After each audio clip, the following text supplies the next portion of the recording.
माननीय सभासदों, माननीय सभापति जी,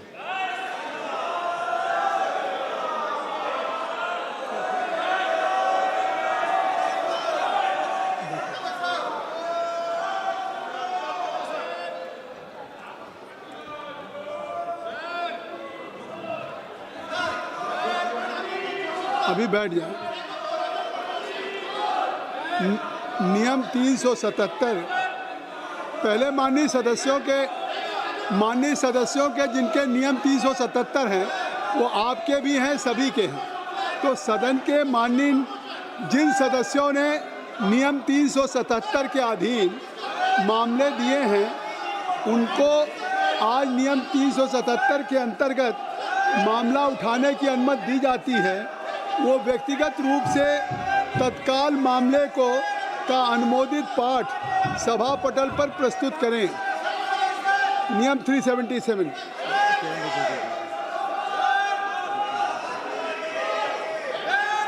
पार्लियामेंट्री अफेयर मिनिस्टर। सभापति महोदय जी, कांग्रेस पार्टी और राहुल गांधी जी पहले दिन से ये मांग कर रहे थे कि गृह मंत्री अमित शाह जी को स्टेटमेंट देना चाहिए। मैं बहुत साफ शब्दों से सरकार के ओर से कहना चाहता हूं, सरकार पूरा छात्र का मामले को लेकर के चर्चा के लिए तैयार है और स्टेटमेंट ही नहीं, छात्र का मामला को लेकर के पूरा चर्चा के लिए तैयार है और पूरा जवाब देने के लिए तैयार है। गृह मंत्री जी विस्तार से जवाब देने के लिए तैयार है।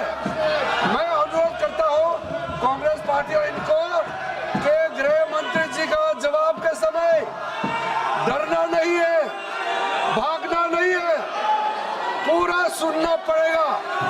मैंने बिजनेस एडवाइजरी में भी सार्वजनिक वहां सबके सामने में कह दिया है कि सरकार छात्र को लेकर के पूर्ण रूप से विस्तार से चर्चा के लिए तैयार है और पूरा जवाब देने के लिए तैयार है।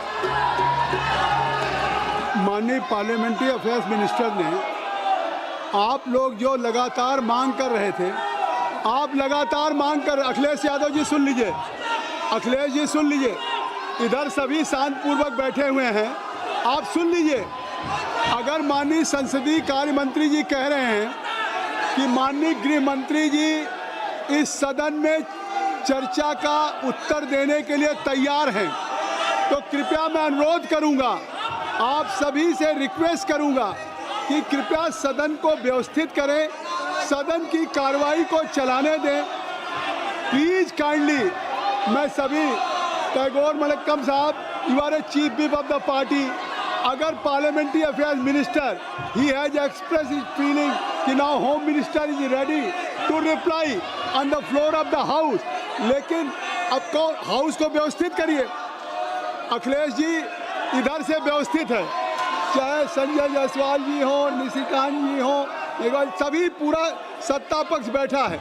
अगर गृह मंत्री जी के लिए संसदीय कार्य मंत्री जी ने कह दिया है कि वो चर्चा का उत्तर देने के लिए तैयार हैं, देखिए आप अखिलेश जी, मैं समाजवादी पार्टी, कांग्रेस, डीएमके सभी मेंबर्स को रिक्वेस्ट करूंगा कि I think so this is the last week of the monsoon session.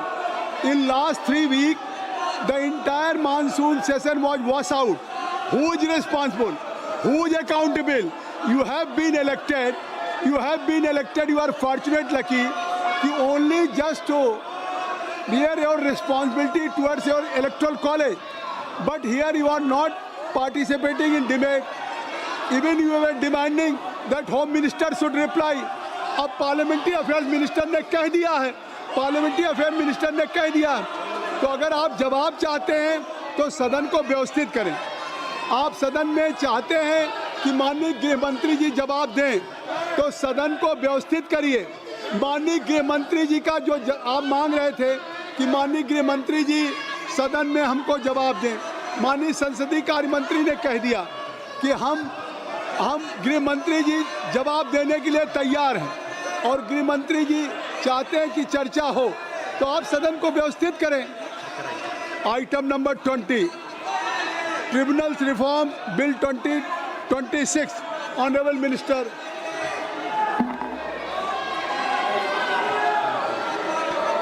Honorable Chairperson, sir, with your kind permission, I want to move that the bill to improve the आप लोग efficiency, मेरी request है, ensure आप independence, नीचे करिए। transparency, ये display and इस तरह से uniformity प्ले कार्ड डिस्प्ले करना, in the qualification. ये इस तरह से प्ले कार्ड डिस्प्ले, ये हुआ, सर?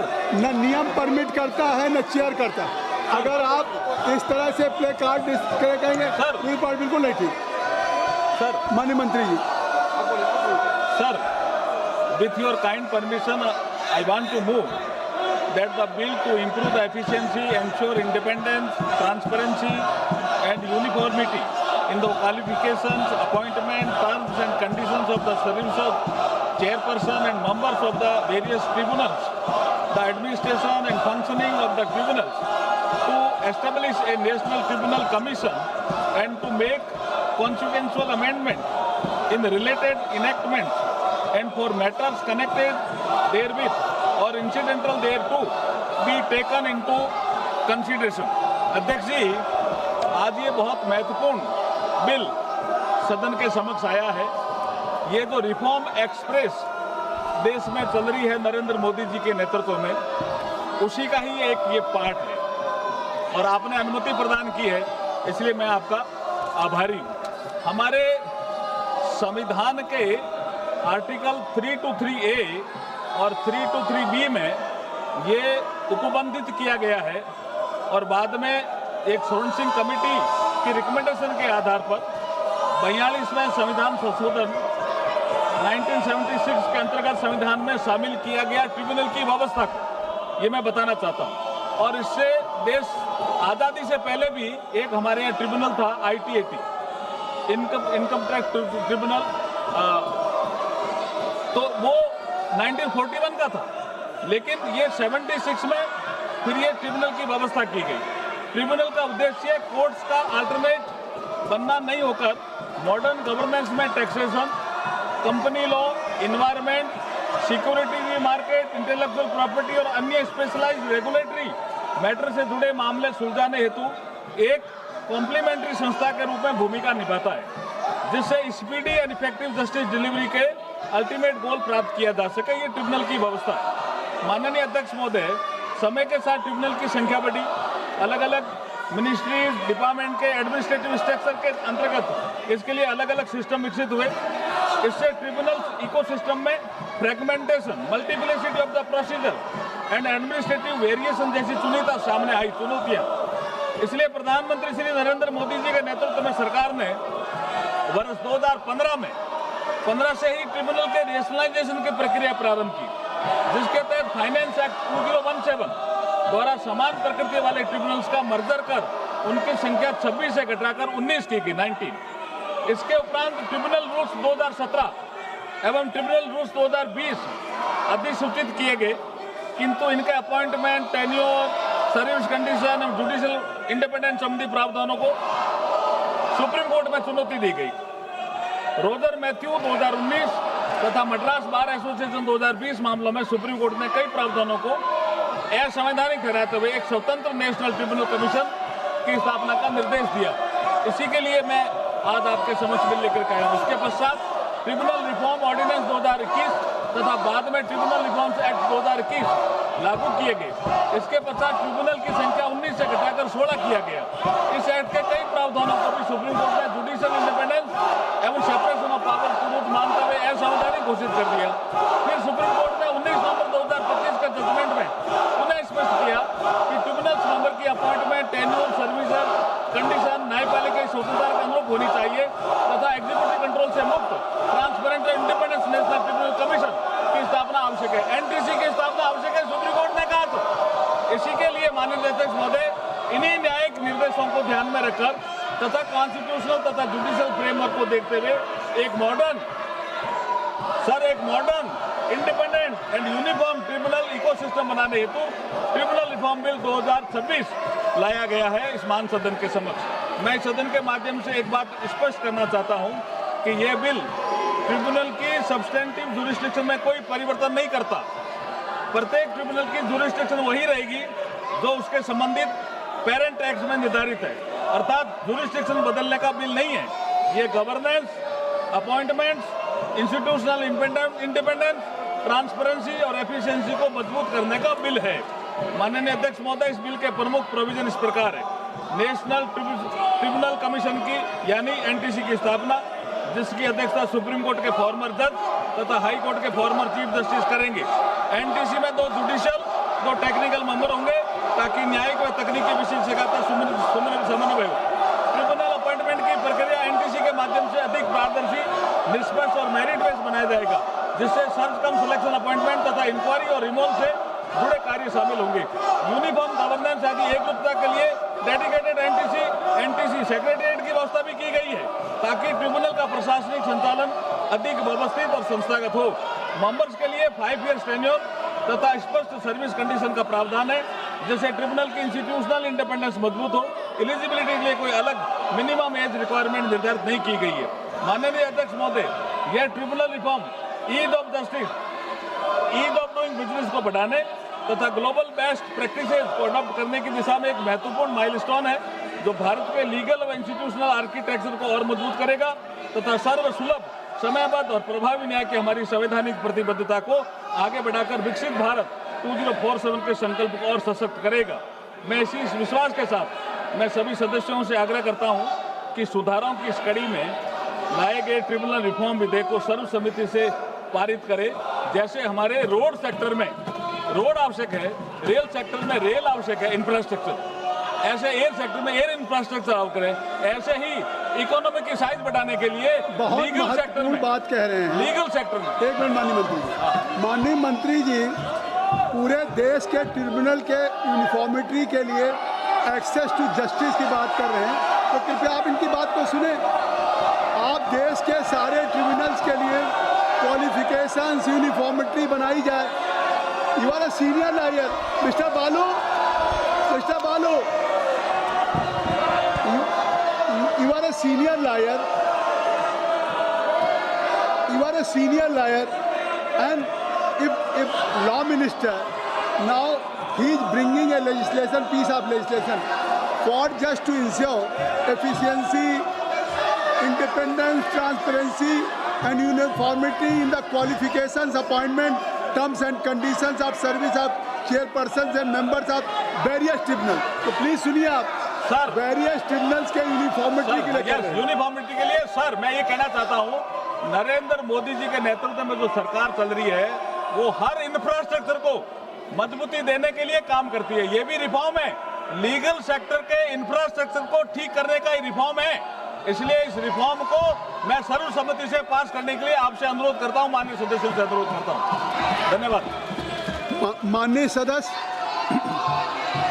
श्री के राधाकृष्णन, श्री अभय कुमार सिन्हा, श्री एनके प्रेमचंद्रन जी, श्री मनोज कुमार, आप सबसे मेरा अनुरोध है कि अगर आप सब अपने अपने संशोधन प्रस्तुत करना चाहते हैं तो अपने अपने स्थान पर चले जाइए, इस बेल को खाली कर दीजिए और please kindly you move your amendment from your allocated seat और हम आपको अनुमति देंगे। अगर आप अपने स्थान पर नहीं जा रहे हैं, इस महत्वपूर्ण बिल को जैसा कहा हमारे लॉ मिनिस्टर ने, अगर इस पे संशोधन नहीं मूव करना चाहते हैं, आप चर्चा नहीं चाहते हैं, आप नहीं चर्चा चाहते हैं, you are a part and partial of law legislative, तो मैं सभी खंडों को सभा के निर्णय के लिए एक साथ ले लूँगा। विधेयक पर विचार करूँगा। प्रश्न यह है कि विधेयक पर विचार किया जाए, जो सदस्य इसके पक्ष में हैं वो हाँ कहें, जो सदस्य विरोध में वो ना कहें। मेरे विचार में निर्णय हाँ वालों के पक्ष में हुआ, हाँ वालों के पक्ष में हुआ। विधेयक पर विचार करने हेतु प्रस्ताव को स्वीकृत किया गया। अब सभा विधेयक पर खंडवार विचार करेगी।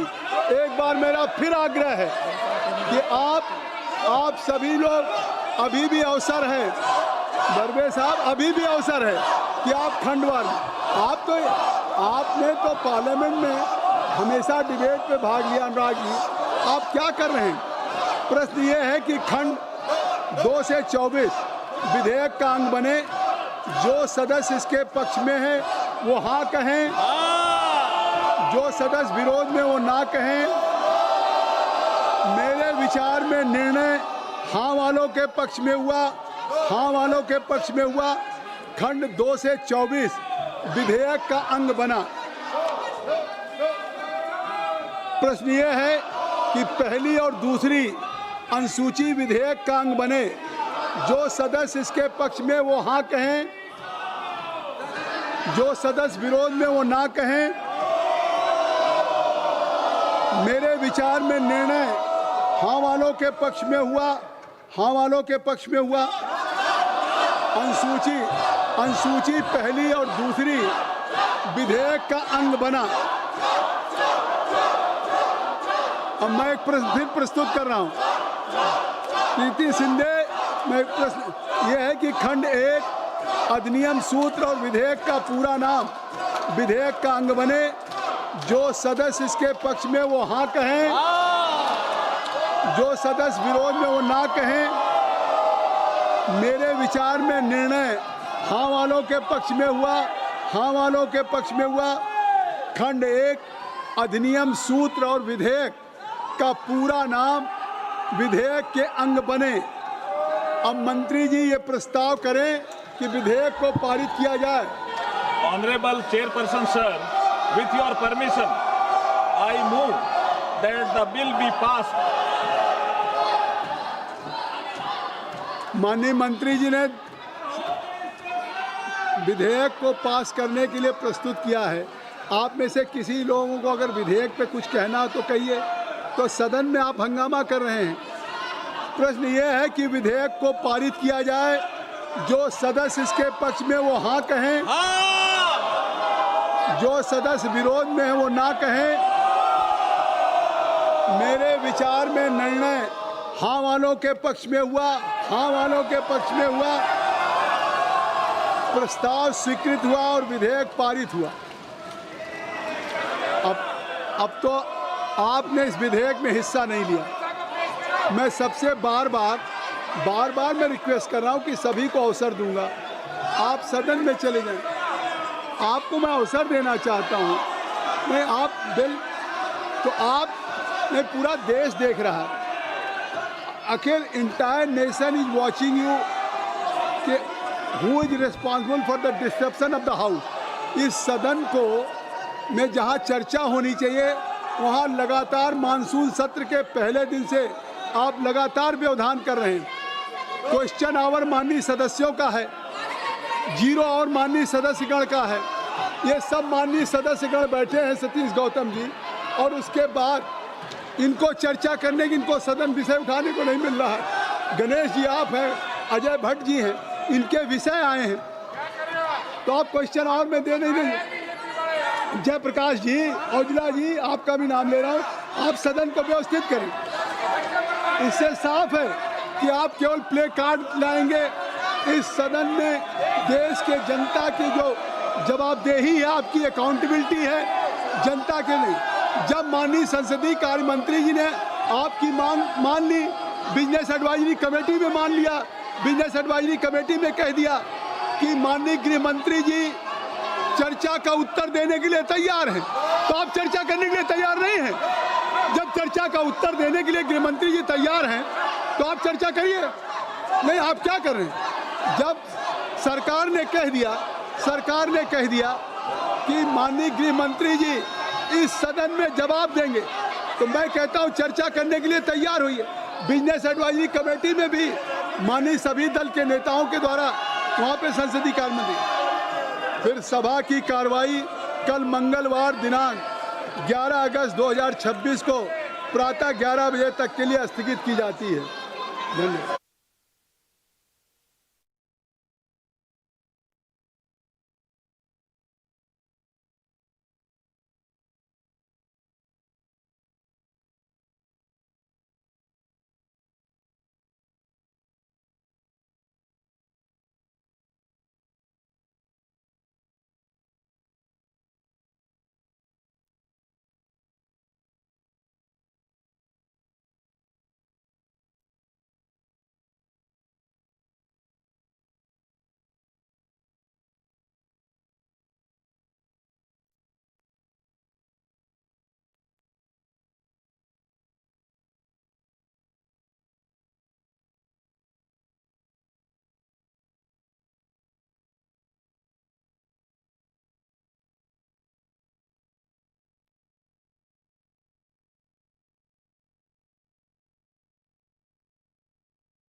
यह होता है फाइनेंशियल इंक्लूजन सर। और उसी प्रकार से यूपीआई को देखें सर, उसने तो क्रांति पूरे देश भर में ले आई। देश नहीं, मैं कहूँ तो यह क्रांति पूरा विश्व भर में ले आई सर। यूपीआई के माध्यम से अगर देखें सर, 3,14,000 करोड़ रुपए एक साल में ट्रांजैक्शन हुआ है, इतने रुपए का ट्रांजैक्शन। और स्थिति यह है कि आज यूपीआई प्लेटफॉर्म केवल भारत का ही नहीं, विश्व का सबसे बड़ा प्लेटफॉर्म बना है, तो यूपीआई बन गई सर। सर, इस बिल के माध्यम से यह कहा गया है कि चाहे इलेक्ट्रॉनिक फॉर्म में हो, चाहे डिजिटल फॉर्म में हो, चाहे वर्चुअल फॉर्म में डाटा हो, क्लाउड बेस्ड फॉर्म में हो, वो सभी को एविडेंस के रूप में रिकॉर्ड किया जाएगा। उसी के साथ साथ 1 मिनट में सर, यह इस बिल के माध्यम से जहां हमने जब बैंकों को बैंक बुक को डिफाइन किया, उसी तरीके से सेंट्रल गवर्नमेंट के पास अधिकार है कि वह बैंकिंग और उससे एलाइड जो अन्य संस्थाएं उनको भी डिफाइन कर सकता है कि यह भी बैंकिंग के जैसा इनके साथ भी बर्ताव होगा। और उसी के साथ साथ साथ जो कानूनी प्रक्रिया है, उस कानूनी प्रक्रिया में भी पहले जो कोर्ट थे, सुप्रीम कोर्ट, हाई कोर्ट, अलग अलग जजमेंट देते थे, इसमें इस बिल के माध्यम से इसका भी सुधारा गया है सर। इस प्रकार से एडमिशन भी जो इलेक्ट्रॉनिक फॉर्म में होगा उसको बाध्य माना जाएगा, चाहे साइबर क्राइम हो चाहे अन्य क्राइम। मैं पुनः आदरणीय वित्त मंत्री जी का हृदय से धन्यवाद देता हूं। यह बहुत ही क्रांतिकारी सुधार लिया गया है। मैं कह सकता हूं कि विकसित भारत के संकल्प में यह एक बहुत बड़ा मील का पत्थर साबित होगा। बहुत बहुत धन्यवाद, इसका समर्थन करता हूं। श्रीमती राजाथी जी प्लीज। வணக்கம் சார். இந்த வங்கிகள் குறித்த பில்லில் புதிதாக பேசுவதற்கு ஒன்றும் இல்லை. முதல்ல பேப்பரில் இருந்த விஷயங்கள் இன்றைக்கு இன்ஃபர்மேஷன்ஸ் அத்தனையும் digitalise பண்ணப்பட்டிருக்கிறது.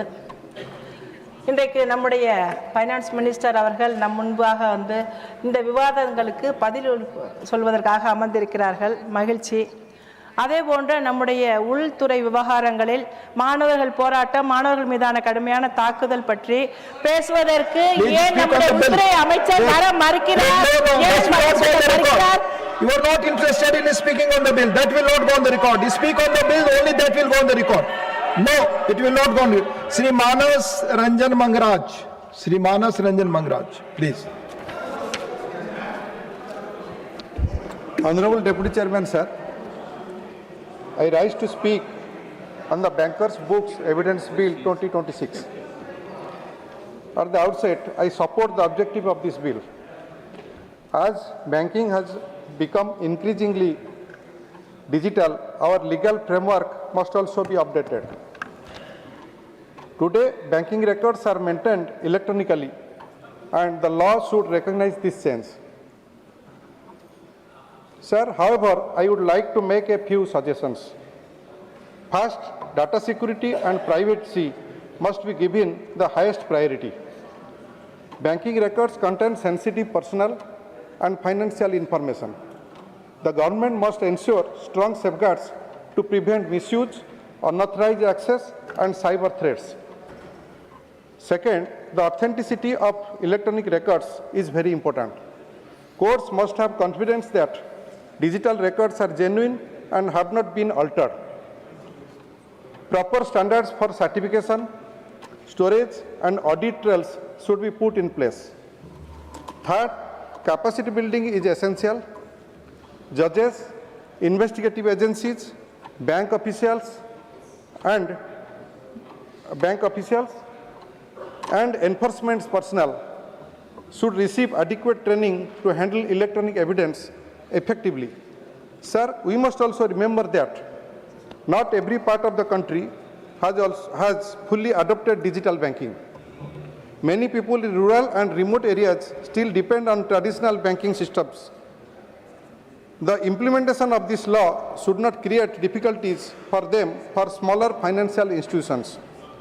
This bill should strengthen public confidence in the banking system while ensuring transparency, security, and fairness. With those observations, I support this bill. Thank you, sir. Thank you, Manas Ranjan ji. Manishri S. Niranjan Reddy. Thank you, sir.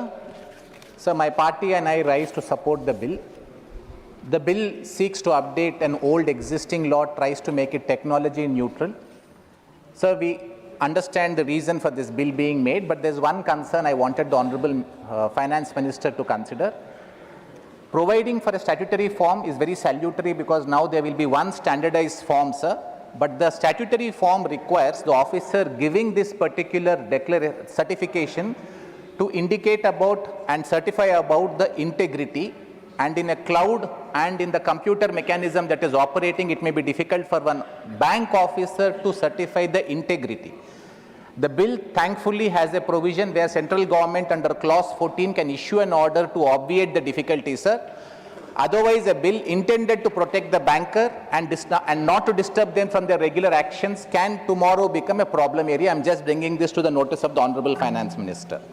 Sir, second, now this is a slightly larger issue, not just in relation to the bill. I fully understand, sir, why the bill in clause 4 says that this may be applicable to any class of persons operating in the financial sector.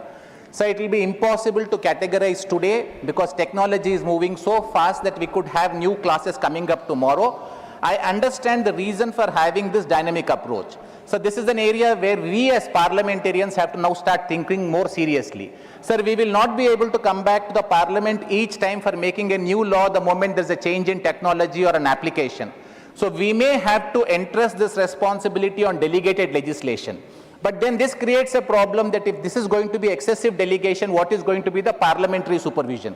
Sir, our standing committees, our subordinate legislation committee are all conceived back in the day when there was no necessity of doing this. Sir, I call upon the chair of this house and maybe the Lok Sabha, sir, we may have to come up with some scheme where we'll have to give flexibility to the government to have this delegation.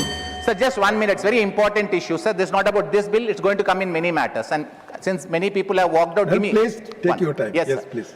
Sir, we may have to come up with a mechanism where we may have to give flexibility and elbow room to the government to ensure that they make these changes very quickly. Otherwise, what happens, sir, is we will not be competitive as a country, we will fall behind. But when we have to do this, we will not be able to come back to parliament to make a law each time. Delegation is necessary. But what is the parliamentary supervision? Sir, the House may have to come up with some mechanism for ensuring that a committee on subordinate legislation works better. Sir, last point, I compliment the government that they have defined just cause, because this is an improvement on the old act, and this is contrary to what I was saying, sir, that this is what the bill needs to provide, because just cause is defined, the courts will not be able to use it at their whim. Thank you so much, sir. Thank you. Dr. M. Thambi Duraiji. Time I have to, what are the time I have? 1 minute, sir. Huh? 1 minute. Sir, Honorable Deputy Chairman, sir. 1 minute. Sir, you are enough capable to tell. Right to speak on the bankers' Sir.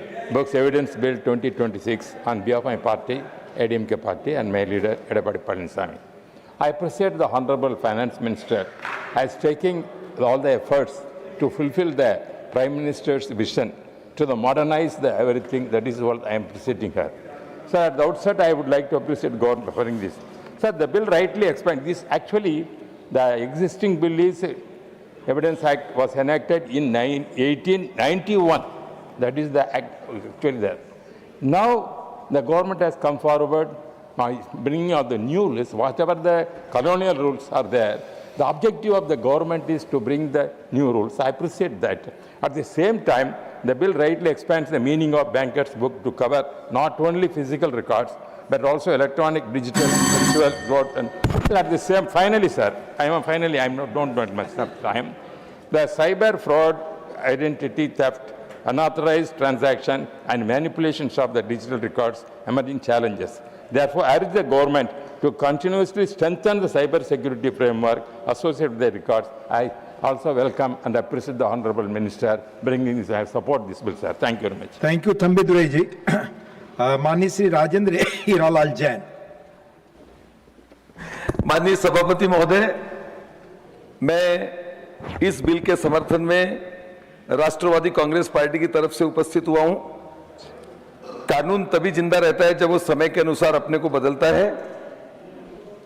1881 का कानून 2026 के digital Bharat banking व्यवस्था के साथ न्याय नहीं कर सकता. इसलिए आदरणीय वित्त मंत्री महोदय और हमारी सरकार ने इस कानून को लाया है. जिस समय ये कानून बना था उस समय न कंप्यूटर थे, न इंटरनेट थे, न मोबाइल बैंकिंग थी, न डिजिटल हस्ताक्षर थे। आज स्थिति बिल्कुल बदल चुकी है। भारत दुनिया की सबसे बड़ी रियल टाइम डिजिटल भुगतान प्रणाली यूपीआई का संचालन कर रही है। सरकार के आधिकारिक आंकड़ों के अनुसार वित्त 2024-25 में 221.67 बिलियन से अधिक रिटेल डिजिटल भुगतान लेन देन यूपीआई की हिस्सेदारी 81% रही। ये हमारे देश के लिए गौरव की बात और एक उन्नति की बात है। आज इस विधेयक के माध्यम से जो न्यायालयिक परिस्थितियां हैं, न्यायालय बार बार बैंक के अधिकारियों को न बुला सकेगा, इससे न्यायिक प्रक्रिया अधिक सुव्यवस्थित होगी और बैंक के कर्मचारियों का और ग्राहक का भी समय बचेगा। और जब समय बचेगा तो हमारे देश की जो प्रमुख योजनाएं हैं, जैसे मुद्रा लोन हो, पीएम एम्प्लॉइज गारंटी हो, एआईएफ एग्रीकल्चर इंफ्रास्ट्रक्चर की जो स्कीमें हैं, उन स्कीमों को ज्यादा समय मिलेगा और हम देश की उन्नति प्रगति में भाग ले सकेंगे। माननीय वित्त मंत्री महोदय, इस विधेयक के माध्यम से मैं एक बात को और ध्यान दिलाना चाहता हूं कि आज के समय में हम ग्रामीण क्षेत्र में जो सहकारी बैंक चलाते हैं, वो सहकारी बैंकों के माध्यम से सबसे ज्यादा शासकीय स्कीम, किसानों को लोन और शासकीय स्कीम के माध्यम से हम भी हमारी जो सहकारी बैंक है ग्रामीण क्षेत्र की, उनका भी हम आधुनिकीकरण कर रहे हैं। लेकिन सरकार की तरफ से आप अगर उनको व्यवस्था देंगे तो साहब आधा मिनट जरूर आज दे सकते आप, जरूर हमारी बैंकें मजबूत होगी। और बैंक, यह विधेयक केवल बैंक का रिकॉर्ड का कानून नहीं, यह डिजिटल भारत, पारदर्शी न्याय व्यवस्था और आधुनिक वित्तीय तंत्र का कानून है। मैं सरकार को इस समयानुकूल पहल के लिए बधाई देता हूं और पूरे विश्वास के साथ इस विधेयक को समर्थन करते हुए सदन में इसे पारित करने का आग्रह करता हूं। धन्यवाद। माननीय श्री भाष्यम रामाकृष्णा जी।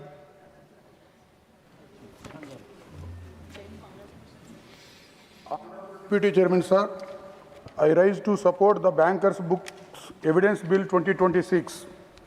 Sir, this bill replaces a 135-year-old colonial law with a modern legal framework that recognizes physical, electronic, digital, virtual, and cloud-based banking records. It also provides a clear mechanism for certification of electronic records and clearly defines the circumstances under which banks may be required to produce records before courts. These are timely reforms in an era where India's banking system has become predominantly digital. కాలానుగుణంగా చట్టాలు మారాలి, కానీ ప్రజల విశ్వాసం కూడా అంతే బలంగా నిలవాలి. As we digitize banking, we must also strengthen cyber security, data privacy, and the protection of customers' financial information. Technology should make banking easier, but it should never make citizens more vulnerable to cyber frauds. Sir, Andhra Pradesh దృష్టికోణంలో ఒక విషయం ప్రత్యేకంగా ప్రస్తావిస్తున్నాను. మా ముఖ్యమంత్రి నారా చంద్రబాబు నాయుడు గారి ఆధ్వర్యంలో ఆంధ్రప్రదేశ్లో రైతులు, మహిళా స్వయం సహాయక సంఘాలు, మత్స్యకారులు, చిన్న వ్యాపారులు, యువ పారిశ్రామికవేత్తలు పెద్ద ఎత్తున డిజిటల్ బ్యాంకింగ్ సేవలను వినియోగిస్తున్నారు. విశాఖపట్నాన్ని ఫిన్టెక్ హబ్గా అభివృద్ధి చేయడానికి రాష్ట్ర ప్రభుత్వం కూడా చర్యలు తీసుకుంటుంది. ఈ నేపథ్యంలో డిజిటల్ లావాదేవీల భద్రత, ప్రజల వ్యక్తిగత ఆర్థిక సమాచార రక్షణ, సైబర్ మోసాల నివారణకు మరింత బలమైన వ్యవస్థను కేంద్ర ప్రభుత్వం ఏర్పాటు చేయాలి. అలాగే డిజిటల్ బ్యాంకింగ్ మోసాలకు గురైన సాధారణ ప్రజలకు త్వరితగతిన న్యాయం అందేలా ఫిర్యాదుల పరిష్కారానికి కాలపరిమితితో కూడిన వ్యవస్థను ఏర్పాటు చేయాలని ప్రభుత్వాన్ని కోరుతున్నాను. గ్రామీణ ప్రాంతాల్లో డిజిటల్ ఆర్థిక అక్షరాస్యత అత్యంత అవసరం. On behalf of Telugudesam Party, I extend my wholehearted support to the bill, sir. Thank you, sir. माननीय श्री संजय सिंह, not present. माननीय Shri Ravichander Baddi Raju. Thank you, sir. This Bankers Book Evidence Bill 2026. Sir, today I am going to speak about bill, sir. I am supporting this bill. Banking has changed a lot in recent years. Today, most banking work is done through computers and digital systems, sir. Bank keep important information in electronic form, such as bank statements, transaction details, and others, sir. This Banker Book Evidence Bill 2026 aims to update the old law related to bank records. The old law was made in 1891 when banking was mainly based on paper records. This bill is designed to recognize modern electronic bank records in legal proceedings, sir. Sir, this is important because digital records are now normal part of our daily banking. If a bank record is needed in a court case, sir, electronic records can help provide information quickly and easily, sir. So this bill can also reduce paperwork and save time. It can make the legal process more convenient and suitable for today's digital banking system, sir. However, digital records must be kept safe, and banks should protect customer information from hacking, fraud, and other unauthorized access, sir. The accuracy and security of these records are very important, sir. In conclusion, sir, this Bankers Book Evidence Bill 2026 is an important step towards modernizing our banking and legal systems. It helps our laws keep pace with new technology, sir. Modern banking needs modern laws and strong security and public trust, sir. We are supporting this bill, sir. Thank you very much. Thank you, Dr. Vaddi Raju ji, Sri Vaddi Raju ji. Mani Dr. V. Shivadasan, not present. Mani Sri L.K. Sudhesh.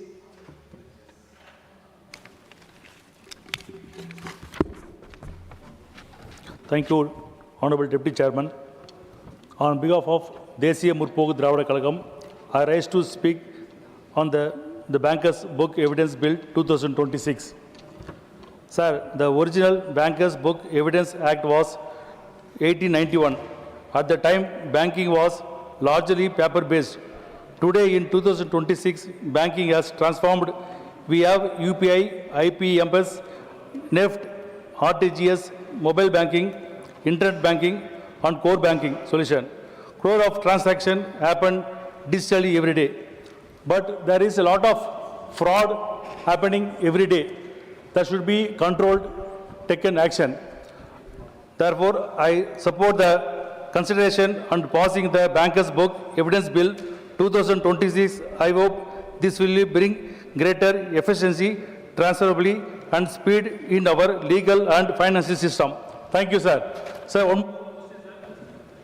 that in Tamil Nadu there is a issue, Kaveri and No, sir, Mahaenews. it will not go on the record.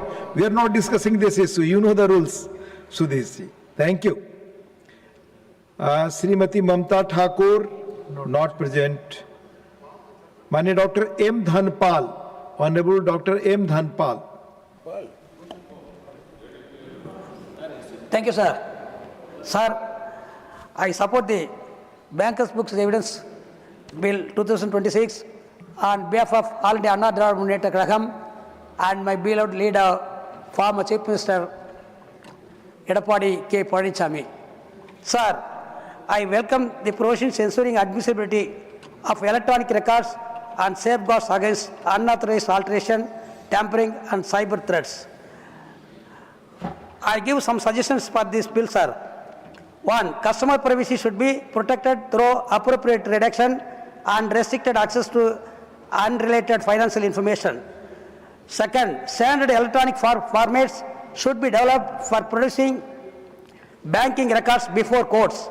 3. Sir, the government may provide greater clarity regarding fintech and other financial sector entities that may be brought under the Act. Sir, these suggestions would make the legislation more secure, consistent, and future ready. I support the bill and urge the Honorable Minister to consider the 3 constructive suggestions, sir. Thank you, sir. Thank you. Manya Dr. Jyoti Nagnath Bagmare. Honorable Deputy Chairman, sir, thank you for giving me this opportunity to express my views on Bankers Books Evidence Bill 2026. On behalf of my party Shiv Sena, sir, I rise here today to support the bill.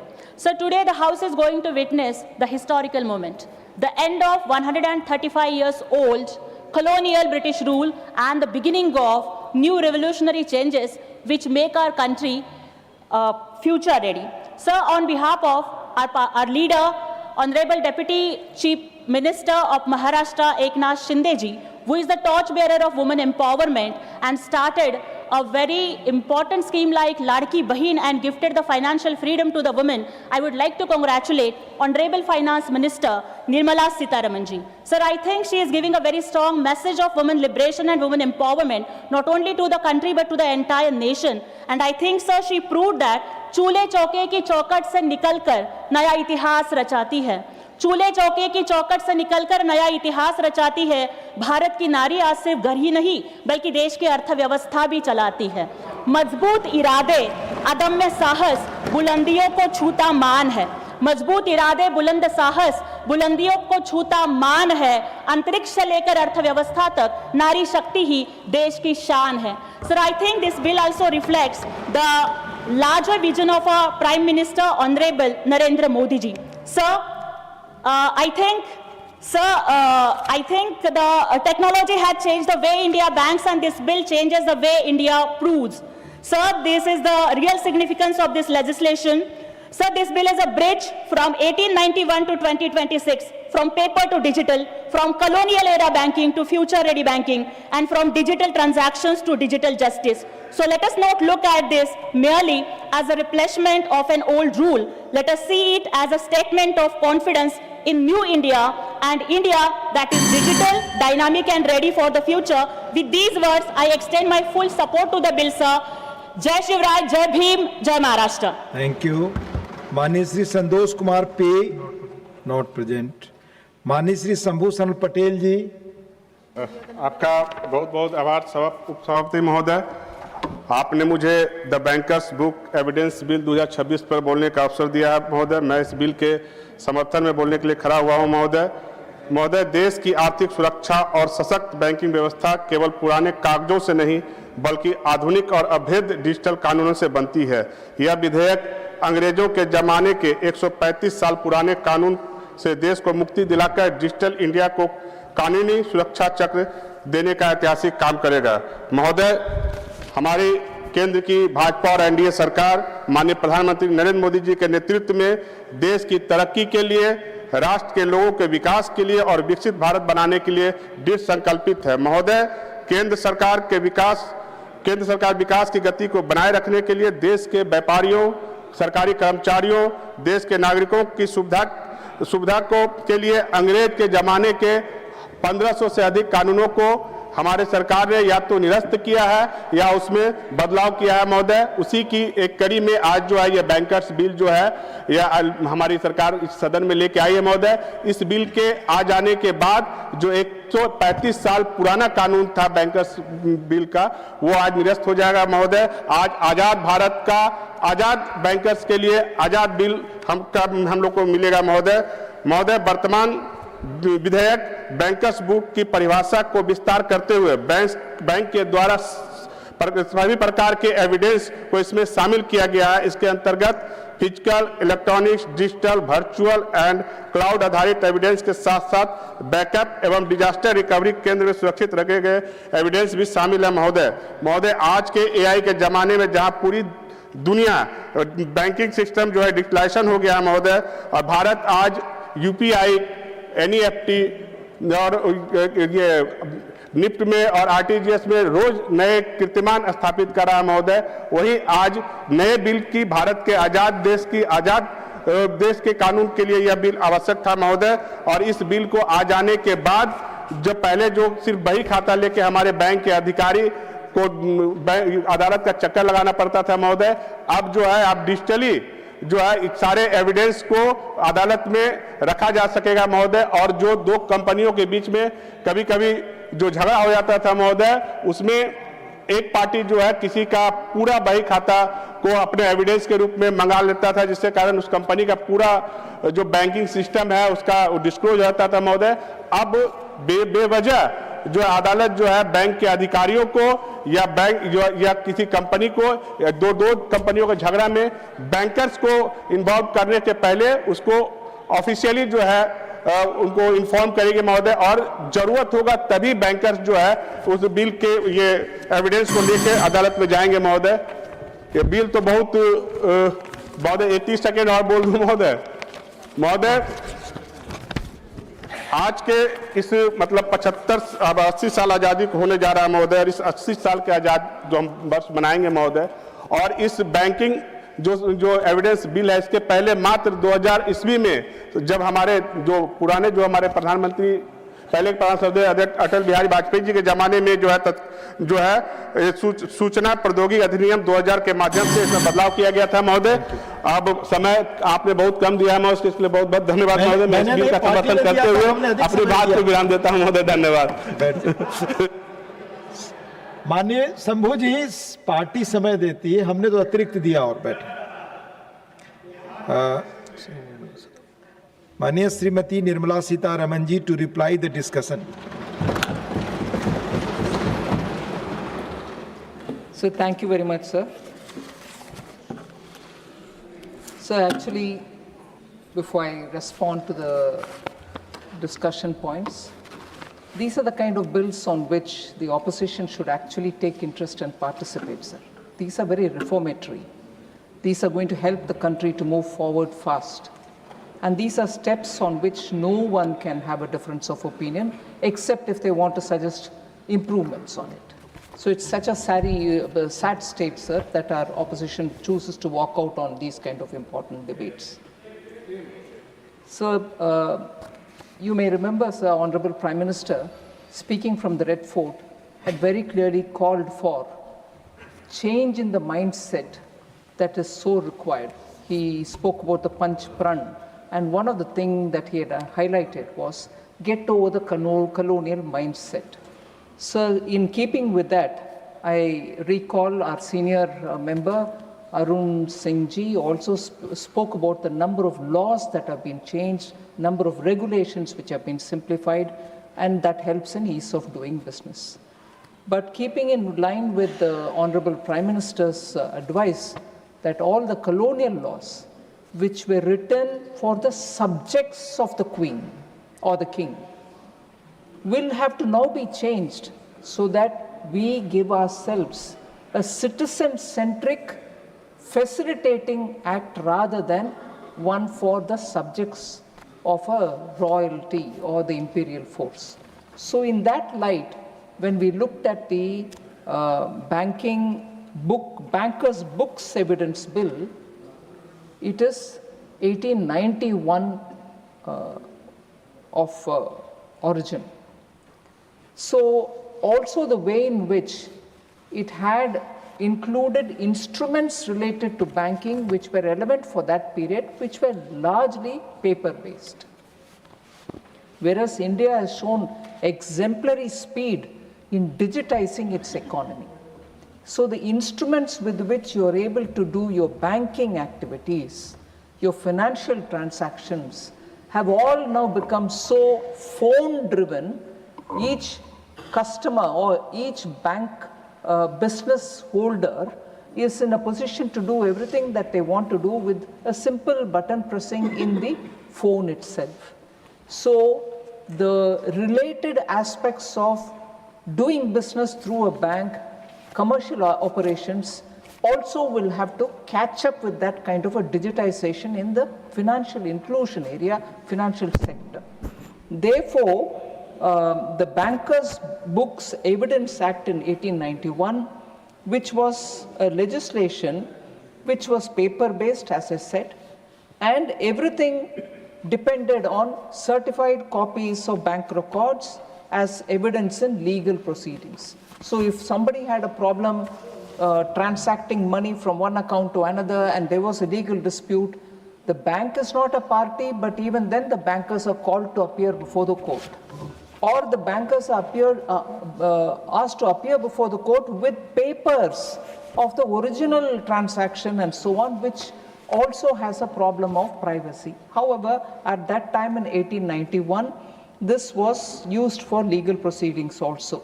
But with the advent of digital and electronic record keeping, there was a necessity for bankers to be given the power to say, why not the certified copies in the courts rather than get the electronic records, which is sheer impossible. You're carrying a system, even the system which can come on your phone is not accepted as otherwise based on the 1891 Act. Therefore, the Bankers' Book Evidence Act 2026 Evidence Bill 2026 is being brought before this House. We seek to repeal and replace the Bankers Book Evidence Act of 1891. Just for a moment, sir, to say, is this allowed by law? Yes, it is allowed by law, because entry 45 in the Union List, which is the list 1 of the 7th schedule to the Constitution, empowers the Parliament to repeal and re-enact an act. We are invoking that and repealing the 1891 Act and bringing in the Bankers Books Evidence Bill of 2026, which will replace the repealed 1891 Act.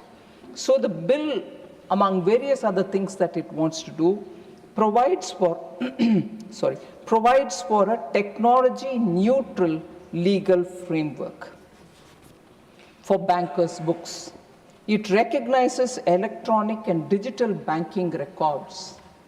It standardizes the certification process, facilitates the admissibility of electronic banking records. It permits authentication through manual, digital, and electronic signatures. It also, therefore, strengthens the statutory protection available to the bank officers where the bank is not a party to the proceedings by requiring the court to record the existence of a special clause, which is the feature in this new one. It suggests to the court to record the existence of a special clause before summoning them, or invoke a cause which is specialized for summoning them, empowers the central government to extend the applicability of the Act to specified financial sector entities, and also aligns the law with the contemporary banking practices. Sir, this particular Act has about 16 clauses which provides for several specific provisions, all of which will allow for the digital records to be in the form of a certified copy, which can be admitted in the court of law. I highlight a few things. Explicit legal recognition is going to be provided if this House passes this passes this bill as an act. So explicit legal recognition of electronic records. So this particular clause provides that electronic or digital records of bankers' books shall be admissible, it shall be valid and legally enforceable as evidence, subject to the conditions specified under the Act. So clauses 6 and 7 relate to that. Expanded definition of bankers' books is being brought in now. It expands the definition of bankers' books to include records maintained in written or physical form, or stored in electronic or digital form, or otherwise, either on-site or at off-site or virtual or cloud location, including backup or disaster recovery site. So that is the clause 2(1)(b), which we are bringing in now. Conditions for admissibility of electronic or digital records prescribes this Act will prescribe, once passed, the conditions to be satisfied for the admissibility, validity, enforceability of electronic and digital records of bankers' books as evidence, with an enabling provision for the central government to notify such other conditions. Standardized certificates can also be prescribed. So this Act prescribes separate certificate formats for certified copies of bankers' books maintained in written or physical form, or in electronic or digital form, as specified in the first schedule and the second schedule respectively. So again, the central government may by notification modify the certificates and specify in the rules. This is clause 3 and clause 12 read with the first schedule and the second schedule of the Act, sir. So defines, this Act also will define the expression special cause, which I mentioned when I opened up the remarks. The special costs will be a part of this bill if passed as an act. It will give the basis for summoning a bank officer to produce bankers' books or appear as a witness in legal proceedings to which the bank is not a party. There can be a case where two people are fighting, commercial case, the bank is not even a party. Today they are all being asked to come and stand before the court, which is their duty, they will do it. But is there a reason why they should be called in a dispute which is not involving the bank at all?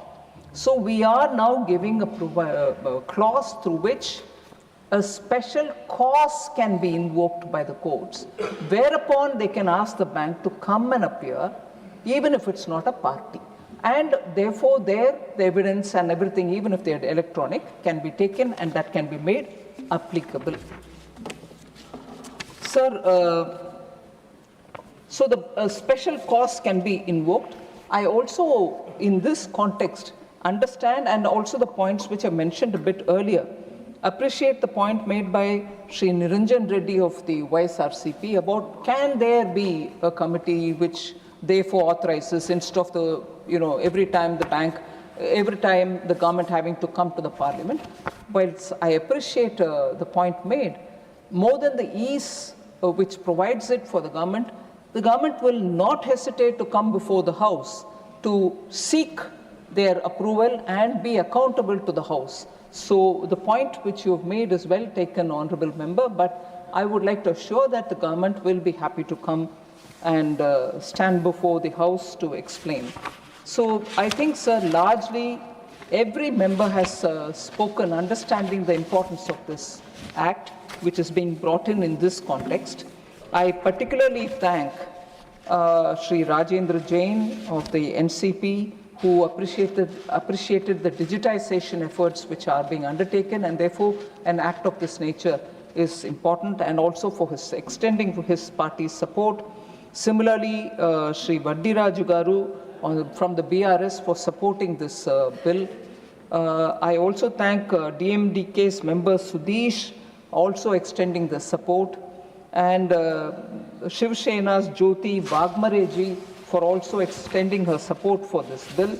I particularly thank senior member Sri Thambiduraiji for taking this whole thing in a very positive context to see the importance of such amendments which are continuously being undertaken by our government. So I thank Sri Thambiduraiji, particularly when he speaks about the cyber security related aspects, and TDP's Bhashyam Ramakrishna ji, who's a new member, but who has spoken about the importance of digital amendments which are coming through.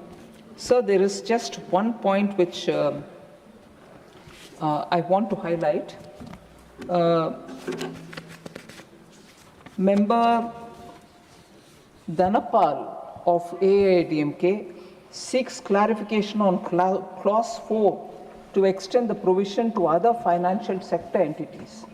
So the banking and financial sector has evolved significantly in this country over the past few decades, with the emergence of NBFCs, payment aggregators, fintech companies and other service providers having a pan-India presence. These entities perform an important role, sir, in fulfilling the banking and financial needs of the common people. So it is therefore necessary that whenever and wherever required, they are provided a similar evidential framework. This, therefore, clause 4 enables the central government to act and to extend the act to other regulated financial entities through notification, ensuring that uniform evidentiary framework across all the financial sector is available. So Sri Manas Ranjan ji from BJD also spoke of data security, privacy to be given highest priority, also spoke about authenticity of electronic records for courts, and that we should strengthen public confidence. So the bill permits banking records to be produced either in physical or electronic form, as the case may be. So that is already being enabled through this new bill which is coming. The bill actually strengthens public confidence by providing a clear secure and transparent legal framework for the use of banking records in legal proceedings, while fully safeguarding the privacy and the confidentiality of customers.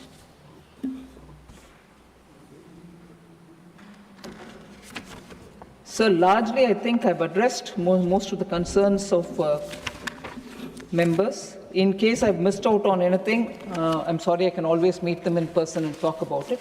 So I'm grateful that you've given me an opportunity to reply for the debate. Honorable members, the question is that the Bankers Books Evidence Bill 2026 as passed by Lok Sabha be taken into consideration. Those in favor will please say aye. Aye. Those against will please say no. I think the ayes have it, the ayes have it, the ayes have it. The motion is adopted. We shall now take up clause by clause consideration of the bill. Clause 2 stands part of the bill. Those in favor will please say aye. Aye. Those against will please say no. I think the ayes have it, the ayes have it, the ayes have it. Clause 2 is adopted. Clause 3 stands part of the bill. There is one amendment. Number 6 by Dr. V. Shivadasan. Dr. V. Shivadasan, not present. I shall now put clause 3 to vote. Those in favor will please say aye. Aye. Those against will please say no. I think the ayes have it, the ayes have it, the ayes have it. Clause 3 is adopted. Clause 4 stands part of the bill. There are two amendments. Number 1 by Dr. John Britas. Are you moving the amendment? No, sir. Moving? No. Not moving. Don't understand that, yeah. Not moving. Dr. V. Sivadasan, number 7 by Dr. V. Sivadasan, not present. Amendments, not moved. I shall now put clause 4 to vote. Those in favor will please say aye. Aye. Those against will please say no. I think the ayes have it, the ayes have it, the ayes have it. Clause 4 is adopted. Clause 5 stands part of the bill. There is one amendment. Number 8 by Dr. V. Shivadasan, not present. I shall now put clause 5 to vote. Those in favor will please say aye. Aye. Those against will please say no. I think the ayes have it, the ayes have it, the ayes have it. Clause 5 is adopted. Clause 6 stands part of the bill. Those in favor will please say aye. Aye. Those against will please say no. I think the ayes have it, the ayes have it, the ayes have it. Clause 6 is adopted. Clause 7 stands part of the bill. There are two amendments. Number 2 by Sriman A. Rahim, not present. Number 9 by Dr. V. Shivadasan, not present.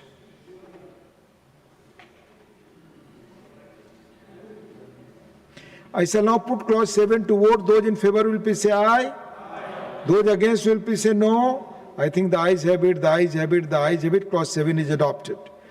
Clause 8 stands part of the bill. There is one amendment. Number 3 by Sriman A. Rahim, not present. Amendment not moved. I shall now put clause 8 to vote. Those in favor will please say aye. Aye. Those against will please say no. I think the ayes have it, the ayes have it, the ayes have it. Clause 8 is adopted. Clause 9 stands part of the bill. There is one amendment. Number 10 by Dr. V. Shivadasan, not present. Amendment not moved. I shall now put clause 9 to vote. Those in favor will please say aye. Aye. Those against will please say no. I think the ayes have it, the ayes have it, the ayes have it. Clause 9 is adopted. Clause 10 stands part of the bill. Those in favor will please say aye. Aye. Those against will please say no. I think the ayes have it, the ayes have it, the ayes have it. Clause 10 is adopted. Clause 11 stands part of the bill. There is one amendment. Number 4 by Sriman A. Rahim, not present. Amendment not moved. I shall now put clause 11 to vote. Those in favor will please say aye. Aye. Those against will please say no. I think the ayes have it, the ayes have it, the ayes have it. Clause 11 is adopted. Insertion of new clause 1A. There is one amendment.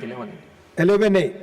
Insertion of new clause 11A. There is one amendment for insertion of new clause 11A. Number 5 by Sriman A. Rahim, not present. Amendment not moved. Clauses 12 to 16, the first schedule and the second schedule stands part of the bill. Those in favor will please say aye. Those against will please say no. I think the ayes have it, the ayes have it, the ayes have it. Clauses 12 to 16, the first schedule and the second schedule are adopted. Clause 1, the enacting formula and the title stand part of the bill. Those in favor will please say aye. Those against will please say no. I think the ayes have it, the ayes have it, the ayes have it. Clause 1, the enacting formula and the title are adopted. Srimati Nirmala Sitharamanji to move that the bill be passed. Sir, I rise to move that the bill be passed. Motion moved that the bill be passed. The question is that the bill be passed. Those in favor will please say aye. Those against will please say no. I think the ayes have it, the ayes have it, the ayes have it. The bill is passed. Honorable members, now next business, a statutory resolution and the Taxation and Other Laws Amendment Bill 2026. Dr. John Britas to move the following resolution, that this House disapproves of the Income Tax Amendment Ordinance 2026, number 2 of 2026, promulgated by the President on 5/6/2026. Please move the resolution. Sir, this House disapproves of the Income Tax Amendment Ordinance 2026, number 2 of 2026, promulgated by the President on 5th June 2026. Sir, my motion is on the premise that they promulgated the ordinance on 5th June and there was a retrospective effect from 1st April. The Parliament was to start functioning from 28th, the monsoon session. There was no hurry at all. And their intention was that those investors who have gone away from India would come back if they are given that much of dividends, in the sense tax exemption. That means what all they contemplated as part of their budget utterly failed. And they thought that by bringing an ordinance, they can arrest the situation. And moreover, the minister has said that evolving geopolitical developments and also to attract stable foreign investors. So the government has to admit on the floor of the House, they have miserably failed. Sir, I have 3-4 minutes, please. Now, what they have done, see, actually they have taken the Parliament and the nation for a ride. Now, in order to convert this ordinance into a law, they have brought a bill that is encompassing many other aspects which were not part of the ordinance. One of the cardinal things which they have actually brought in as part of the bill is that taxing the people in the form of UPI. Those who are using UPI, there is a merchant discount rate that is going to be imposed. And the minister has been trying to explain that, no, this is not for those people who are part of the UPI. 54 crore people are part of these UPIs. Sir, you and me were asked to go to be part of the digital empire. Demonetization happened. They have. Sir, be brief. It's my right. Brief. I will be brief. Yes, you are right. Yeah. You are right. I agree. Be brief. And they wanted all the people to be part of the digital currency system. And after we all went voluntarily as part of the UPI, now they say that they are going to bring in MDR. The minister, very conveniently, she is charming enough to, at least convince a section. I'm talking about you, madam, positively. Now she says that, look, this burden is going to be only for the merchants. Can she explain? Is there any burden that has been imposed on merchant, not passed on to the consumers? Anywhere in the world? Thank you. Anywhere in the world. So no, sir. Please, Now, please. sir, now you know what is the volume. You have to be brief. Sir, You have right, but I know what sir, please understand, I have a right. Yes. There is a precedent of giving 5 to 7 minutes. Please give me 3 minutes. Sir, you know what is the volume? Per annum, 340 lakh crore is part of this UPI system. Means huge amount. like to America is part of this UPI. You will get again opportunity. Sir, no, sir, please understand. Yes, sir. Please be brief now. Please don't give me that opportunity. Let me use this opportunity. Now, see, what did the Prime Minister say in G23?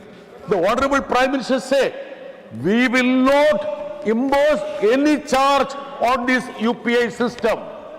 This UPI system, this will not be a burden for the people. Now, indirectly, the minister want to impose a tax on the hapless people who went to part of this digital empire. Thank you, Janataji. Sir, please. Thank you. No, you already taken 2 points more. Be brief. I am brief. I am brief. Sir, move further. now the Reuters estimated that transaction about 2,000 rupees account to around 4% of the merchant payment volume. But, sir, that means 67% of the value. So a 2,000 threshold which he is talking about sounds narrow, but it can still bring lot of money, means misdirection to the people. Sir, I am brief. Sir, there are honorable petroleum ministries here. I need to, involve him also. There are 1 lakh petrol pumps in this country. If we add the private pumps, 1,25,000 petrol pumps in this country. Imagine that 2,000 rupees additional burden is for a petrol pump owner per day. Just, you know what is impact? 10,000 to 12,000 crore annually for the consumers. Thank you. Now you have moved. Sir, you have moved already. Very important. I am moving. Yes. So I feel that the Honorable Finance Minister is putting a huge burden on this country, and there is no way the Parliament should give a blanket approval to her. If she is interested, let she come with the clauses. You have made your point out. What is the charge for this category? Instead of taking a blanket approval, this is against the people. Resolution moved. It's moved. Yes. Moved. Resolution moved. I have moved the resolution, Thank sir. you. Srimati Nirmala Sitharaman ji, to move a motion for consideration of the Taxation and Other Laws Amendment Bill 2026. Please. Sir, with your permission, I rise to move that the bill further to amend the Payment and Settlement Systems Act 2007 and the Income Tax Act 2025 and to amend the Finance Act 2026 as passed by the Lok Sabha be taken into consideration. आप बोलना चाहेंगे इस विषय or later on? So later on will be better. So motion moved. Honorable members, the statutory resolution and motion for consideration of the bills are now open for discussion. I now call upon the members whose names have been received for participation in the discussion.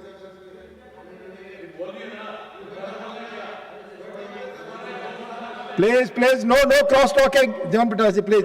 Mani Shriman Samirul Islam. No cross talking. Talk. Shriman Samirul Islam, not Shriman Tarun Chok.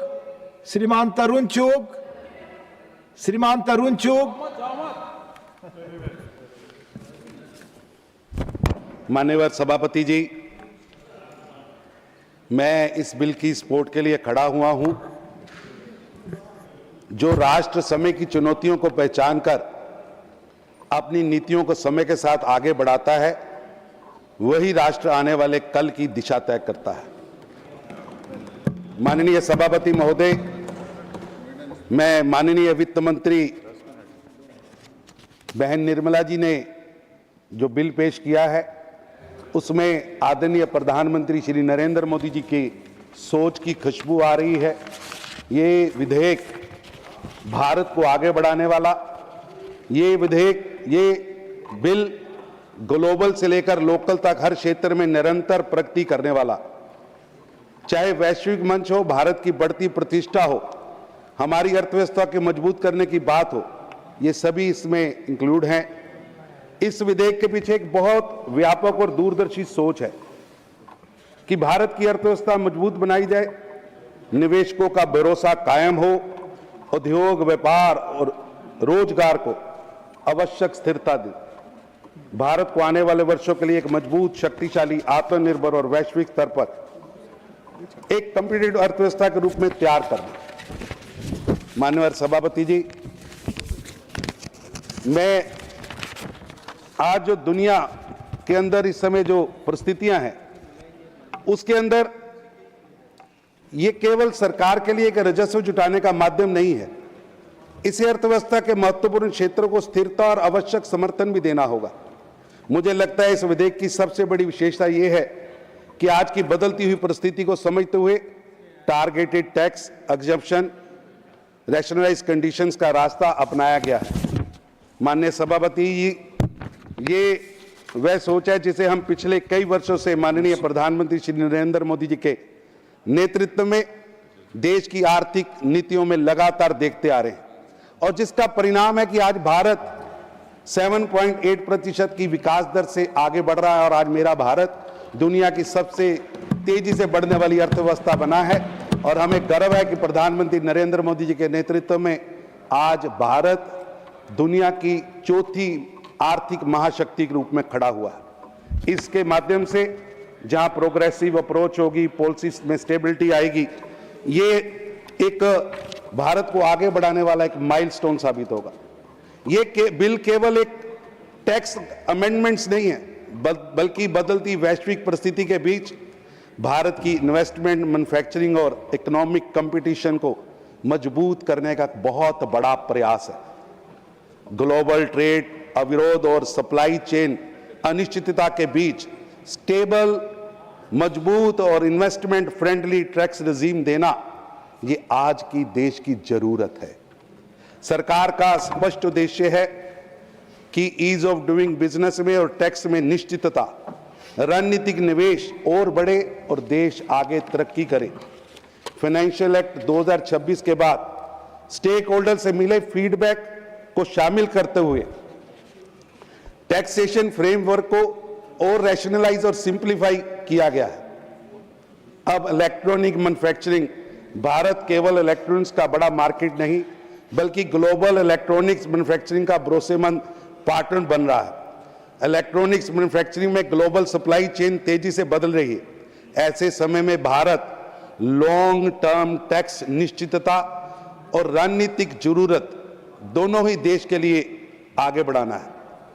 Foreign company और Indian contract manufacturing को दिए जाने वाले capital goods को और उसकी tooling पर tax exemption को 2030-31 से 2040-41 तक बढ़ाना, मैं समझता हूं ये एक दूरगामी कदम है। मैं वित्त मंत्री जी को इसकी बधाई देता हूं कि देश को तरक्की के लिए उन्होंने एक बड़ा रास्ता खोला है। इससे भारत का व्यापार, भारत का उद्योग, भारत का रोजगार तेजी से आगे बढ़ेगा।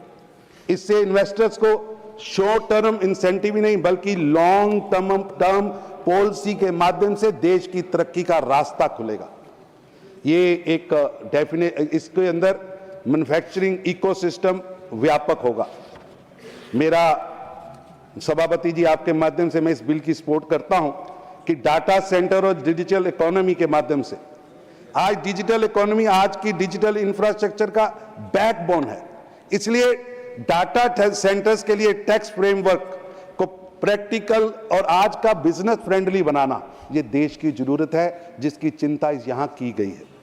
एलिजिबल फॉरेन कंपनी को डाटा सेंटर सर्विस प्रोड्यूस के लिए और गवर्नमेंट नोटिफिकेशन की जो रिक्वायरमेंट हटाई गई, मैं समझता हूं ये एक लाल लतीफाशाही से जहां वित्त मंत्री जी ने निकालने का प्रयास किया है, वहीं ये भारत की ग्रोथ के लिए एक बहुत बड़ा कदम बनने वाला है। इंडियन कंपनीज द्वारा लीज इंफ्रास्ट्रक्चर पर ऑपरेटेड डाटा सेंटर्स को फ्रेमवर्क में अकोमोडेट किया गया है। इससे कंप्लायंस बर्डन कम होगा और डाटा सेंटर इन्वेस्टमेंट को बढ़ावा मिलेगा। FIIC को गवर्नमेंट सिक्योरिटीज में लेना और उसके इंटरेस्ट इनकम और कैपिटल गेन पर टैक्स एग्जम्पशन दिया गया है। इससे इंडियन गवर्नमेंट सिक्योरिटीज में फॉरेन पार्टिसिपेशन बढ़ेगा।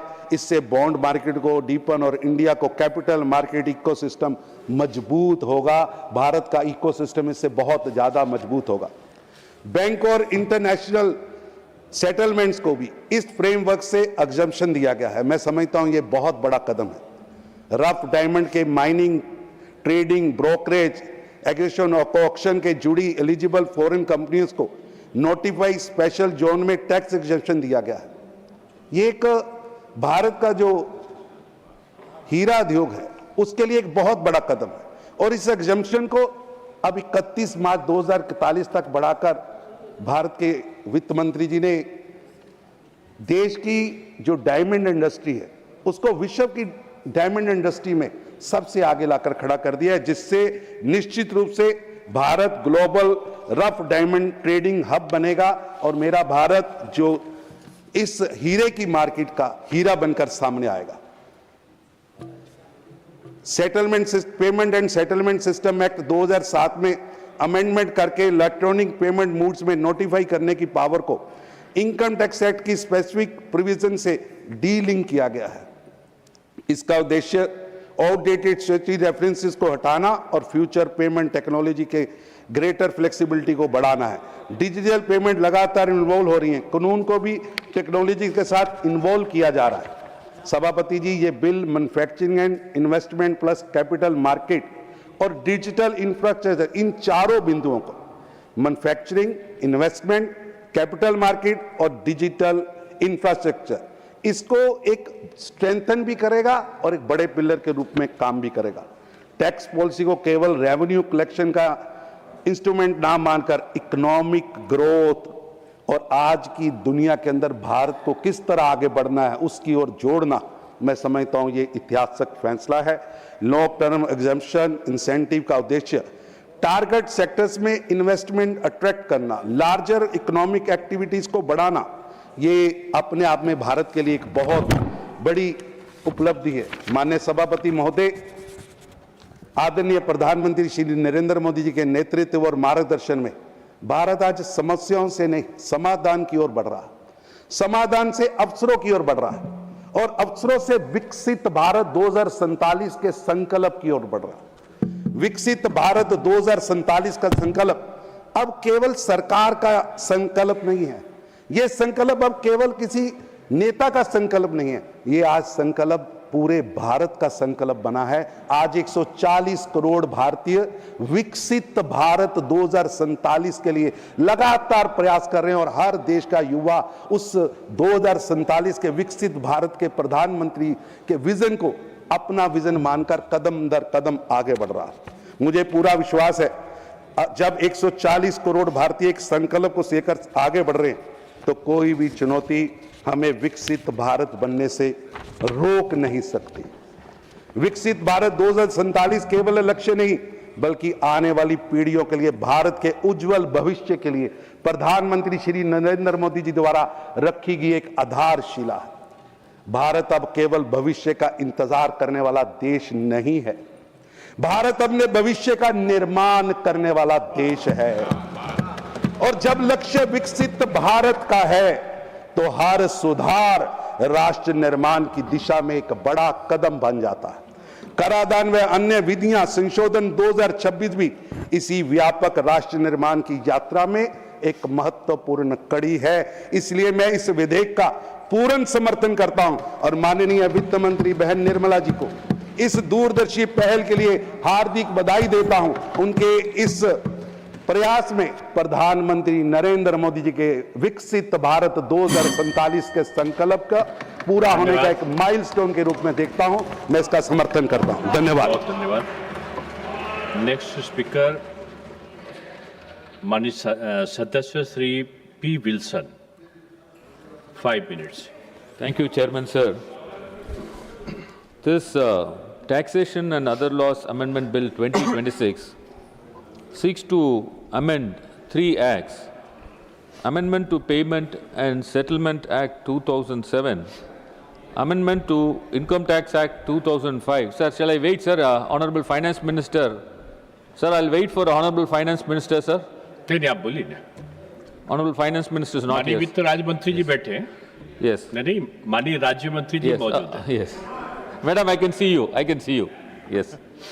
Amendment to Income Tax Act 2025, and the last one is Amendment to Finance Act 2026. Honorable Vice Chairman, sir, certain provisions are going to really affect the poor people, middle class people, and the common man. The power which the union government wants to bring by virtue of this amendment under section 10A of the Payment and Settlement Act 2007 is, it is going to completely collapse the digital payment structure which the country adopted recently. We are making payments through UPI, through GPay, through Paytm. In fact, in all shops like vegetable shops, tea shops, the flower vendor, now they have been adopted to this payment methodology, that is UPI. The government has been spending years together telling the people of India that you should go digital, use your phone, use UPI, do not carry cash. And India has moved towards the digital economy. In fact, even in Parliament canteen, when we go and have a cup of coffee, which they charge only for 10 rupees, I make payments only through UPI.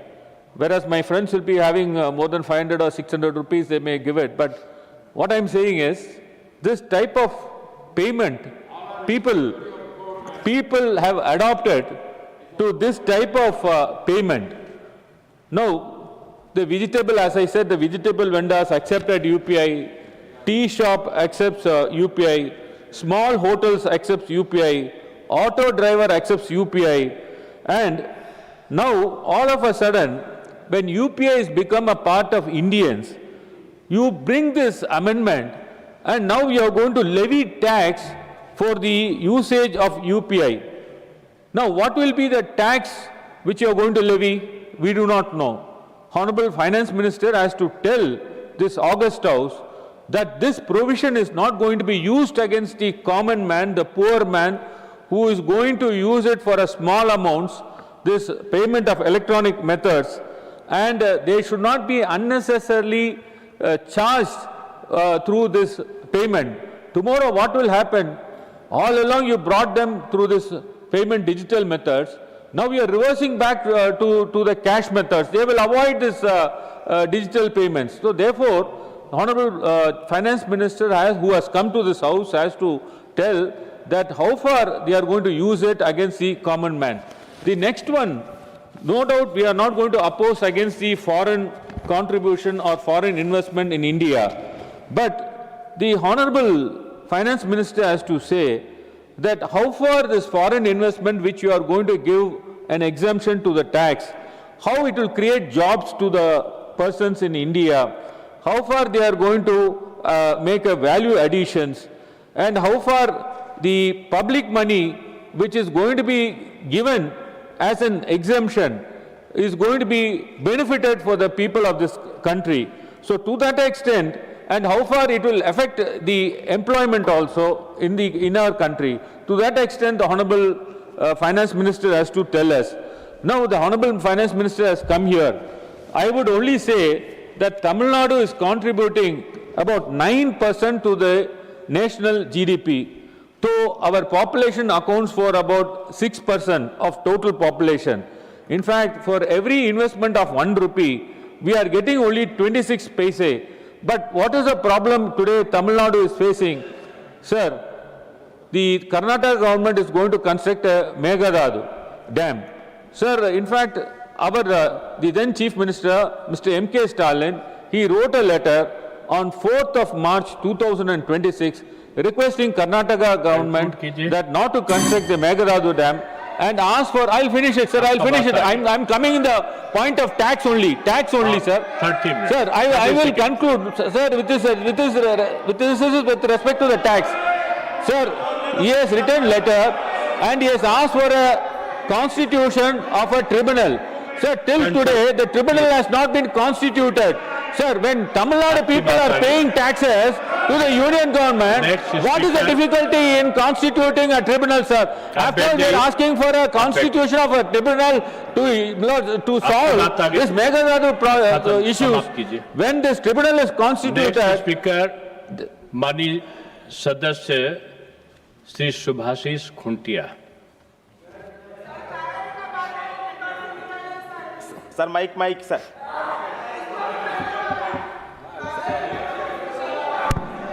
जय Jagannath Thank you, Vice Chairman sir, for giving me the opportunity to speak on the Taxation and Other Laws Amendment Bill 2026. Sir, सरकार ने geopolitical developments और economic uncertainty को ordinance का आधार बताया, लेकिन इसी bill में फॉरेन इंस्टीट्यूशनल इन्वेस्टर्स, डायमंड और इलेक्ट्रॉनिक सेक्टर के लिए 2040 और 41 तक के लॉन्ग टर्म टैक्स बेनिफिट्स दिए गए हैं। यदि आवश्यकता तत्काल थी तो लाभ इतने लॉन्ग टर्म क्यों? क्या ऐसे रिफॉर्म्स पार्लियामेंट के रेगुलर लेजिस्लेटिव प्रोसेस से नहीं लाया जा सकता था? सरकार ने टैक्स एग्जेम्पशन दिए हैं, क्या आकलन किया गया है कि इनसे कितना इन्वेस्टमेंट, एम्प्लॉयमेंट और रेवेन्यू फॉरगन होगा और इंडियन इंडस्ट्रीज तथा एमएसएमईज पर क्या प्रभाव पड़ेगा? सर, क्लॉज 2 के तहत सेक्शन 10A में बदलाव किया गया है। पहले इलेक्ट्रॉनिक्स पेमेंट मोड पर चार्ज नहीं लगाया जा सकता, अब सेंट्रल गवर्नमेंट मोड्स नोटिफाई करेगी। क्या नॉन नोटिफाइड मोड्स पर चार्जेस लगाया जा सकेगा? डाटा सेंटर्स को टैक्स बेनिफिट्स दिए गए हैं, लेकिन इनमें पानी और बिजली की व्यवहार बहुत अधिक होती है। क्या वाटर स्ट्रेस्ड क्षेत्रों में इनके एनवायरमेंटल इंपैक्ट का असेसमेंट किया गया है? सर महोदय, मैं उड़ीसा से आता हूं। श्री नवीन पटनायक जी के नेतृत्व में उड़ीसा ने industrial infrastructure, single window clearance, MSME promotion और पॉलिसी स्टेबिलिटी के माध्यम से इन्वेस्टमेंट आकर्षित किया। उड़ीसा को सरप्लस स्टेट बनाया और नीति आयोग के फिस्कल हेल्थ इंडेक्स में रैंक 1 हासिल किया। एफआईए मुख्य पोर्टफोलियो इन्वेस्टमेंट हो, इससे लिक्विडिटी बढ़ती है, लेकिन फैक्ट्रीज, एमएसएमईज और एम्प्लॉयमेंट स्वतः नहीं बढ़ती। क्या सरकार ने इन इंसेंटिव्स के वास्तविक इंपैक्ट का आकलन किया है? ट्रीटी शॉपिंग और राउंड टिपिंग रोकने के लिए क्या सेफगार्ड्स है? अंत में हर टैक्स इंसेंटिव्स के साथ रेवेन्यू इंपैक्ट स्टेटमेंट पार्लियामेंट के सामने रखा जाए, इंडिपेंडेंट रिव्यू हो और Indian MSMEs, domestic industry, environment तथा इंडियन इन्वेस्टर्स को समान पॉलिसी सपोर्ट मिले। टैक्स कंसेशन का उद्देश्य केवल फॉरेन कैपिटल लाना नहीं, बल्कि इंडियन इंडस्ट्री और हमारा युवाओं के लिए रोजगार को भी मजबूत करना चाहिए। सर धन्यवाद। जय जगन्नाथ, वंदे उत्कल जननी। सर बहुत धन्यवाद। नेक्स्ट स्पीकर माननीय सदस्य Shri S Niranjan Reddy, 2 minutes। Thank you, sir. Sir, my party YSRCP and my leader Jagan Mohan Reddy joins me in supporting this bill wholeheartedly. There are 2 or 3 issues this bill seeks to achieve, sir, so we want to support the government. There's a concern that a lot of members have addressed about the UPI payments and they becoming chargeable. We take comfort that the government has clarified that there will be no UPI burden on the consumers. If steps are taken effectively, that should, I think, harbor any, I'm sorry, sorry, sir, it could take away any such concerns. Sir, I compliment the government that they are having a long-term manufacturing policy with regard to providing that for 40 years they will be having a particular mechanism in place. Sir, I may differ with some of the other members with regard to the requirement of foreign investment in India. India cannot progress without foreign investment. We need to do everything that is necessary for the purpose of bringing in foreign investment. I would therefore urge the government to take further steps, sir, for the purpose of ensuring that any obstacles are removed, because as and when the foreign investors would again start looking at India more positively and aggressively, we should have the rails for ensuring that these investments come in seamlessly. Thank you, sir.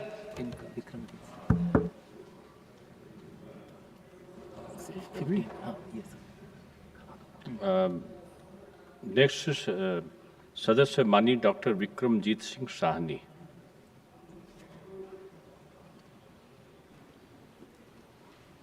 Thank you. Mike. Thank you, Chair. At the monsoon session, this is my first contribution. At the very outset, I rise to wholeheartedly support the Taxation and Other Laws Amendment Bill 2026. जैसे कि चाणक्य ने कहा है कि just as the bee collects honey without hurting the flower, so should a government collect taxes without harming the people. This bill is a modern and very productive legislative expression of that 2,000-year-old wisdom. It may look a technical set of amendments, a schedule substituted here and there, a clause omitted, पर असल में ये bill Bharat की fiscal architecture को global बनाने के लिए एक निर्णायक घड़ी है। सभापति महोदय, ये बिल 3 एक्ट्स को टच करता है। पेमेंट एंड सेटलमेंट एक्ट 2007, हमारा नया income tax act 2025, finance act 2026। लेकिन इसके पीछे की भावना एक ही है, भारत को दुनिया के इन्वेस्टर्स, मैन्युफैक्चरर्स और ट्रेडर्स, एमएसएमई के लिए ज़्यादा प्रेडिक्टेबल, ज़्यादा ट्रांसपेरेंट और ज़्यादा अट्रैक्टिव बनाना। वर्षों से हमारी टैक्स पॉलिसी 1961 का जो पुराना बिल और ये जो चोर मचाए शोर, आज तो शांति है, इनके राज्य में legal ambiguity, outdated cross references, global capital fund managers choosing other jurisdictions over India. We have seen Singapore, we have seen Mauritius being used as a preferred. India का पैसा वहाँ पे बन रहा था, फिर इन्होंने रेट्रोस्पेक्टिव टैक्स लगाए और क्या क्या नहीं किया। Uncertainty that discourages long term manufacturing. आज जो हमारा यूपीआई ट्रांजैक्शन है वो जो 2015 में 2 करोड़ थी, आज 24,162 करोड़ को पार कर गई हैं। डिजिटल पेमेंट्स वैल्यू के मामले में 4,000 गुना से वृद्धि हुई। आज 700 से भी ज़्यादा बैंक और 55 करोड़ से अधिक यूजर यूपीआई तक हैं।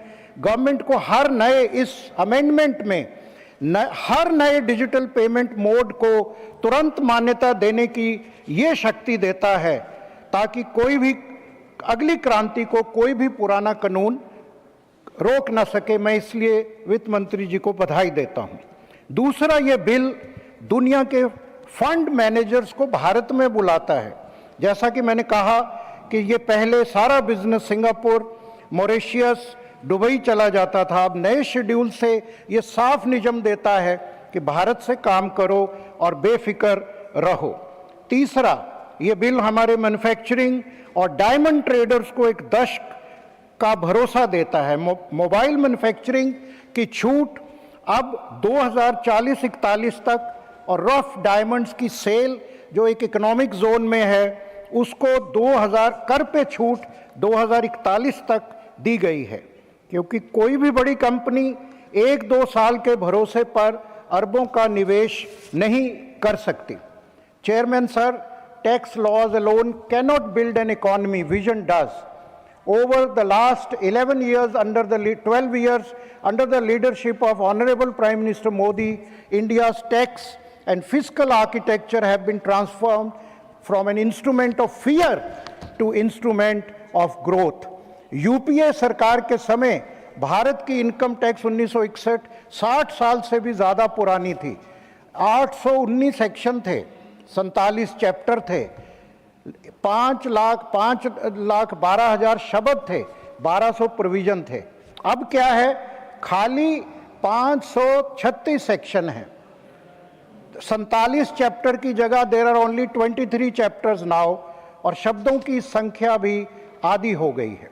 The second transformation was capital. UPA सरकार के समय फंड मैनेजर्स भारत आने से डरते थे और सिंगापुर, मॉरिशस जैसे देशों में फंड मैनेजमेंट बिजनेस का फ़ायदा उठाते रहे।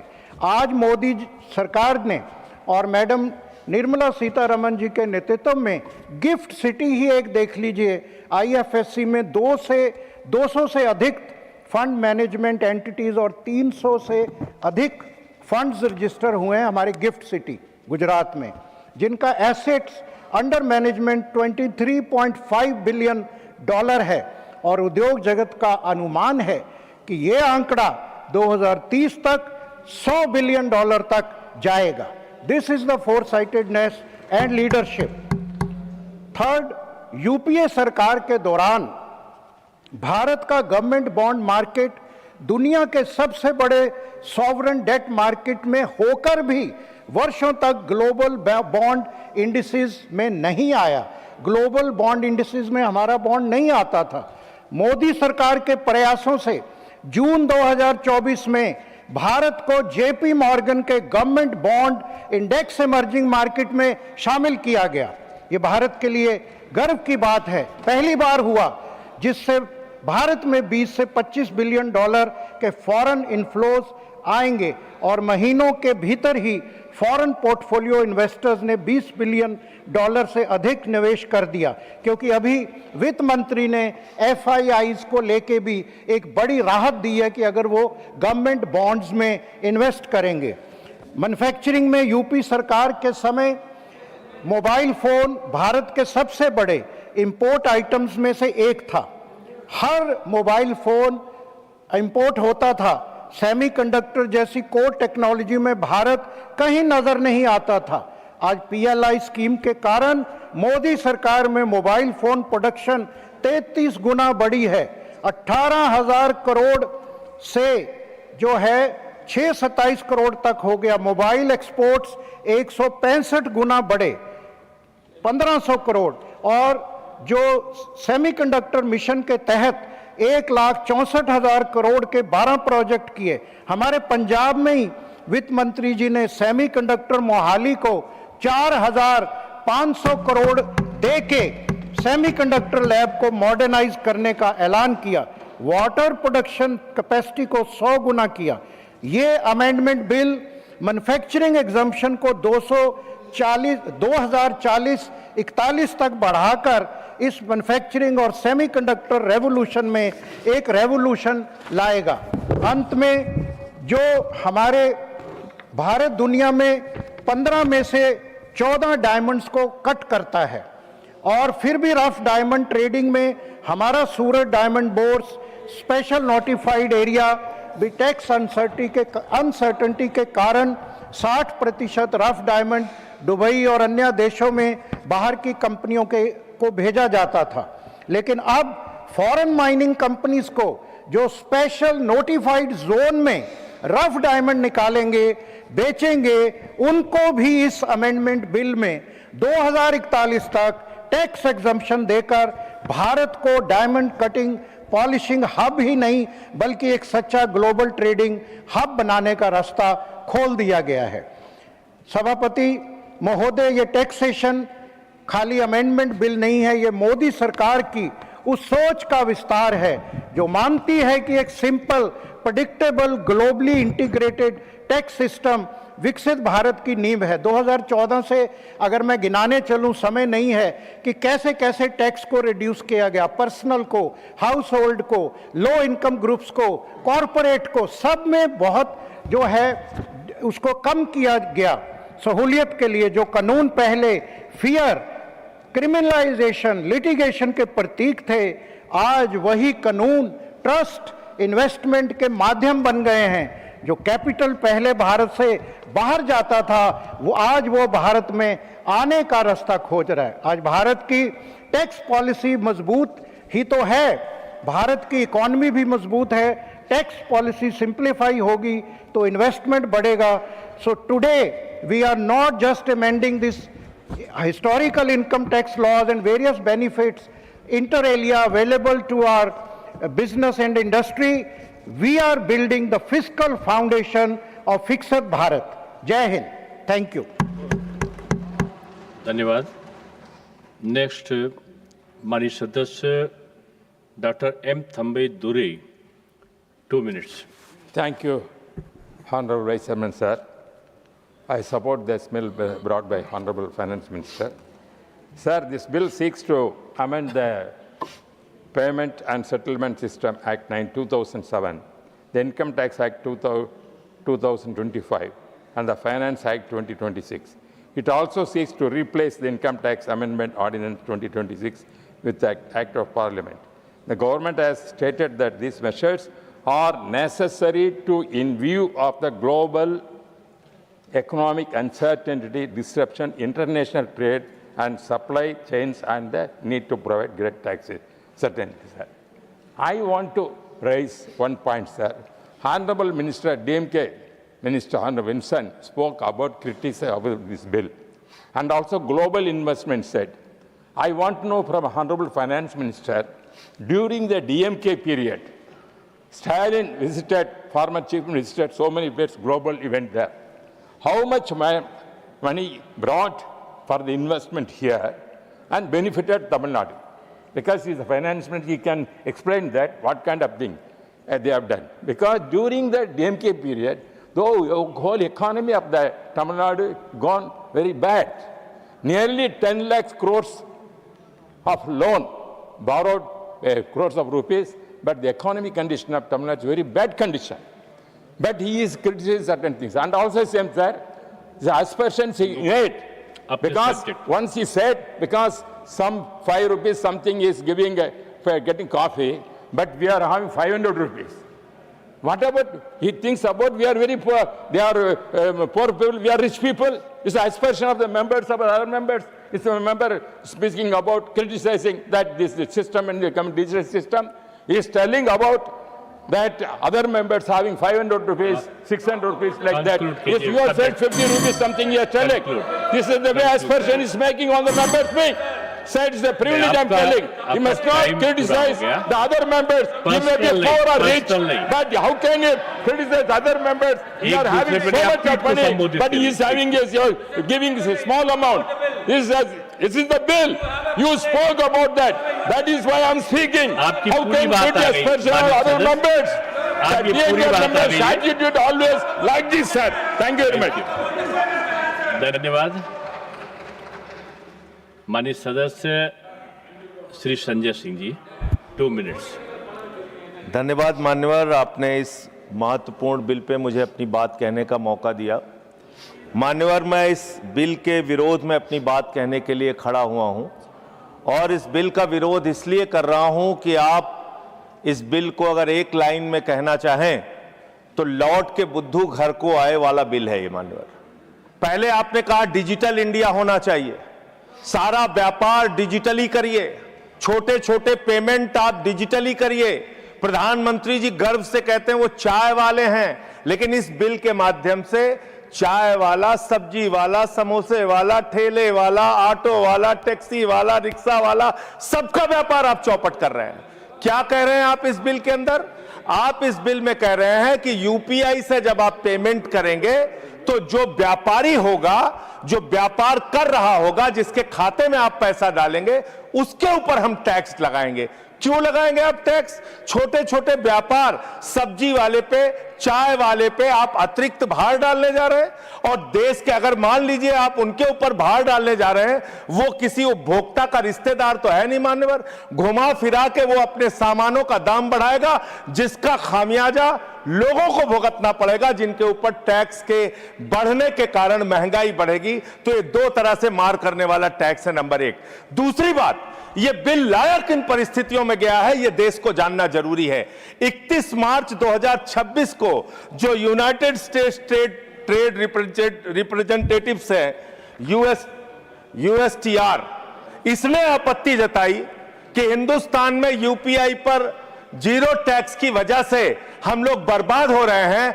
तो ट्रंप के दबाव में भारत की संप्रभुता को गिरवी रख के ये बिल लाया गया है। इसलिए इस बिल के हम खिलाफ। मान्यवर, बहुत कम स्पीकर हैं, 1 आध मिनट का समय मुझे और दे दीजिए। मान्यवर, आपका जो समय, विदेशी दबाव में भारत की संप्रभुता को गिरवी रख के आप ऐसा बिल ला रहे हैं जिसमें फॉरेन इन्वेस्टर्स को तो आप टैक्स में 100% एग्जम्पशन दे रहे हैं, लेकिन जो हिंदुस्तान में छोटे छोटे व्यापार करने वाले लोग हैं उनके ऊपर आप टैक्स लगाने जा रहे हैं। खत्म कर रहा हूं सर, 30 सेकंड और दे दीजिए। मान्यवर, यह सरकार कहती है यूपीआई के पूरे सिस्टम को मैनेज करने में आपको पैसा खर्च करना पड़ता है। अरे भैया, 27,000 करोड़ रुपए तो आपने सिर्फ मिनिमम बैलेंस चार्जेस के नाम पे 2 साल में देश के करोड़ों उपभोक्ताओं से ले लिया। तो इसलिए मैं आपके माध्यम से कहना चाहता हूं सरकार से, यह बिल इस देश के आम आदमी के खिलाफ है, छोटे व्यापारियों के खिलाफ है। इस बिल के विरोध में अपनी बात कहते हुए अनुरोध करूंगा कि इसको वापस लिया जाए। माननीय श्रीमती महुआ माझी, नॉट प्रेजेंट। माननीय Shri LK. Sudheesh, not present. माननीय डॉक्टर कल्पना सैनी, 10 मिनट्स।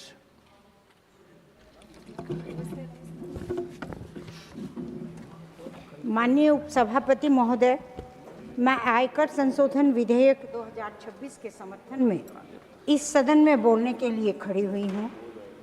यह विधेयक केवल आयकर कानून में एक तकनीकी संशोधन नहीं है, बल्कि भारत की आर्थिक शक्ति, वित्तीय स्थिरता और विकसित भारत 2047 के लक्ष्य को सशक्त करने वाला एक दूरदर्शी सुधार है।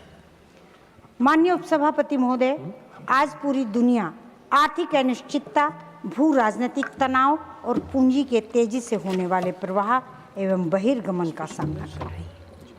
ऐसे समय में भारत को एक मजबूत, स्थिर और भरोसेमंद निवेश गंतव्य बनाना अत्यंत आवश्यक है।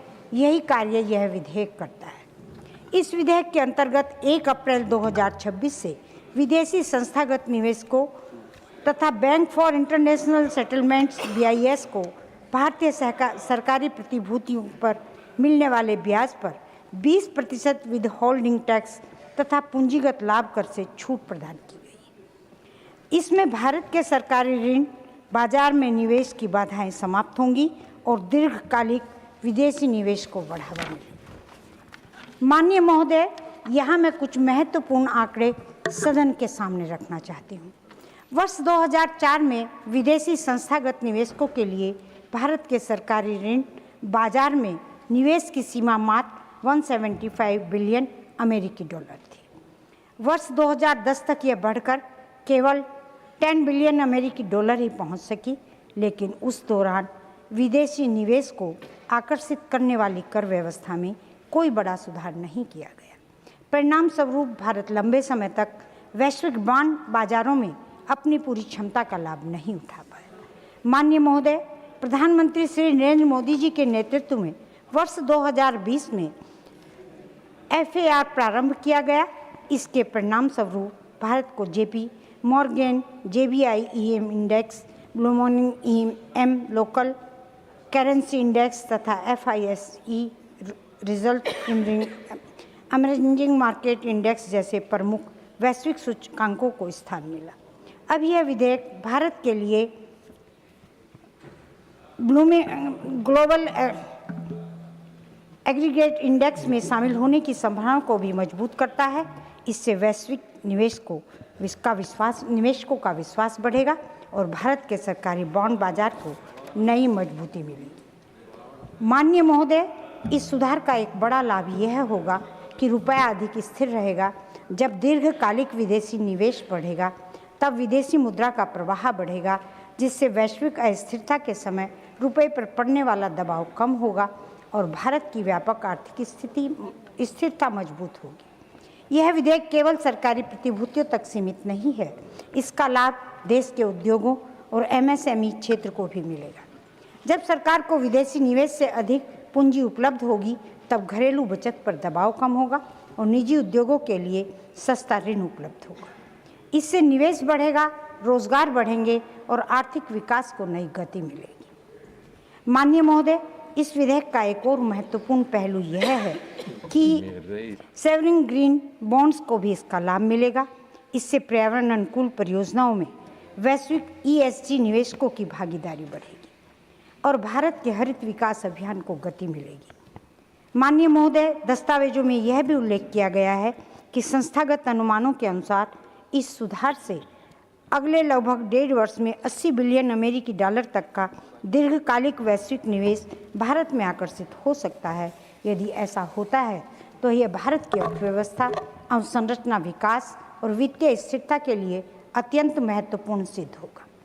आज विश्व भारत की ओर आशा और विश्वास के साथ देख रहा है। भारत दुनिया की सबसे तेजी से बढ़ती प्रमुख अर्थव्यवस्था है। ऐसे समय में यह विधेयक भारत की वित्तीय संप्रभुता को और अधिक मजबूत करेगा तथा विकसित भारत 2047 के लक्ष्य को प्राप्त करने में एक महत्वपूर्ण भूमिका निभाएगा। अंत में मैं माननीय वित्त मंत्री जी तथा आदरणीय प्रधानमंत्री श्री नरेंद्र मोदी जी के दूरदर्शी नेतृत्व की सराहना करती हूँ, जिन्होंने ऐसे महत्वपूर्ण आर्थिक सुधारों के माध्यम से भारत का वैश्विक निवेश का सबसे विश्वसनीय केंद्र बनाने की दिशा में ऐतिहासिक कदम उठाया है। इन्हीं शब्दों के साथ मैं आयकर संशोधन विधेयक 2026 का पूर्ण समर्थन करती हूँ। धन्यवाद। जय हिंद। श्रीमान राजीव कुमार, not present.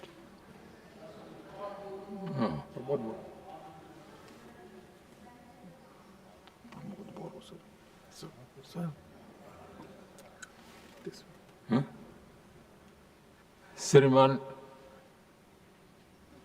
प्रमोद बोरो, श्रीमान Prabhat Maurya. Thank you sir. Sir, इस विधेयक में मेरा कुछ सुझाव है।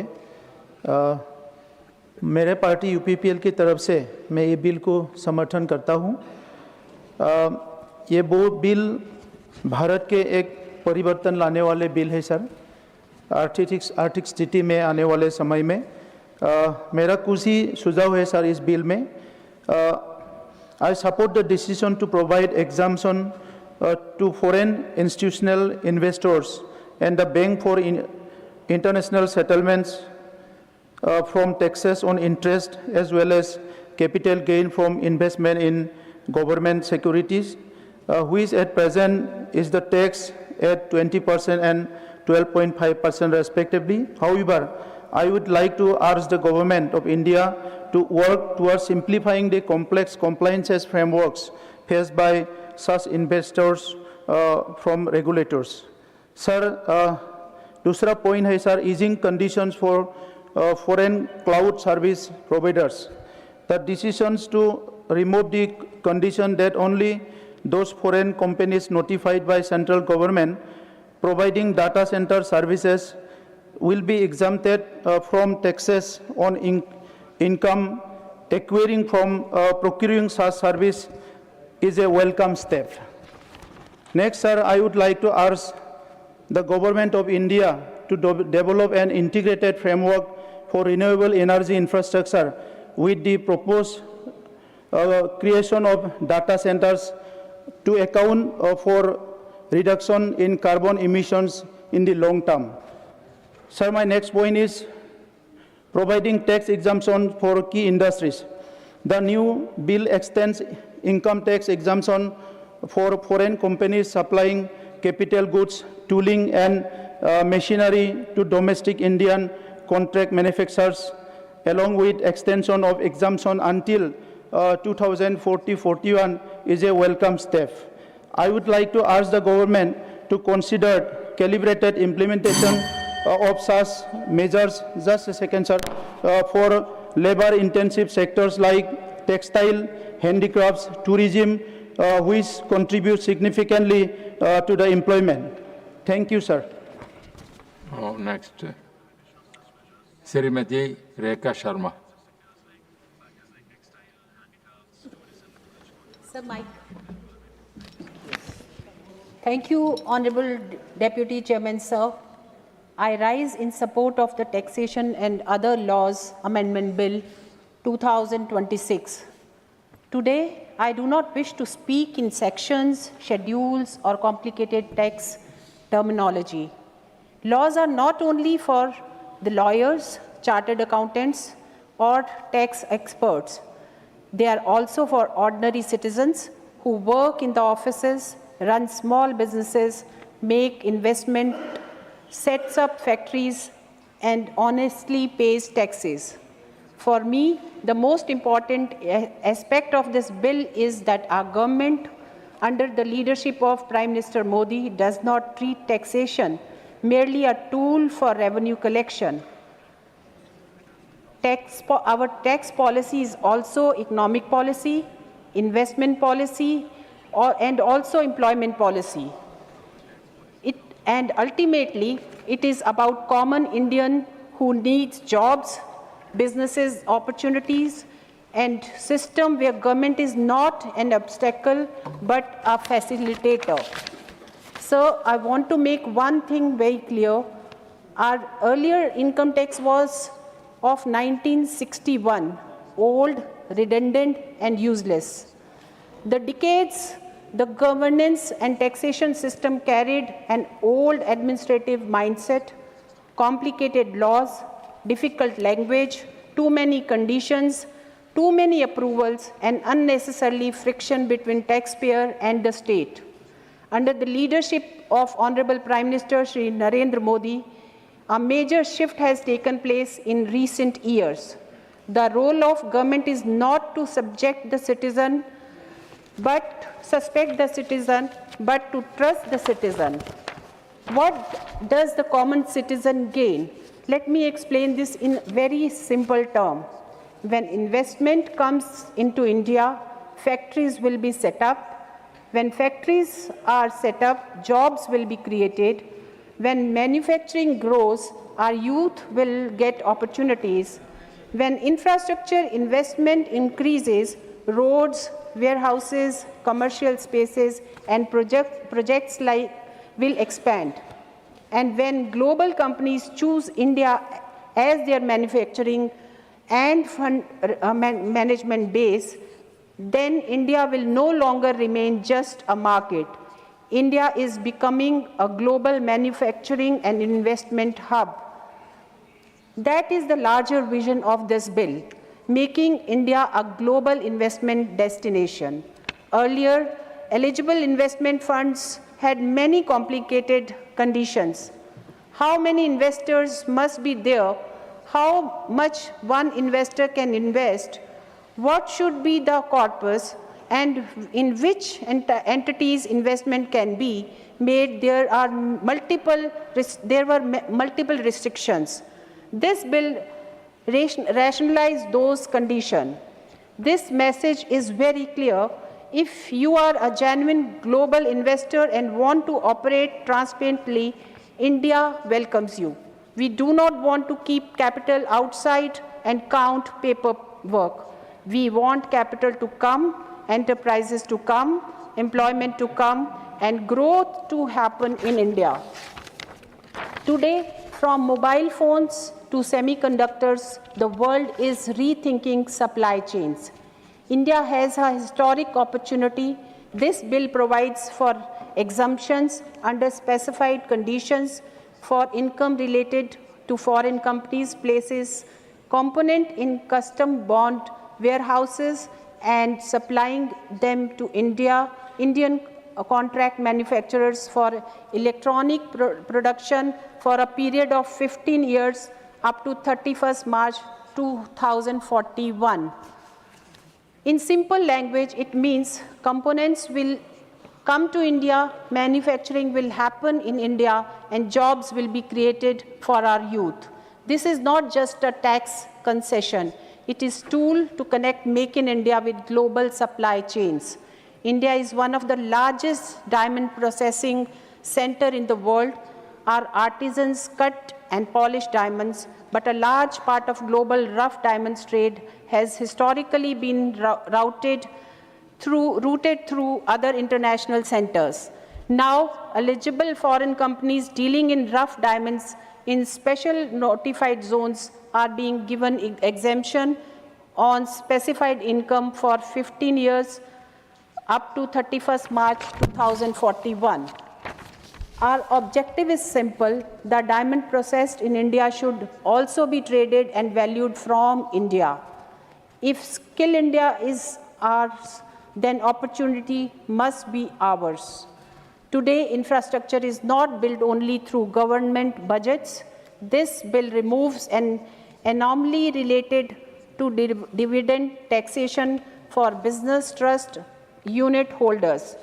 Even if a special purpose vehicle moves to the new tax regime, specified dividend income exemption will still be available to unit holders. This makes the taxation structure more rational and predictable. If rules change every day or interpretations keep shifting, investment will never come. Our government's principle is clear rule, stable policy, and predictable taxation. Today, India is globally recognized for UPI. From street vendor to large showrooms, QR codes have become a symbol of India's digital revolution. This bill updates Section 10A of the Payment and Settlement Systems Act 2007.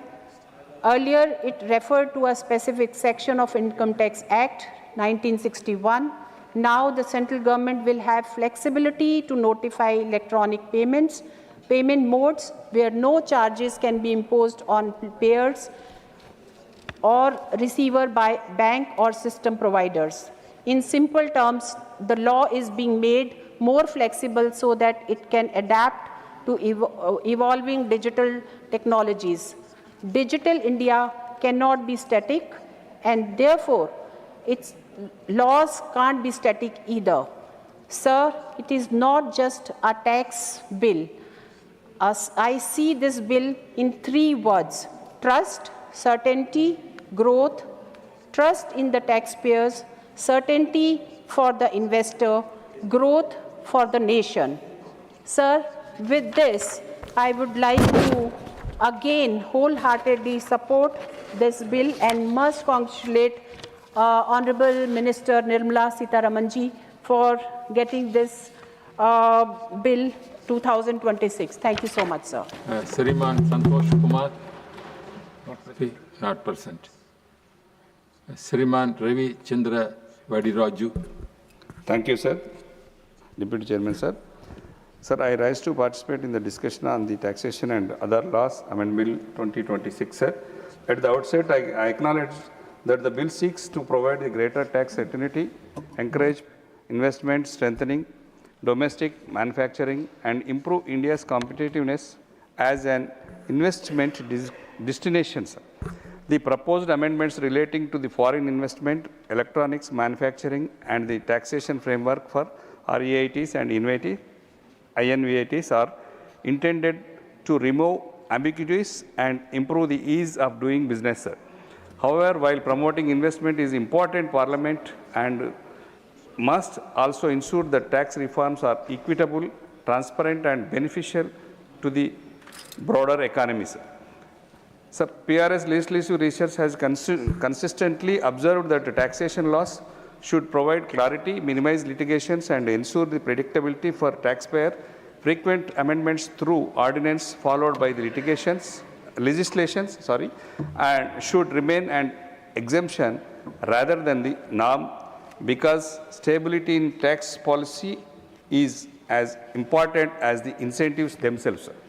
Sir, my first concern is whether these incentives will translate into higher employment and manufacturing within India, particularly in states like Telangana, which have emerged as major centers for electronics, pharmaceuticals, IT, and advanced manufacturing. Tax concessions must be linked with the measurable outcomes in terms of investment, technology transfer, and job creation, sir. Secondly, sir, while the bill provides greater certainty to foreign investors and businesses, the government must ensure that domestic MSME are not placed at a competitive disadvantage, sir. Our small and medium entrepreneurs continue to face compliance costs, limited access to finance, and market uncertainties. Tax reform should equally simplify compliance for MSME, sir. Sir, I would also urge the government to provide periodic impact assessments of such incentives. Parliament should know how much revenue is foregone, how much investment has actually materialized, and how many jobs have been created because of these concessions. Finally, I request the government to ensure that states receive their fair shares of the benefits arising from increased investment. Telangana has consistently contributed to national growth in manufacturing, IT, and exports, and deserves equitably support in future industrial and infrastructure policies. Sir, with these observations, I hope the government will address these concerns while implementing the provision of the bill, sir. Sir, 1 minute, sir. हमारा तेलंगाना में लिए taxation के लिए भी देखा नहीं, sir. जनता के लिए बहुत सारा स्कीम्स लगाया था, sir. Single window system, sir. Granite में भी सब्सिडी स्लैब सिस्टम देके उनके इंडस्ट्री को बचाया, सर. मैं मैडम जी को भी रिक्वेस्ट कर रहा हूँ, MSME के लिए थोड़ा सपोर्ट अच्छा चाहिए, सर. ज़्यादा इस कंट्री में MSME इंडस्ट्रीज बहुत है, 45 crore people depending on industry MSME है. इसके बारे में आप एक बार कॉन्सेंट्रेट करना, मैडम. और एक छोटा सा है, सर, हमारा तेलंगाना में भी किसानों के लिए एंड इंडस्ट्री के लिए, MSME के लिए और ज़्यादा लोगों के लिए सब्सिडीज़ भी इंकरेज करके लैंड भी एलोकेट किए थे, सब्सिडी दिए थे, परमिशंस ईजी दिए थे, फ्री बिजली भी दिए थे और इंडस्ट्री को सेव करने के लिए ज़्यादा लोगों को मेहनत करके और सपोर्ट करके गवर्नमेंट बाहर से भी इंडस्ट्रीज जाने वाले लोगों को भी इधर इंडिया में हैदराबाद में रखने के लिए हम मोरा रख दिया था। इसके लिए मैं रिक्वेस्ट कर रहा हूँ, थोड़ा कॉन्सेंट्रेट MSC पे करने के लिए बोल रहा हूँ sir. Thank you very much sir. इस बिल को सपोर्ट कायम supporting this bill. Thank you. धन्यवाद उपसभापति जी, आपने मुझे taxation and other laws amendment bill 2026 पर बोलने का मौका दिया है। मैं इस बिल के समर्थन में खड़ा हूं सर।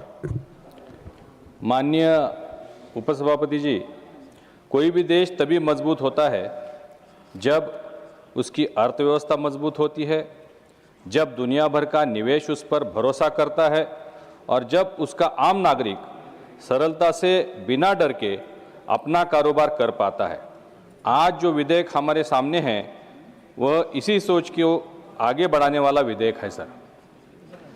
सर, आदरणीय प्रधानमंत्री जी नरेंद्र मोदी जी हमेशा कहते हैं कि भारत को वर्ष 2047 तक विकसित भारत बनाना है और इसके लिए ज़रूरी है कि हम दुनिया भर की पूंजी, दुनिया भर की टेक्नोलॉजी और दुनिया भर के इन्वेस्टमेंट इसको भारत की ओर आकर्षित करें। पिछले एक दशक में हमारी सरकार ने टैक्स व्यवस्था को लगातार सरल बनाया है, टैक्स के जाल को कम किया है और निवेशकों को भरोसा जीता है, निवेशकों का भरोसा जीता है।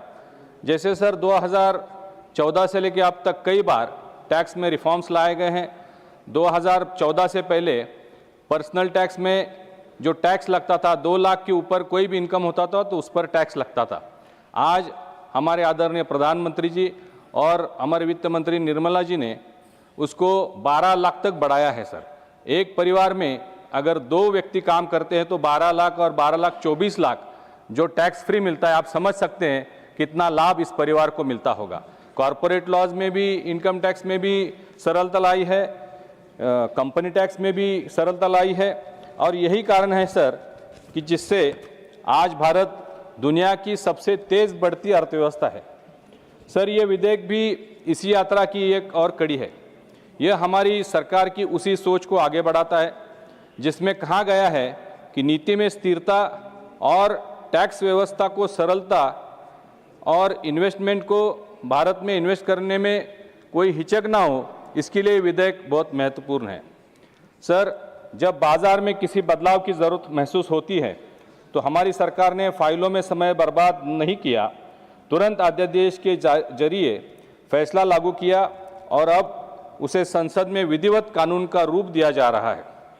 सर, इस विधेयक में इंटरनेशनल इंस्टीट्यूशनल इन्वेस्टमेंट और बैंक फॉर इंटरनेशनल सेटलमेंट्स को गवर्नमेंट सिक्योरिटीज़ में निवेश से होने वाली इनकम पर टैक्स से छूट दी जा रही है। बहुत बड़ा बदलाव है सर। चाहे वो इंटरेस्ट इनकम सिक्योरिटीज़ चाहे वो इंटरेस्ट इनकम से हो या सिक्योरिटीज़ की बिक्री से हुआ लाभ हो, उसे टैक्स से एग्जम्पशन दिया जा रहा है। पहले इस पर सर 20% तक इंटरेस्ट टैक्स और 30% तक शॉर्ट टर्म कैपिटल गेन लगता था। अब ये छूट 1 अप्रैल 2026 से प्रभावी होगी।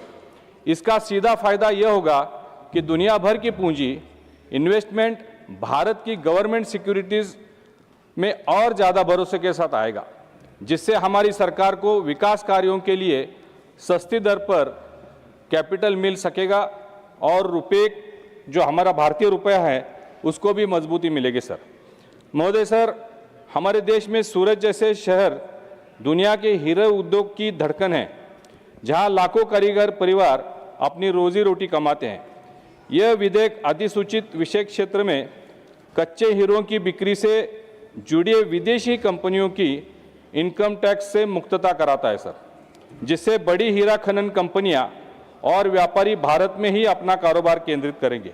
हमारे विपक्ष के साथी अभी कह रहे थे कि विदेशी इन्वेस्टमेंट जो होगी उसको टैक्स से क्यों निजात दी जा रही है और हमारी कंपनियों को क्यों टैक्स लगाया जा रहा है। तो इसका सबसे महत्वपूर्ण यही उद्देश्य है सर कि फॉरेन से ज़्यादा पैसे हमारे देश में इन्वेस्टमेंट आए, हमारी कारागिरों को और काम मिलेगा। इसी तरह फ़ोन, लैपटॉप, सर्वर जैसे इलेक्ट्रॉनिक उपकरण बनाने वाली कंपनियां, इनके लिए विदेशी पुर्जे जो कस्टम बॉन्डेड क्षेत्र में जो वेयर हाउसेस में और गोडाउन में रखे जाते हैं, उनको भी इनकम टैक्स से छूट दी जा रही है सर। और ये सर 2041 तक ये पॉलिसी बनाई जा रही है। कोई भी पॉलिसी अगर 7-2 साल के लिए बनाई जाती है तो लोग इन्वेस्ट करने में हिचकिचाते हैं, लेकिन इसे 2041 तक ये पॉलिसी लागू करने से हमारे देश को बहुत बड़ा लाभ होगा सर। ये सब हमारी सरकार के मेक इन इंडिया और आत्मनिर्भर भारत के संकल्प को और मजबूत करता है। दुनिया भर की कंपनियां अब भारत में इन्वेस्टमेंट करना चाहेंगी और इससे हमारे युवाओं को भी बहुत बड़े पैमाने पे रोजगार मिलेगा सर। हमारी सरकार का मानना है कि जितने कम नियम कायदे होंगे उतना ही आसानी से कारोबार होगा। इस विधेयक में उन विदेशी इन्वेस्टमेंट फंड्स के लिए जो भारत से ऑपरेट होते हैं कई पुरानी शर्तें हटाई जा रही हैं। जैसे पहले था ऑपरेट करने में 25 सदस्यों की शर्त थी, एक निवेशक को सिर्फ 10% ही तक की सीमा थी, या 100 करोड़ मिनिमम कॉर्पस फंड्स, इसकी जो शर्तें थी ये सारी शर्तें हटाई जा चुकी है सर। ये सरलीकरण गिफ्ट सिटी जैसे हमारे अंतर्राष्ट्रीय फाइनेंशियल सेंटर को और मजबूत करेगा और दुनिया भर के फंड मैनेजर अब भारत से ही अपना काम चलाने के लिए प्रोत्साहित होंगे, जिससे भारत में रोजगार और रेवेन्यू दोनों में बढ़ोतरी होगी सर। आज पूरी दुनिया डिजिटल अर्थव्यवस्था की ओर बढ़ रही है और डेटा सेंटर उसकी रीढ़ है। इस विधेयक में डेटा सेंटर से जुड़ा जो भी होगा उसे टैक्स एग्जम्पशन दिया जाएगा और जो पहले दिया गया था उसको और जनरस किया जा रहा है सर।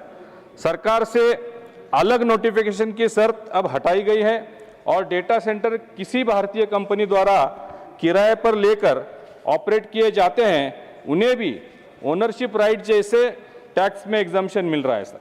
इससे भारत की डिजिटल अर्थव्यवस्था और डेटा सेंटर इन्वेस्टमेंट इसको वैश्विक केंद्र बन पाएगा, ये मेरा मानना है सर। इस विधेयक को लेकर कुछ दिनों से भ्रम फैलाया जा रहा है। अभी भी विपक्ष के कुछ साथी बात कर रहे थे तो उन्होंने यूपीआई के बारे में बात की सर। जब ये यूपीआई टेक्नोलॉजी यहाँ पे लॉन्च हुई थी तब हमारे कांग्रेस के पूर्व मंत्री, वित्त मंत्री, इन्होंने इसका मजाक उड़ाया था सर। उन्होंने कहा था कि भारत एक गरीब देश है, यहाँ पे ये टेक्नोलॉजी कैसे चलेगी, यहाँ पे लोगों के पास मोबाइल नहीं है, लोगों के पास गांव-गांव में इंटरनेट नहीं है, छोटे रेडी वाले, पटरी वाले या छोटे छोटे सब्जी बेचने वाले, ये लोग इसको समझ नहीं पाएंगे। लेकिन आज सर हमारे देश में तकरीबन 48 करोड़ लोग यूपीआई का यूज कर रहे हैं, 6.5 करोड़ व्यापारी इसका यूज कर रहे हैं, लगभग रोज 1 लाख करोड़ का ट्रांजैक्शन यूपीआई से हो रहा है सर। इससे ये कानून और ये बदलाव और ये यूपी टेक्नोलॉजी कितनी महत्वपूर्ण है हम समझ सकते हैं। लेकिन आज हमेशा की तरह विपक्ष के कई साथी संसद के अंदर भी और बाहर भी ये भ्रम फैलाने की कोशिश कर रहे हैं कि इस पर यूपीआई पर कुछ चार्ज लगने वाला है। मैं पूरी तरह जिम्मेदारी के साथ यह कहना चाहता हूं कि ये पूरी तरह गलत है, सफेद झूठ है। यूपीआई पे आम नागरिक के लिए कोई भी चार्ज नहीं लगेगा, ये पूरी तरह मुफ्त है सर। महोदय, पहली की सरकारों में समय में टैक्स इतना उलझा हुआ था कि निवेशक भारत आने से पहले 10 बार सोचता था। आज उसको compelled laws, unstable policies, uncertain environment यहाँ पे भारत में नजर नहीं आ रहा है। पुरानी जो पहचान थी इसके विपरीत हमारी सरकार ने टैक्स व्यवस्था को लगातार सरल बनाया है, स्थिरता दी है और इन्वेस्टर्स को भरोसा दिया है कि भारत में नीति बदलेगी नहीं बल्कि समय के साथ बेहतर होगी। महोदय, यही भरोसा है जिसके कारण आज दुनिया भर की कंपनियां भारत की ओर देख रही हैं।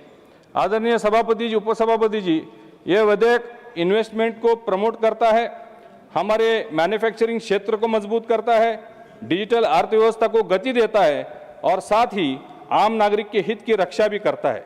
यह प्रधानमंत्री मोदी जी के उस विजन का हिस्सा है जिसमें भारत आत्मनिर्भर भी बनेगा और दुनिया के लिए निवेश का पसंदीदा ठिकाना भी बनेगा।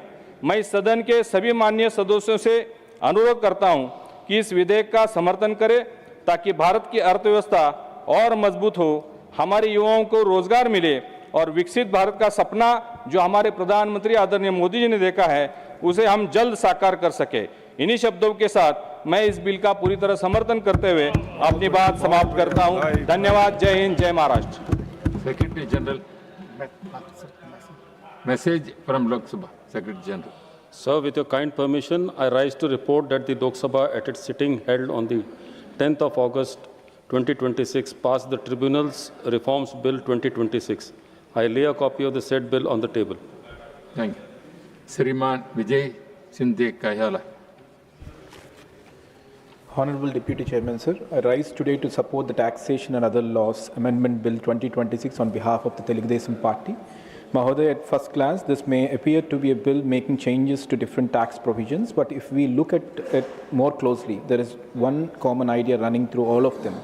Make India a more attractive place to invest, manufacture, manage capital, and build technology. And in today's global economy, Mahoday, that is not a small objective. Capital has choices, technology has choices, companies have choices. If India wants to become a developed economy by 2047, our tax system must not merely collect revenue, it must also create confidence, encourage investment, and enable growth. As Honorable Prime Minister Shri Narendra Modi ji has put it, reform to simply, perform to deliver, transform to impact. Mahoday, this bill is a reform designed to simplify, attract, and enable. Honorable Chairman, sir, this bill should be seen as part of much larger transformation in India's economic governance. Over the last decade, India has moved from a system of complicated complaints towards a system increasingly based on digitalization, transparency, and ease of doing business. We have seen GST, we have seen the insolvency and bankruptcy code, we have seen gift city, we have seen faceless assessment and digital tax administration. The economic survey 2025-26 noted that income tax filings rose from 6.9 crore to 9.2 crore, while the share of direct taxes is total tax revenue increased from 51.9% to 58.2%. So the lesson is not that a strong tax system means a high tax burden. The lesson is the better tax system is one that improves compliance while making legitimate economic activity easier. Minimum government, maximum governance is the philosophy, Mahoday. I therefore place on record my appreciation for the leadership of Honorable Prime Minister Shri Narendra Modi ji and Honorable Finance Minister Shri Nirmala Sitharaman ji for steadily moving India in this direction, Mahoday. And I would like to remind the words of Modi ji, as said, make in India, make for the world. I would add, invest in India, manage from India, manufacture in India, innovate from India. Okay, thank you. And last point, Mother. And there's, we are first in my bloodline. I'm seeing this Google Data Center AA hub in Visakhapatnam. And this is done by our Honorable Chief Minister Chandrababu Naidu ji. And this will be useful for the renewable energy, fiber networks and everything. And as Pandit Deen Dayal Upadhyaya ji said, विकास का लाभ अंतिम व्यक्ति तक पहुंचना चाहिए, and digital infrastructure is increasingly becoming one of the ways to take opportunity to that last mile, Mahoday. And I would like to, on behalf of our party, I would like to suggest one thing: investment in data must go together with security of data. So I would like to extend my wholehearted support to the Taxation and Other Laws Bill 2026. Thank you very much. Shriman Sanjay.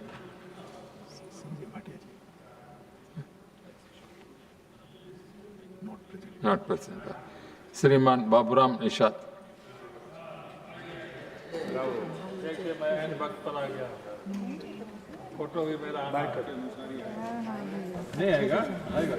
बहुत बहुत धन्यवाद माननीय उपसभापति जी। मुझे आपने कराधान एवं अन्य विधियां संशोधन विधेयक 2026 के समर्थन में बोलने के लिए खड़ा हूं। निश्चित रूप से जो विधेयक आया है ये इसकी बहुत महती आवश्यकता थी, क्योंकि ये विधेयक देश की अर्थव्यवस्था को मजबूत करने वाला विधेयक है और पूरी दुनिया, पूरा देश की अर्थव्यवस्था से अवगत है। लेकिन ये विधेयक और आधार बनेगा इस देश की अर्थव्यवस्था को बढ़ाने में। निश्चित रूप से विदेशी निवेश को बढ़ावा देने वाला इलेक्ट्रॉनिक्स निर्माण को प्रोत्साहित करने वाला और भारत को आधुनिक डिजिटल एवं वित्तीय गतिविधियों का बड़ा केंद्र बनाने की दिशा में महत्वपूर्ण कदम है। माननीय महोदय जी, आज दुनिया में निवेश वहीं जाता है जहां का कानून सरल हो, कर व्यवस्था स्पष्ट हो और व्यापार करना आसान हो। जब से ये मोदी सरकार आई है और हमारे भारत सरकार की वित्त मंत्री बहन सीतारमण जी वित्त मंत्री बनी है, लगातार हम यहाँ निवेश बढ़ता जा रहा है।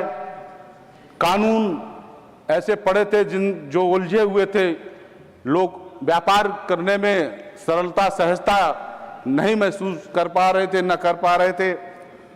और निश्चित रूप से जब से मोदी जी देश के प्रधानमंत्री बने हैं, देश में ये व्यवस्था सुधरी है। आज दुनिया में हमारी सरकार का प्रयास है कि भारत में विदेशी निवेश आए, नई कंपनियां आएं, कारखाने लगें और युवाओं के लिए रोजगार के नए अवसर पैदा हों। ये संभव हुआ है जब हम सरकार के नाते कारखाने लगवाने के लिए व्यवस्था सरल की है और युवाओं को विभिन्न क्षेत्रों पर रोजगार सृजन हुए हैं। 140 करोड़ का ये हमारा देश है। जब तक यहाँ की व्यवस्था ठीक नहीं होगी तब तक आम जनमानस सहज रूप से काम करने में सक्षम नहीं हो पाएगा। ये विधेयक इसी दिशा में महत्वपूर्ण बदलाव करता है। पहला, विदेशी निवेश को बढ़ावा। सरकारी प्रौद्योगिकियों में निवेश करने वाला मात्र विदेशी संस्थागत निवेशकों और बैंक फॉर इंटरनेशनल सेटलमेंट को मिलने वाले ब्याज और पूंजीगत लाभ पर छूट का प्रावधान किया गया है। इससे विदेशी निवेशकों के लिए भारत के सरकारी प्रतिभूति बाजार में निवेश करना अधिक आकर्षक हो सकता है। इसका लाभ हमारे वित्तीय बाजार को मिलेगा और भारत में विदेशी पूंजी का प्रवाह बढ़ेगा। दूसरा, भारत को इलेक्ट्रॉनिक मैन्युफैक्चरिंग का केंद्र बनाना। आज मोबाइल फोन हो, लैपटॉप हो, सर्वर और दूसरे इलेक्ट्रॉनिक सामान हमारी रोजमर्रा की जरूरत बन चुके हैं। निश्चित रूप से इस कानून के माध्यम से और इसके पहले भी इनको सरल किया गया है। लैपटॉप बन रहे हैं, फोन बन रहे हैं, सर्वर बन रहे हैं, लेकिन इस विधेयक के आने से और उपलब्धि हासिल होगी। मैं बधाई दूंगा सरकार को, बहन सीतारमण जी को। भारत चाहता है कि इन उत्पादों का निर्माण केवल विदेशों में ना हो बल्कि बड़ी मात्रा में भारत में हो। इस विधेयक में इलेक्ट्रॉनिक्स के क्षेत्र में काम करने वाली पात्र विदेशी कंपनियों को कर प्रोत्साहन दिया गया और इस सुविधा को आगे बढ़ाया गया। इससे कंपनियों को भारत में उत्पादन इकाइयां लगाने के लिए प्रोत्साहन मिलेगा। माननीय अध्यक्ष महोदय, निवेश आएगा, उत्पादन बढ़ेगा, रोजगार के अवसर बढ़ेंगे। यही तो मेक इंडिया की भावना है। अगर ये सब सुविधाएं ना होती और मेक इंडिया का नारा आदरणीय देश के प्रधानमंत्री ने दिया तो आज मैं कह सकता हूं कि यह संभव हुआ है कि आज मेरे देश में ढेर सारी वस्तुएं, ढेर सारे इलेक्ट्रॉनिक सामान जो बन रहे हैं और विदेश में उसकी डिमांड बढ़ी है। निश्चित रूप से ये ऐतिहासिक कदम है हमारी देश के सरकार का। भारत का हीरा उद्योग पूरी दुनिया में अपनी पहचान रखता है। विधेयक में मात्र विदेशी हीरा कंपनियों को कच्चे हीरे की बिक्री से जुड़े कुछ आय पर कर छूट देने का प्रावधान किया गया है। इससे भारत में हीरा व्यापार और उससे जुड़ी आर्थिक गतिविधियों को बढ़ावा मिल सकता है। आदरणीय चेयरमैन सर, सिर्फ आधा मिनट। चौथा, डेटा सेंटर, क्लाउड क्षेत्र को बढ़ावा। माननीय अध्यक्ष जी, आज के समय में डेटा ही नई ताकत है। आज हमारा युवा, आज हमारे देश में मोबाइल बैंकिंग से लेकर आर्टिफिशियल इंटेलिजेंस तक हर डिजिटल सेवा के लिए डेटा सेंटर की जरूरत होती है। ये विधेयक डेटा सेंटर से संबंधित कुछ जटिल अनुमोदन की शर्तों को सरल करता है, तभी तो इस देश का युवा, माताएं और बहनें, किसान, नौजवान डेटा से जुड़कर देश और की उपलब्धियां और सरकार की उपलब्धियां से अवगत होता है और उन उपलब्धियों से लाभ लेता है। अपनी बात खत्म करता हूं। बहुत बहुत धन्यवाद। जय हिंद। Next doctor Satish Poonia, Not present. Not present. Okay, श्रीमान महेश केवत, श्रीमान महेश केवत,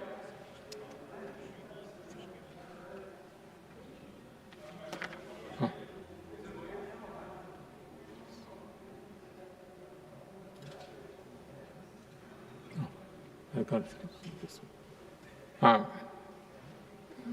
मैडम श्रीमती Nirmala Sitharaman.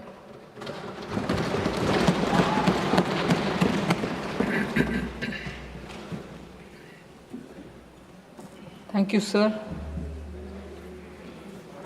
Even at the stage of introduction, I had mentioned that we are discussing amendments to the Payment and Settlement System Act 2007, the Income Tax Act of 2025, and also amendment to the Finance Act of 2026. Sir, post the budget this year, considering the evolving global situation, considering... No, ministers, after minister reply, I will call you. See, when I called you, you are in person. Look.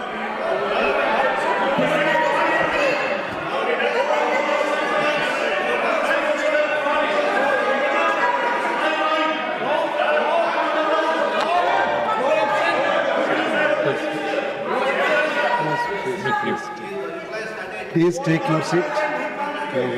Just for a minute. क्या हुआ? Nothing, sir. Oh, नहीं. Please. Before calling Honorable Minister, there is a for Dr. John Britas to briefly put his points. Then I'll call him. For 2 minutes. It's for 2 minutes. Right? You are not here. I am here, sir. I am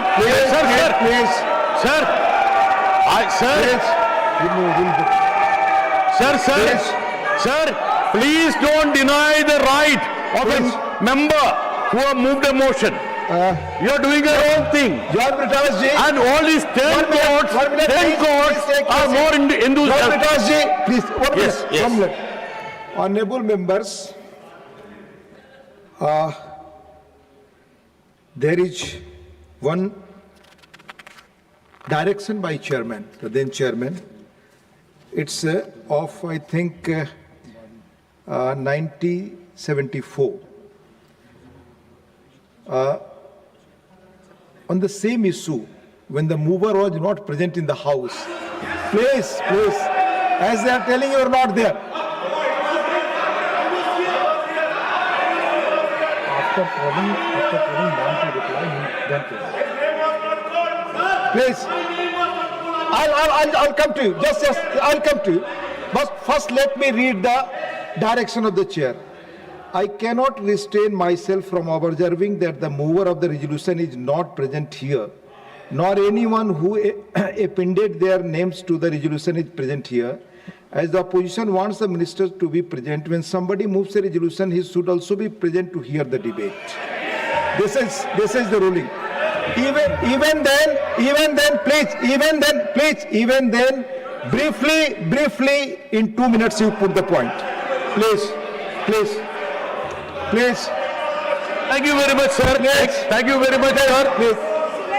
I am thankful to the deputy chairman. 2 minutes only. 2 minutes. Sir, 5 minutes minimum, sir. Sir, Honorable Minister. Please. Honorable, baite, what is it? Just briefly you tell you आपकी समय जा रहा है, आपका समय जा रहा है. Sir, Honorable Minister has facilitated promulgation of the ordinance and subsequently brought this bill, thinking that the foreign capital would come to this country. And she is much more relying on the promises of the foreign countries. There have been insistence on the part of US Trade Representative that you need to charge UPI. The same pressure was exerted on Brazil. They didn't heed them. Now, the policy of the government is completely being upended, and she has cleverly brought in the UPI component in this piece of legislation. Madam, see, what was the statement of the Honorable Prime Minister? I am quoting, sir. Prime Minister Modi told first G20 finance ministers and central bank governors in February 2023 that India's digital payment ecosystem had been developed as a free public good. Thus, the current bill goes against the principle of India. The government policy from 2017 to 2025 was to keep digital payment charges away from merchants and consumers. Thus, the current bill which she wants this House to pass is violation of the solemn assurance of the Honorable Prime Minister. And Madam Finance Minister knows that this NBCI have been formed by 50-55 stakeholders, including our banks and financial institutions. And she all of a sudden says that, sir, what is it, sir? Time is over, Sir, they are eager. No, Sir, at least the finance, at least the finance minister should know what I am trying to say. You have already spoken. Sir, I will tell you one thing. Please. This government has to concentrate on the basic issues of this nation. Thank you. Sir, what is Thank it, you. sir? Time is over. What sir. time, sir? I just I wanted was given 2 minutes. Then I will not speak, sir. Give me 3 minutes. You have already spoken. Give me Finish. Sir, what did they talk about the depreciating rupee? 2013, what was the statement of the Honorable Prime Minister? The rupee is in ICU. There is deep corruption in Delhi. That's why the rupee is plummeting. Sir, what is the rupee value now, sir? What is the rupee value? Please. How much rupee you have to pay to get a dollar? Sir, I can tell you, there is a foreign capital flight that we are Thank you. Sir, Over. Sir, Now 3 minutes. No. Thank you. No. Sir, Now I'll request, please, you have 3 minutes. I have already. Give me 1 minute, I'll sum up. No, please. I request the Honorable Finance Minister, Honorable and explain to the nation Nirmala why Sitharaman they to reply the discussion. Honorable Fund, please. No, sir. I allowed you 3 minutes. The time was 2 minutes. Even I read the ruling. You are not in the House. Please. You are not in the House. Even then I gave opportunity to you. Please do not go. Honorable Finance Minister, please. Honorable Finance Minister. Abul, please. Honorable Finance Minister. So thank you, sir. Please. Please. Thank you, sir. So, sir... have patience of listening, Honorable Finance Minister. Please, have patience of listening, Honorable Finance Minister now. Please. So thank you, sir. As I said, we are dealing with 3 different acts and their amendments. Because of the evolving global situation, sir, Income Tax Amendment Ordinance of 2026 was brought in sometime early June 2026. And in that, we had just 2 proposals in the ordinance. The 2 proposals were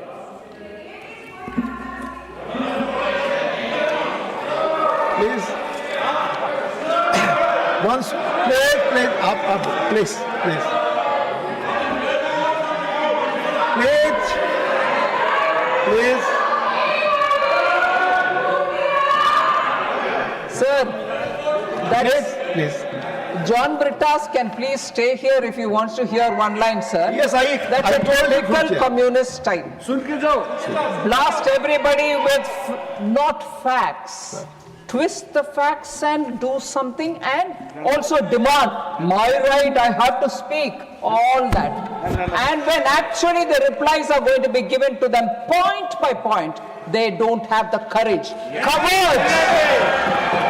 Communists in this country are total cowards. Member has proven that.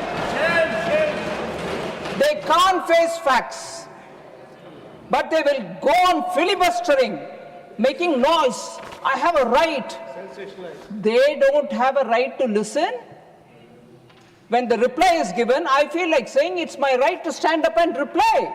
I honor every member for whatever they say and reply, taking their names. Honorable John Britta should stay here to hear the reply, because he's been creating confusion all over, not just here but in the country, because that's the tactics the communists adopt. Total lies, sir. I'm sorry, lies may not be parliamentary, untruths. So when I said there are 3 acts we are dealing with today, one is an ordinance which was passed on 5th, ordinance which was issued on 5th June 2026, in order that we can address some of the challenging global situations. And that ordinance had only 2 particular aspects. It was issued with 2 things.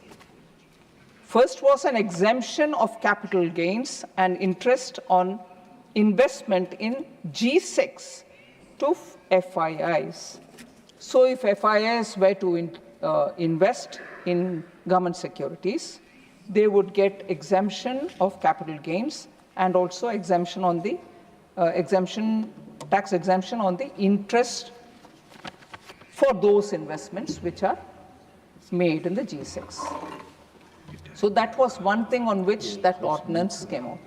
The other aspect that the ordinance came out on was providing again exemption, tax exemption for capital gains and tax exemption on interest on investments again in government securities to the Bank of International Settlement. So the ordinance of 5th June 2026 had only these 2 issues, and now that ordinance will have to be made into a law or made part of the law.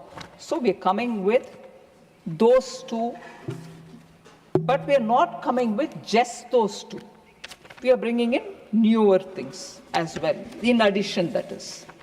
So what are those newer things, sir? Again, keeping the global developing dynamic situation in mind, we have come up with a few more additional points which relate to taxation and other laws. So the first one, I'll be very brief about what are the additional things which are coming in. The first one is to extend the exemption period which are provided for foreign companies which provide capital goods equipments to a contract manufacturer.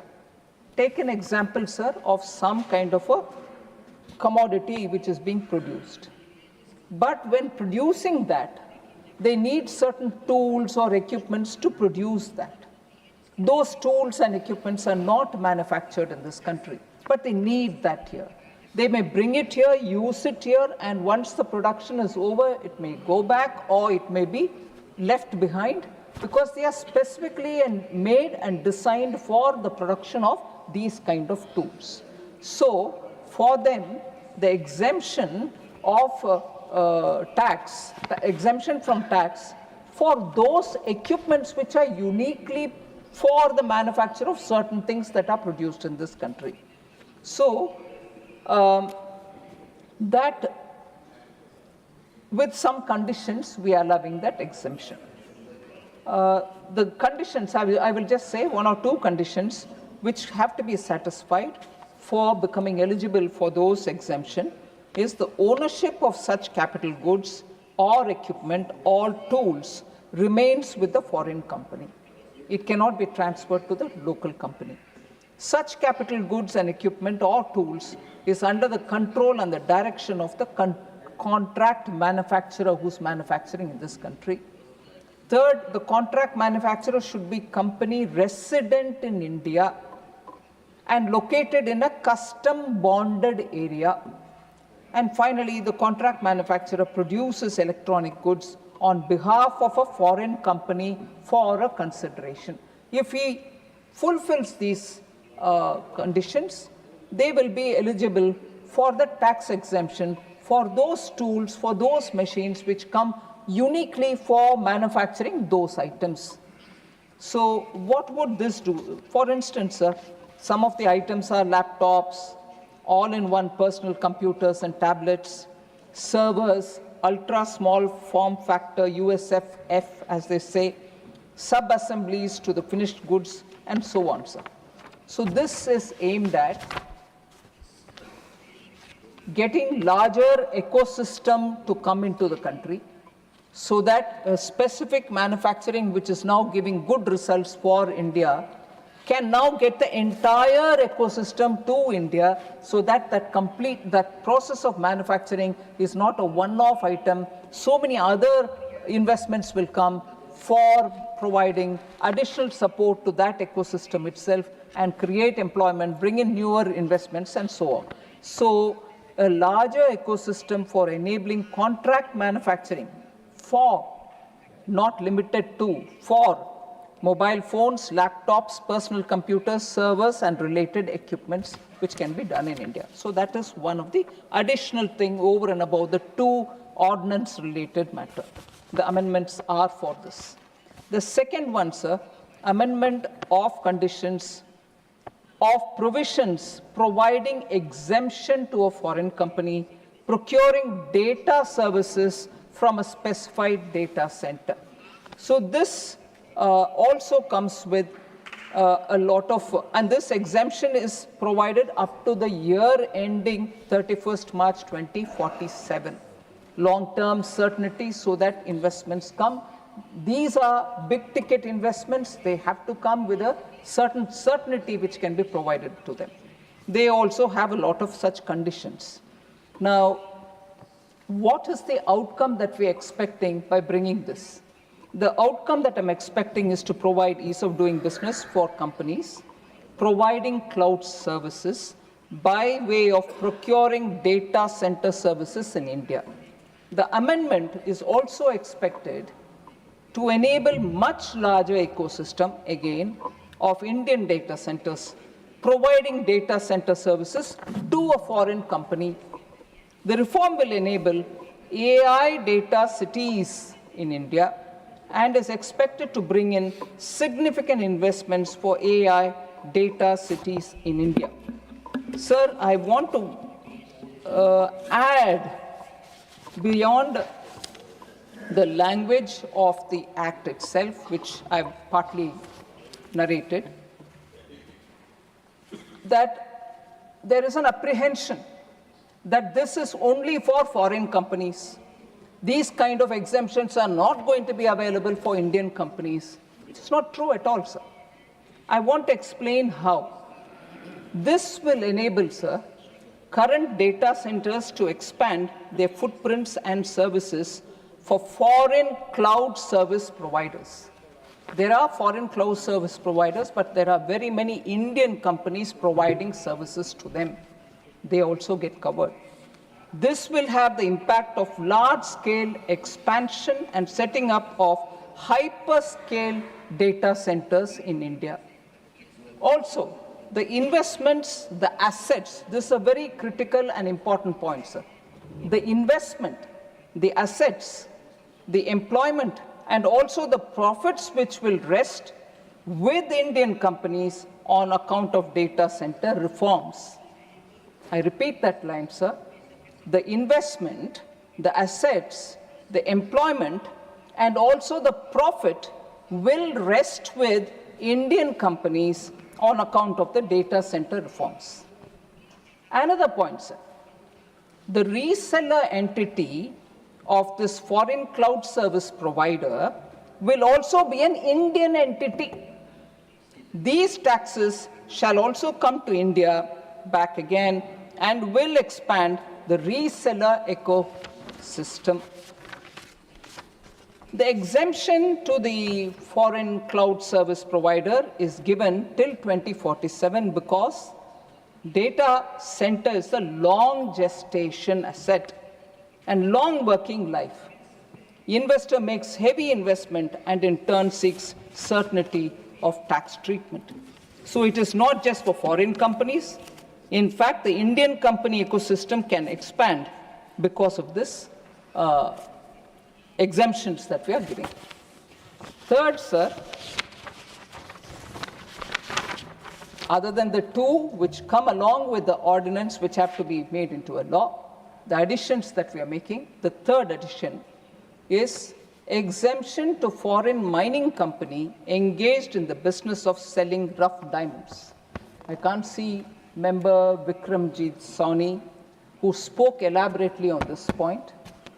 Foreign mining companies, sir, are allowed, not today, since 2016, to display uncut and unassorted diamonds in specified or special notified zones, such as Mumbai and Surat, and such display is exempted from forming a business connection in India. They come, bring stocks, display it, and whatever is chosen is also taken back, and then they bill it from there. They have no other connection with any of the buyers or companies which are here. This has been on since 2016. For enabling sale of rough diamonds in these zones, safe harbor rules or a framework under Rules 99, 102 of the Income Tax Rules 2026 was provided for foreign mining companies engaged in the business of selling raw diamonds, uncut diamonds, wherein the profit and gains of the eligible business chargeable to tax shall be 4%. That is the safe harbor, or more of the gross receipts from that business. So in order to promote the ecosystem for trading in raw and rough diamonds and provide tax certainty, it is proposed through this amendment that we are bringing to expand the definition of raw or rough diamonds to include assorted diamonds and also provide exemption to a foreign company engaged in the business of diamond mining or a foreign company functioning as a site holder, broker, aggregator, or a tender and auction entity for such businesses for a period of 15 years up to tax year ending 31st March 2041. We have elaborately mentioned each one of the categories so that there is no confusion about who's eligible and who's not eligible. The new provision, therefore, is proposed to be inserted at serial number 13F of the table in Schedule 4 of the Income Tax Act 2025. The amendment outcome, sir, what are we expecting from this? The amendment is expected to shift some of the diamond trading businesses which happen in places like Amsterdam, Antwerp, or parts of Israel to move to India, diamond trading business to India, and also promote ecosystem for financing of buying and selling of diamonds in India itself. Now also somewhat in Middle East, Dubai, and so on. So all these people, because of this exemptions provided, can now do that wholesale business here and be accessible to Indian buyers. That is the outcome that we expect, that the entire ecosystem can be available here. India is very well known for polishing and cutting the diamonds. Now, if that business also moves here, our diamond industry, which is a very labor-intensive, maximum labor employment is provided by these units, can benefit. So, fourth amendment which we are bringing here, exemption to a foreign company storing components for sale to a contract manufacturer involved in manufacturing of specified electronic goods. So I just want to elaborate on this. Assume that there is a phone manufacturer. There are several thousands of little parts which go into making that phone. Each time he wants a particular component, he will have to place an order, wait for the component to be brought in, then supplied, then make it. But making of these items, which are very export sensitive, require timely supply of these components.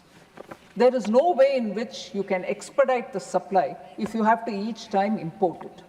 So among the industry, the idea was, if there was, unless they're keeping it in a ship in the high seas, instead of that, they could hold it within our borders, somewhere close to the port, not as a ownership, it's in the ship or here, but immediately supplied to that particular notified manufacturer, that particular component, and whatever tax has to be paid will be paid. Therefore, foreign companies were provided a safe harbor till now at the rate of 2% or more of the gross receipts from the business activity of storage of components in a warehouse in a custom bonded area. So the framework is part of Rule 99 to 102 of the Income Tax Rules 2026, applies where such components are sold to a contract manufacturer, specified fellow, of specified electronic goods. So what are we proposing now? Accordingly, it is proposed that exemption may be provided on the income of a foreign company storing components for sale to a contract manufacturer involved in manufacturing a specified electronic goods for a period of 15 years up to the tax year ending 31st March 2041. So the specific or specified electronic goods are, again, mobile phones, laptops, all-in-one personal computers and tablets, servers, ultra-small form factors, USFF, sub-assemblies to the finished goods mentioned in clauses 1 and 2, that is phone and laptops, hearables, wearables, and accessories related to finished goods mentioned in clauses 1 and 2. So what is the outcome we are expecting out of this? Amendment is expected to enable a much larger ecosystem for contract manufacturing of mobile phones, laptops, personal computers, servers, and related components in India. So the fifth additional thing that we are bringing on is exemption to a unit holder on dividend received or receivable from a special purpose vehicle of business trust where such SPV is a new regime. So this is a very simplified one, which I think all of us were aware of. We brought in the accumulated MAT, which was in the old income tax regime, sort of as a final tax, and from now we wouldn't collect MAT under the old regime, nor do we want to collect under the new regime. But in order to exhaust the MAT or the MAT, which has already got accumulated, we said companies will have to move over to the new tax regime. Now, when they move into the new tax regime with the accumulated MAT, which they would want to exhaust, they would have a SPV in the case of InvITs and so on. They would have an SPV. That's one thing which has happened through the finance bill.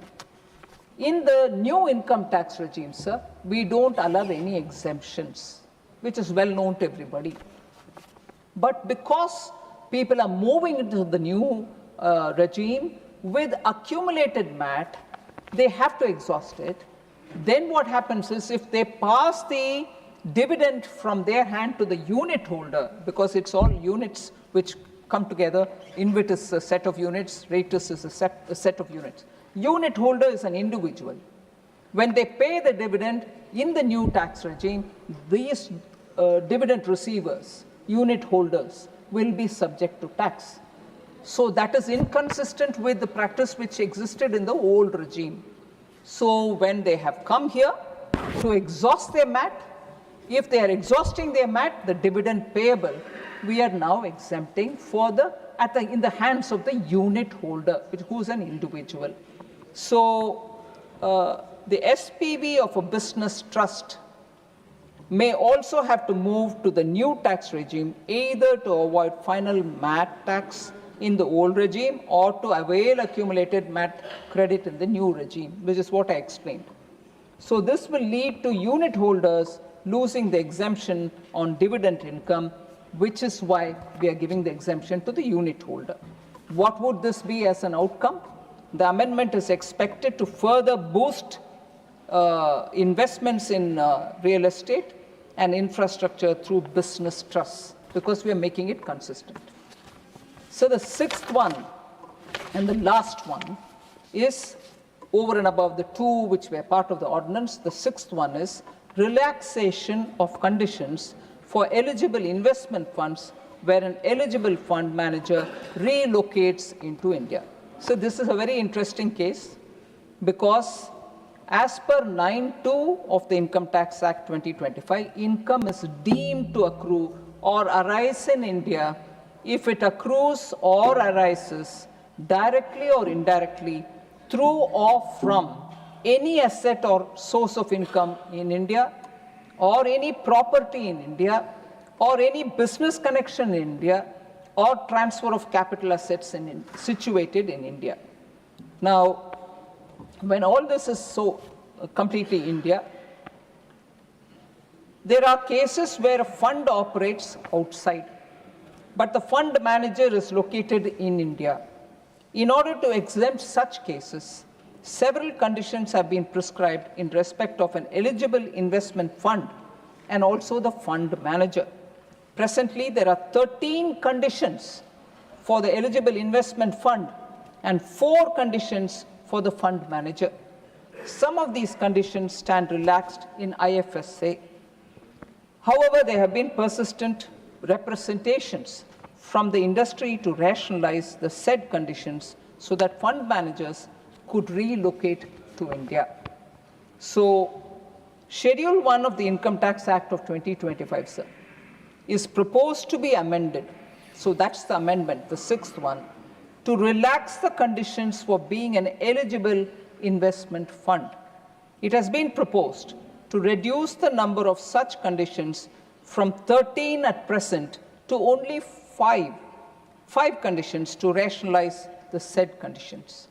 The proposed 5 conditions are these: fund is not resident in India, fund is resident in a country or specified country which is having a DTA, double taxation avoidance agreement with India, or in a notified jurisdiction. Aggregate investment by Indian residents does not exceed 5% of the corpus. Fund does not carry on or control and manage directly or indirectly any business in India. No person acting on behalf of the fund engages in any activity which constitutes business connection in India other than the activities undertaken by the eligible fund manager. So what is the outcome that we are expecting out of this, sir? The amendment is expected to promote fund management activity in India. Sir, globally it is recognized Indians are exceptionally good in fund management. We want more of them to come reside in India and manage funds. Funds can be outside, but if the fund manager comes to India, we are able to have better administration, and more people who are very good in this field can get opportunities within India. So the amendment is expected to promote fund management activity in India, as it will enable relocation of fund managers to India. As I said, Indians have much expertise in fund management, and it is expected that many fund managers of global funds will relocate to India in IFSC or also elsewhere in the country. So ordinance plus these amendments are the ones which we are talking about, sir. So I'll come to the most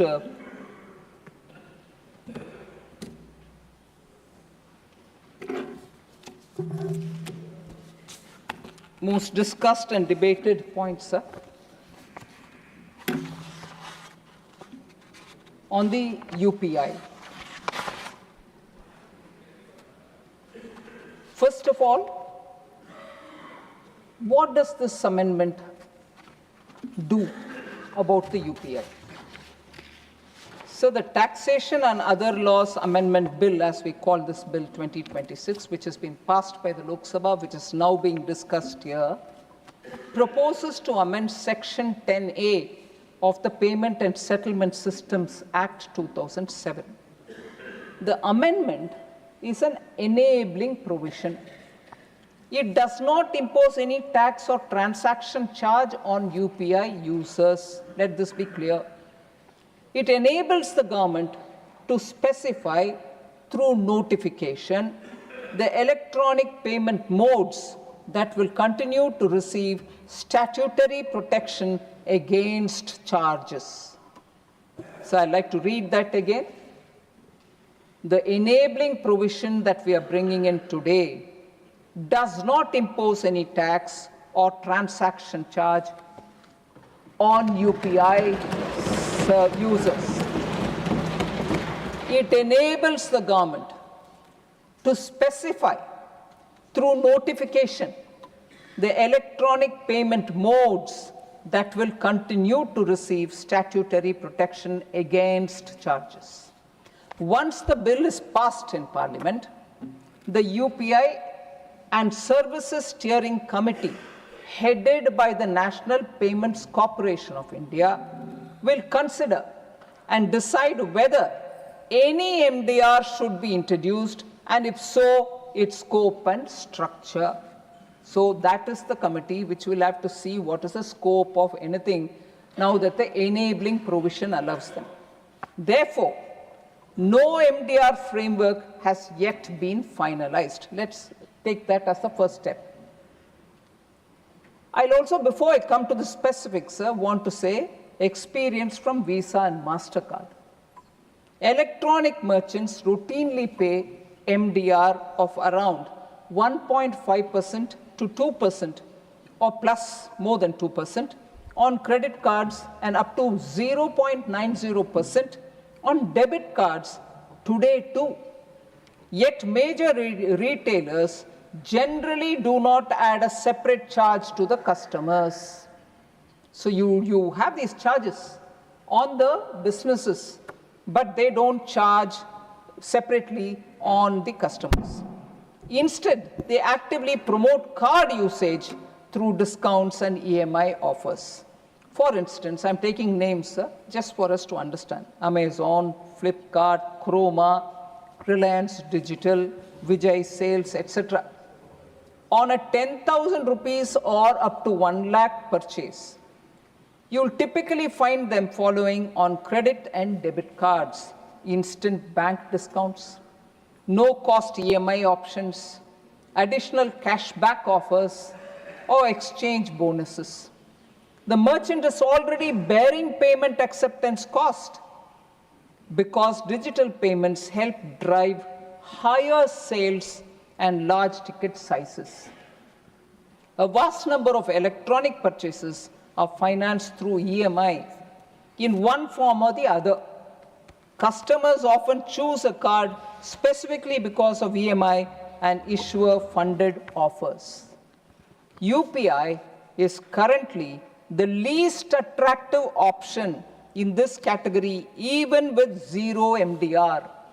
Unlike credit cards, today, nobody offers rewards and issuer-funded discounts on UPI.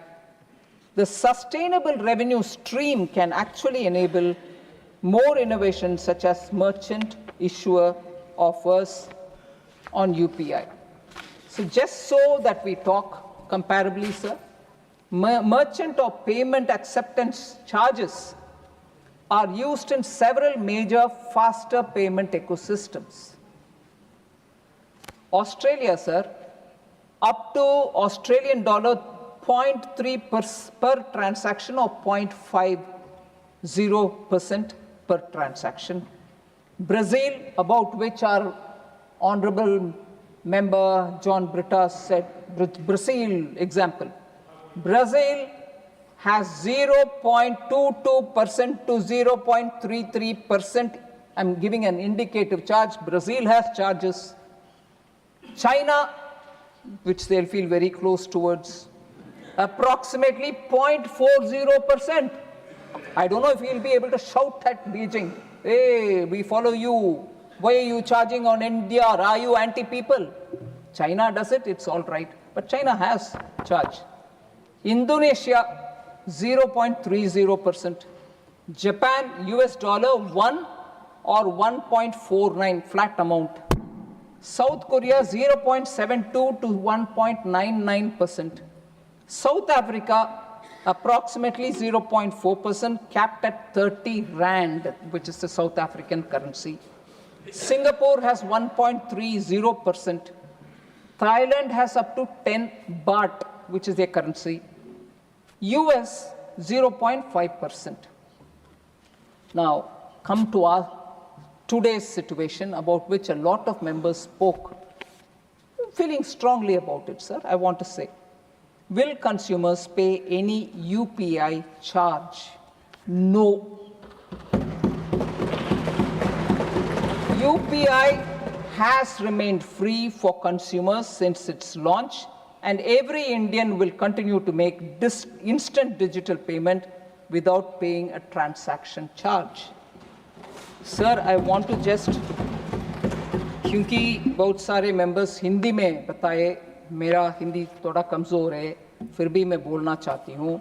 I heard Honorable Member Sanjay Singh saying, चाय वाला, सब्जी वाला, ठेले वाला, पटरी वाला, छोटे छोटे व्यापारी, मिनिमम सर्विस चार्ज वगैरह, ये कोई एमडीआर पे नहीं करेंगे.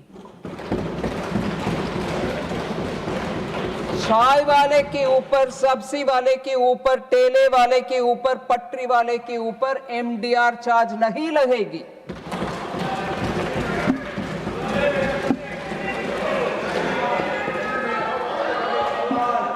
सर, छोटे मर्चेंट्स और किराना स्टोर्स हमारे इंक्लूसिव फाइनेंशियल स्कीम्स और सरकार के ये बहुत बड़ा कमिटमेंट है फाइनेंशियल इंक्लूजन का.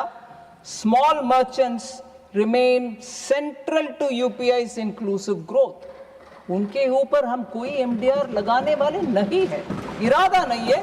इनेबलिंग प्रोविजन का हम ध्यान रखना है.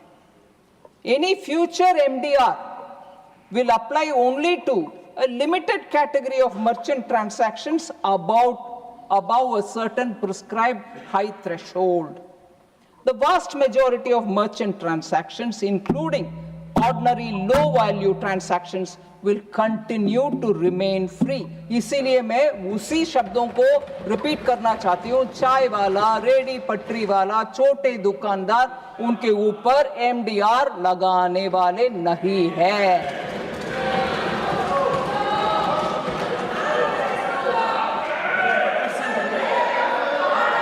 प्लीज.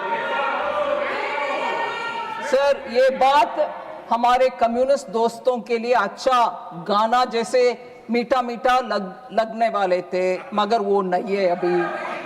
हाँ, उनको हम जाके बोलना चाहिए, भैया प्लीज इतना अच्छा खुशखबरी हम आपको दे रहे हैं, मगर बाहर जाकर दोबारा वही गलत फहमियां रगड़ करके बोलना नहीं है. पार्लियामेंट में जब जवाब दे दिया, बाहर जाकर के गलत फहमी फैलाने वाले के ऊपर इस देश में कुछ प्रश्न उठाना चाहिए. मैं ये नहीं बोल रही हूँ कानून बनाना चाहिए, कम से कम उनके ऊपर प्रश्न तो उठाना चाहिए. क्या है भाई, पार्लियामेंट में सुन लिया, एनपीसीआई कल तो मीडिया में बोल दिए, डिपार्टमेंट ऑफ फाइनेंशियल सर्विसेज के द्वारा प्रेस नोट भी आ गए ना, फिर भी हम हमारे ही ध्वनि में जाएंगे. गलतफहमी कहाँ सर? आदत के मजबूर. केरल में भी साफ हो गए. हाँ, इसीलिए केरल में भी टोटल साफ हो गए. भारत देश में अभी कई कम्युनिस्ट का राज्य नहीं है. Sir, so the amendment does not contemplate a blanket charge on vegetable vendors, चाय वाले, फ्लावर वाले, ऑटो ड्राइवर्स, किराना स्टोर, किसी के ऊपर हम कोई इसमें नहीं. सो इससे ज़्यादा इस विषय में और ना करते हुए sir, world largest real time payment system हमारा है. In July 2026 alone, we processed 2,366 crore transactions worth, in July alone, worth 29.9 lakh crores. World records. So ये हमारा छोटे स्वनिधि व्यापारी या डिजिटल पेमेंट के द्वारा छोटे छोटे QR कोड्स रखने वाले, रेडी पटरी वाले, सब के देन है भारत देश का. उनके ट्रांसैक्शंस के द्वारा हमारी UPI बढ़ रही है. और हमारे ही स्पीकर शायद हमारे महाराष्ट्र से जो बात किए, धनंजय याद दिलाए हमें कैसे फॉर्मर वित्त मंत्री जी हंसी मजाक से हमारे देश में पावर है क्या, छोटे लोगों के पास इंटरनेट है क्या वगैरह पूछे थे. एक समय पर सब लोग उनके साथी हंस रहे थे. आज उसी UPI 2,366 करोड़ एक ही जुलाई 2026 महीना में ट्रांसैक्शन किए पूरे देश में चल रही है. हम इसका वैल्यू समझ रहे हैं और 11 देश में लाइव UPI आज भी अवेलेबल है, सिर्फ भारत में नहीं पूरे दुनिया में. इसीलिए मैं सभी मेंबर्स को ये बताना चाह रही हूँ, इस मॉडल को सस्टेनेबल रखना भारत देश के हित में, क्योंकि हमारे लिए ये बहुत बड़ा वरदान है और हमारे लिए ये बहुत बड़ा ताकत है. आज देश में बहुत विदेश में हमसे पूछ रहे हैं कि ये टेक्नोलॉजी हमें भी दे. सो ये मॉडल सस्टेनेबल रहना है, सेफ रहना है, रिसिलिएंट रहना है, इनोवेशन इसमें और ज़्यादा होना है. इसीलिए हम इसमें गलतफहमी फैलाना नहीं है. मैं स्पष्ट तौर से आपके सामने आपके द्वारा सभी मेंबरों को इसमें जो भी है गलतफहमियां उसको हटाने के लिए कोशिश की. धन्यवाद sir.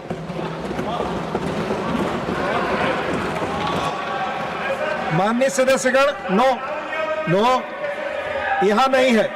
I shall now put the statutory resolution moved by Dr. John Britas. Please do not disturb. No name is there. यहाँ कोई नाम नहीं. Please.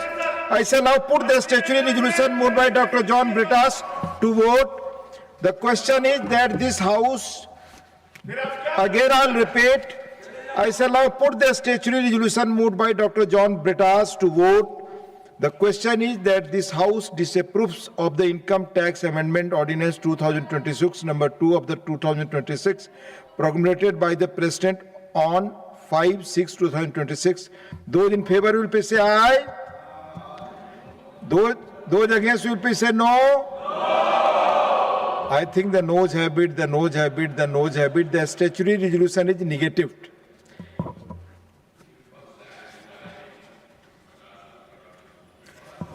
I shall now put the motion moved by Srimati Nirmala Sitharaman ji to vote. The question is that the Taxation and Other Laws Amendment Bill 2026 as passed by Lok Sabha be taken into consideration. Those in favor will please say aye. Those against will please say no. I think the ayes have it, the ayes have it, the ayes have it. The motion is adopted. We shall now take up clause by clause consideration of the bill. Clauses 2 to 7 stand part of the bill. Those in favor will please say aye. Those against will please say no. I think the ayes have it, the ayes have it, the ayes have it. Clauses 2 to 7 are adopted. Clause 1, the enacting formula and the title stand part of the bill. Those in favor will please say aye. Those against will please say no. I think the ayes have it, the ayes have it, the ayes have it. Clause 1, the enacting formula and the title are adopted. Srimati Nirmala Sitharaman ji to move that the bill be returned. Sir, I rise to move that the bill be returned. Motion moved that the bill be returned. The question is that the bill be returned. Those in favor will please say aye. Those against will please say no. I think the ayes have it, the ayes have it, the ayes have it. The bill is returned. Now special mentions. Honorable members, special mention. First, Dr. Medha Visram Kulkarni. Namaste, sir. My subject for today's special mention is need to restore the storage capacity of Khadakwasla Dam and strengthen Pune's water security. Honorable Vice Chairman, sir, I seek to draw the attention of the government to the serious and long-term challenge posed by the declining storage capacity of the Khadakwasla Dam, which remains the principal source of water supply for Pune city and several adjoining areas. Recent assessments indicate that the dam, originally designed to store approximately 3.75 TMC of water, has lost more than half of its effective storage capacity due to special mention is going on. decades of silt accumulation. As a result, its current holding capacity has reportedly reduced to nearly 1.75 TMC. This substantial loss of storage has weakened the reservoir's ability to conserve water during the monsoon and meet growing urban demand during the dry periods. Pune is one of India's fastest growing metropolitan regions. With the increasing requirements for drinking water, industry, public services, and environmental sustainability, the reduced carrying capacity of the reservoir places immense pressure on Water Management Authority, particularly during years of deficient rainfall. It also raises concerns regarding the long-term water resilience and the adequacy of existing storage and distribution systems. I urge the government to coordinate with the concerned authority to examine measures such as scientific desilting, catchment area treatment, sediment management, reservoir modernization, and improved water budgeting. A comprehensive assessment of the Khadakwasla reservoir system and its future sustainability is essential to safeguard the water security of millions of citizens. Water security is central to urban development, public health, and economic growth. Timely intervention today will help prevent a far more serious crisis in the years ahead. Thank you, sir. Thank you. Mani Shri Amar Pal Maurya ji.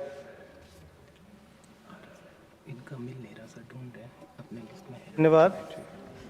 My subject demand for resumption of operations at the Parag Cooperative Milk Production Center located at Katra Medni in Pratapgarh district.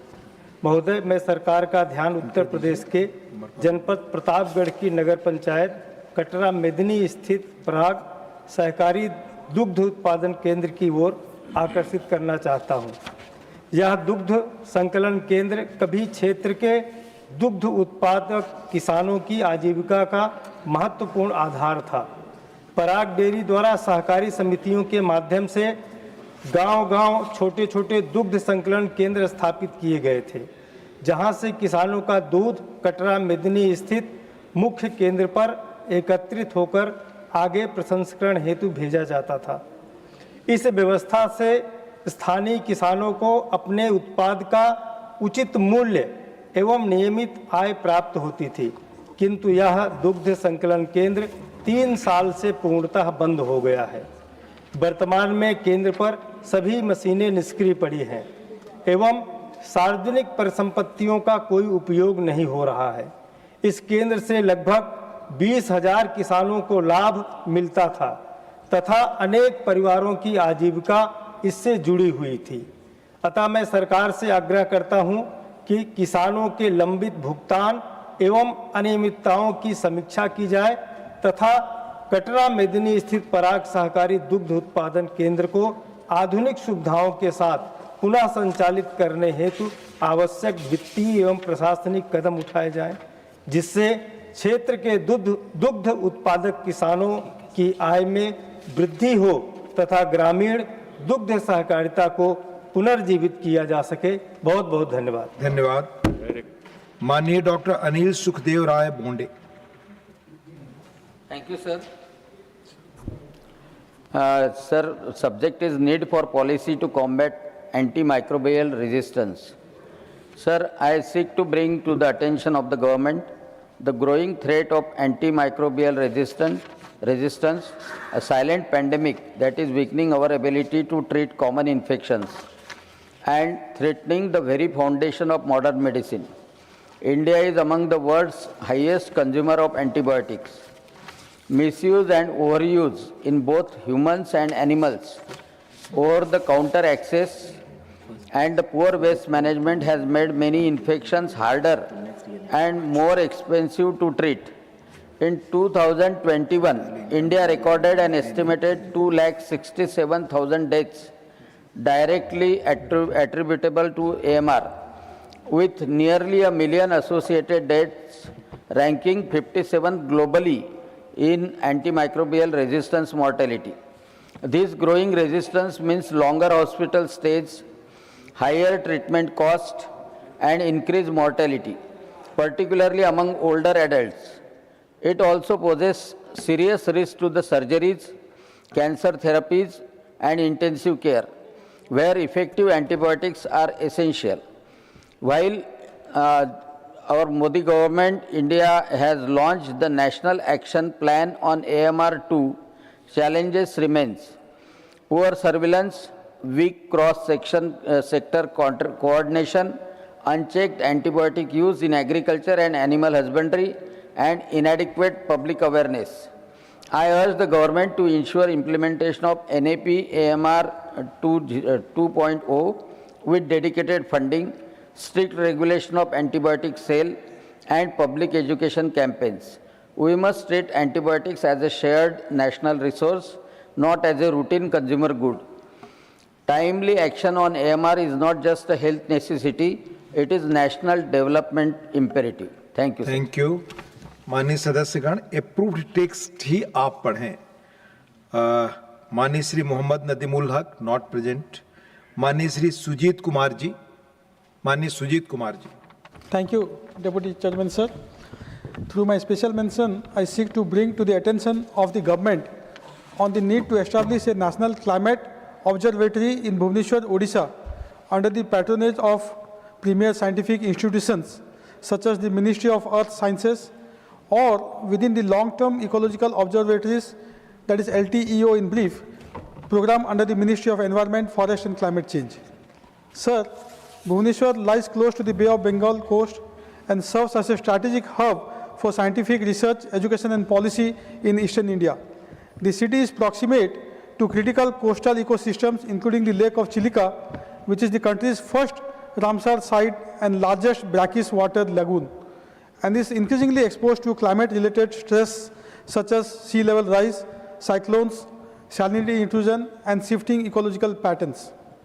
Currently, India's major climate observation facilities are situated in Pune or under individual LTO sites in Gujarat and the Western Ghats, with no dedicated long-term climate observatory focused on the eastern coastal region.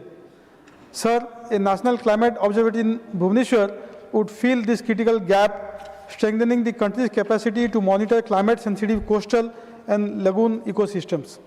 I therefore urge the government to establish a national climate observatory in Bhubaneswar, Odisha, under the leading national scientific institution, integrated with the government of Odisha, local universities and coastal communities to support long-term research and innovation.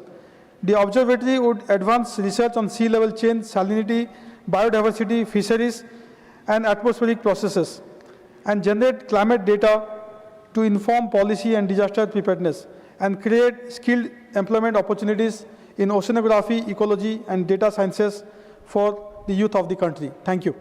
Thank you. माननीय श्री बाबू भाई जयसंग भाई देसाई।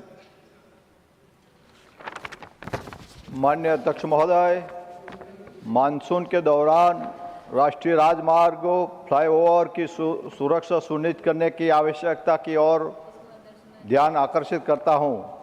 मैं माननीय प्रधानमंत्री तथा सड़क परिवहन एवं राजमार्ग मंत्रालय को बधाई देता हूं कि पिछले कुछ वर्षों में देश भर विश्व स्तरीय एक्सप्रेसवे, राजमार्ग, सुरंगों और पुलों का अभूतपूर्व निर्माण हुआ है। इन परियोजनाओं ने देश की कनेक्टिविटी को सुदृढ़ किया है, यात्रा समय को कम किया है तथा व्यापार, पर्यटन और आर्थिक विकास को नई गति प्रदान की है। किंतु प्रत्येक वर्ष मानसून के दौरान विभिन्न राज्यों से सड़कों के घसने, गहरे गड्ढे बनने, पुलों एवं फ्लाईओवरों में दरारें आने, जल भराव जैसी घटनाओं की खबरें सामने आती है। ऐसी घटनाएं न केवल करोड़ों रुपए के सार्वजनिक निवेश पर प्रश्न चिन्ह लगाती है, बल्कि लाखों यात्रियों के जीवन और सुरक्षा के लिए भी गंभीर चुनौती उत्पन्न करती है। समय पर निरीक्षण और रखरखाव के अभाव के अनेक दुर्घटनाएं घटित होती है। अतः समय की मांग है कि सभी राष्ट्रीय राजमार्गों, पुलों और फ्लाईओवरों का मानसून पूर्व एवं मानसून पश्चात अनिवार्य संरचनात्मक ऑडिट कराया जाए। कृत्रिम बुद्धिमत्ता, ड्रोन, सेंसर आधारित हेल्थ मॉनिटरिंग प्रणाली तथा रियल टाइम डिजिटल निगरानी जैसी आधुनिक तकनीकों का उपयोग कर संभावित खतरों की समय से रहते पहचान की जाए। डिफेक्ट लायबिलिटी अवधि के दौरान गुणवत्ता की कठोर निगरानी सुनिश्चित की जाए तथा निर्माण में लापरवाही पाए जाने वाले संबंधित एजेंसियों और अधिकारियों की स्पष्ट जवाबदेही तय की जाए। मैं सरकार से आग्रह करता हूं कि राष्ट्रीय स्तर पर हाईवे एवं ब्रिज सेफ्टी मिशन प्रारंभ कर देशवासियों को सुरक्षित और विश्वसनीय सड़क अवसंरचना उपलब्ध कराने की दिशा में कदम उठाए जाए। धन्यवाद सर। धन्यवाद। श्रीमती दर्शना सिंह जी। धन्यवाद उपसभापति महोदय, आपने मुझे बोलने का अवसर प्रदान किया। मैं आज अपने गृह जनपद चंदौली उत्तर प्रदेश के चकिया नौगढ़ क्षेत्र में स्थित राजदरी देवदरी जलप्रपात एवं चंद्रप्रभा वन्यजीव अभ्यारण्य के विकास तथा पर्यटन सुविधाओं के विस्तार से जुड़े महत्वपूर्ण विषय पर सरकार का ध्यान आकर्षित कराना चाहती हूँ।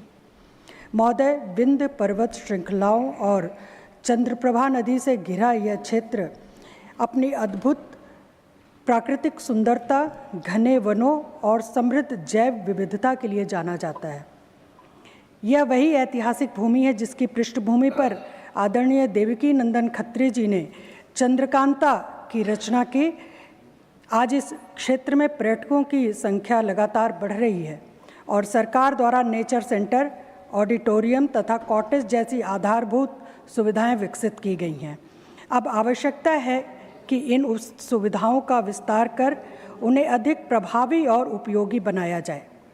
महोदय, माननीय प्रधानमंत्री जी के नेतृत्व में देश में पर्यटन और ग्रामीण अर्थव्यवस्था को सशक्त बनाने की दिशा में उल्लेखनीय कार्य हुए हैं। इसी क्रम में मैं सरकार से आग्रह करती हूं कि इस क्षेत्र को स्वदेश दर्शन 2 योजना के अंतर्गत विशेष पर्यटन सर्किट में शामिल किया जाए। इससे स्थानीय युवाओं को रोजगार मिलेंगे, पलायन रुकेगा तथा स्वयं सहायता समूहों की महिलाओं को प्रोत्साहन मिलेगा। महोदय, चंदौली, जिसे धान का कटोरा कहा जाता है, अपने ब्लैक राइस, आदम चीनी चावल जिसे 2023 में जीआई टैग मिल चुका है, जरी जरदोजी कला के लिए भी प्रसिद्ध है, जिन्हें पर्यटन से नया बाजार मिलेगा। अतः सरकार से निवेदन है कि इस क्षेत्र के समग्र विकास हेतु इस क्षेत्र को स्वदेश दर्शन 2 योजना में शामिल करने के लिए आवश्यक कदम उठाएं। धन्यवाद। धन्यवाद। डॉक्टर धर्मशीला गुप्ता जी। धन्यवाद उपसभापति महोदय। मैं सरकार का ध्यान बिहार में खेल अवसंरचना के विस्तार की आवश्यकता की ओर आकर्षित करना चाहती हूँ। माननीय प्रधानमंत्री जी के नेतृत्व में केंद्र सरकार ने खेलो India, fit India movement, target Olympic, podium scheme तथा खेल विश्वविद्यालय जैसी अनेक ऐतिहासिक पहलें की हैं। इन योजनाओं से देश भर में खेल संस्कृति को नई ऊर्जा मिली है और भारत का अंतर्राष्ट्रीय खेल प्रदर्शन भी लगातार बेहतर हुआ है। किंतु बिहार जैसे प्रतिभा संपन्न राज्य में इन योजनाओं का अपेक्षित लाभ अभी पूरी क्षमता से नहीं पहुंचाया गया है। ग्रामीण क्षेत्रों में हजारों प्रतिभाशाली खिलाड़ी उचित प्रशिक्षण, आधुनिक स्टेडियम, खेल विज्ञान एवं खेल चिकित्सा सुविधाओं के अभाव में अपनी प्रतिभा को आगे नहीं बढ़ा पाते हैं। बिहार ने हॉकी, कबड्डी, एथलेटिक्स, कुश्ती, तीरंदाजी और अन्य खेलों में अनेक प्रतिभाएं दी हैं। यदि केंद्र सरकार की योजनाओं के अंतर्गत बिहार में अधिक खेलो India centre, sports excellent centre, multipurpose indoor stadium तथा जिला स्तर पर आधुनिक खेल सुविधाओं का विस्तार किया जाए तो राज्य के युवाओं को राष्ट्रीय एवं अंतर्राष्ट्रीय स्तर पर उत्कृष्ट प्रदर्शन का बेहतर अवसर मिलेगा। अतः मैं सरकार से आग्रह करती हूं कि खेलो इंडिया के अंतर्गत बिहार के लिए विशेष अवसंरचना पैकेज पर विचार किया जाए। खिलाड़ियों के प्रशिक्षण, coaching, sports science, sports medicine तथा छात्रवृत्ति सुविधाओं का विस्तार किया जाए। दरभंगा, मुजफ्फरपुर, भागलपुर, गया एवं पूर्णिया जैसे प्रमुख शहरों में राष्ट्रीय स्तर के बहुउद्देशीय खेल परिसर भी विकसित किए जाएं। धन्यवाद। डॉक्टर दिनेश शर्मा जी। माननीय सभापति महोदय, मैं सरकार का ध्यान भारत में नकली दवाओं के भयावह संकट की ओर आकर्षित करना चाहता हूं।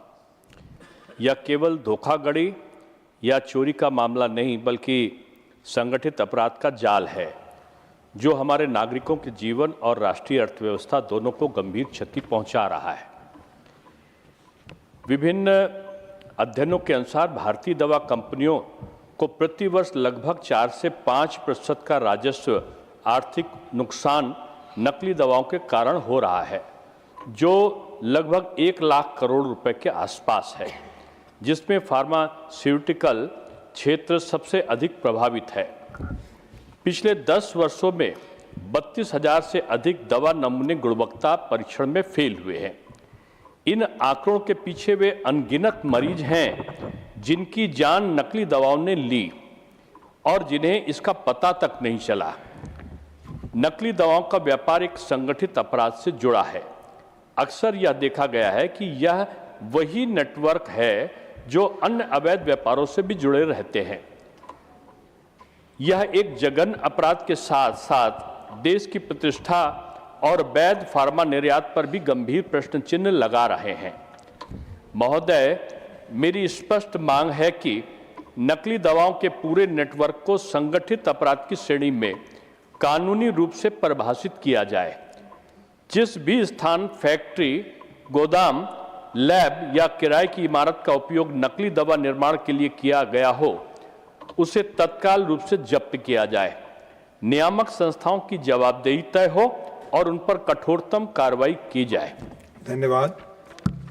माननीय श्रीमती अधिकारी मायूम शारदा देवी। Honorable Deputy Chairman, this is my maiden speech. Today's my subject is need to grant National Sports Federation recognition to Thangta.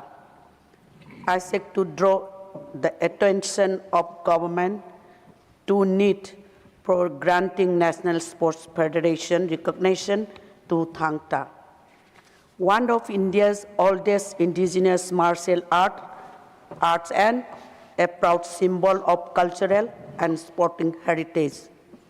Thangta is not merely a martial art. It instills discipline, courage, self-control, and patriotism among the youth.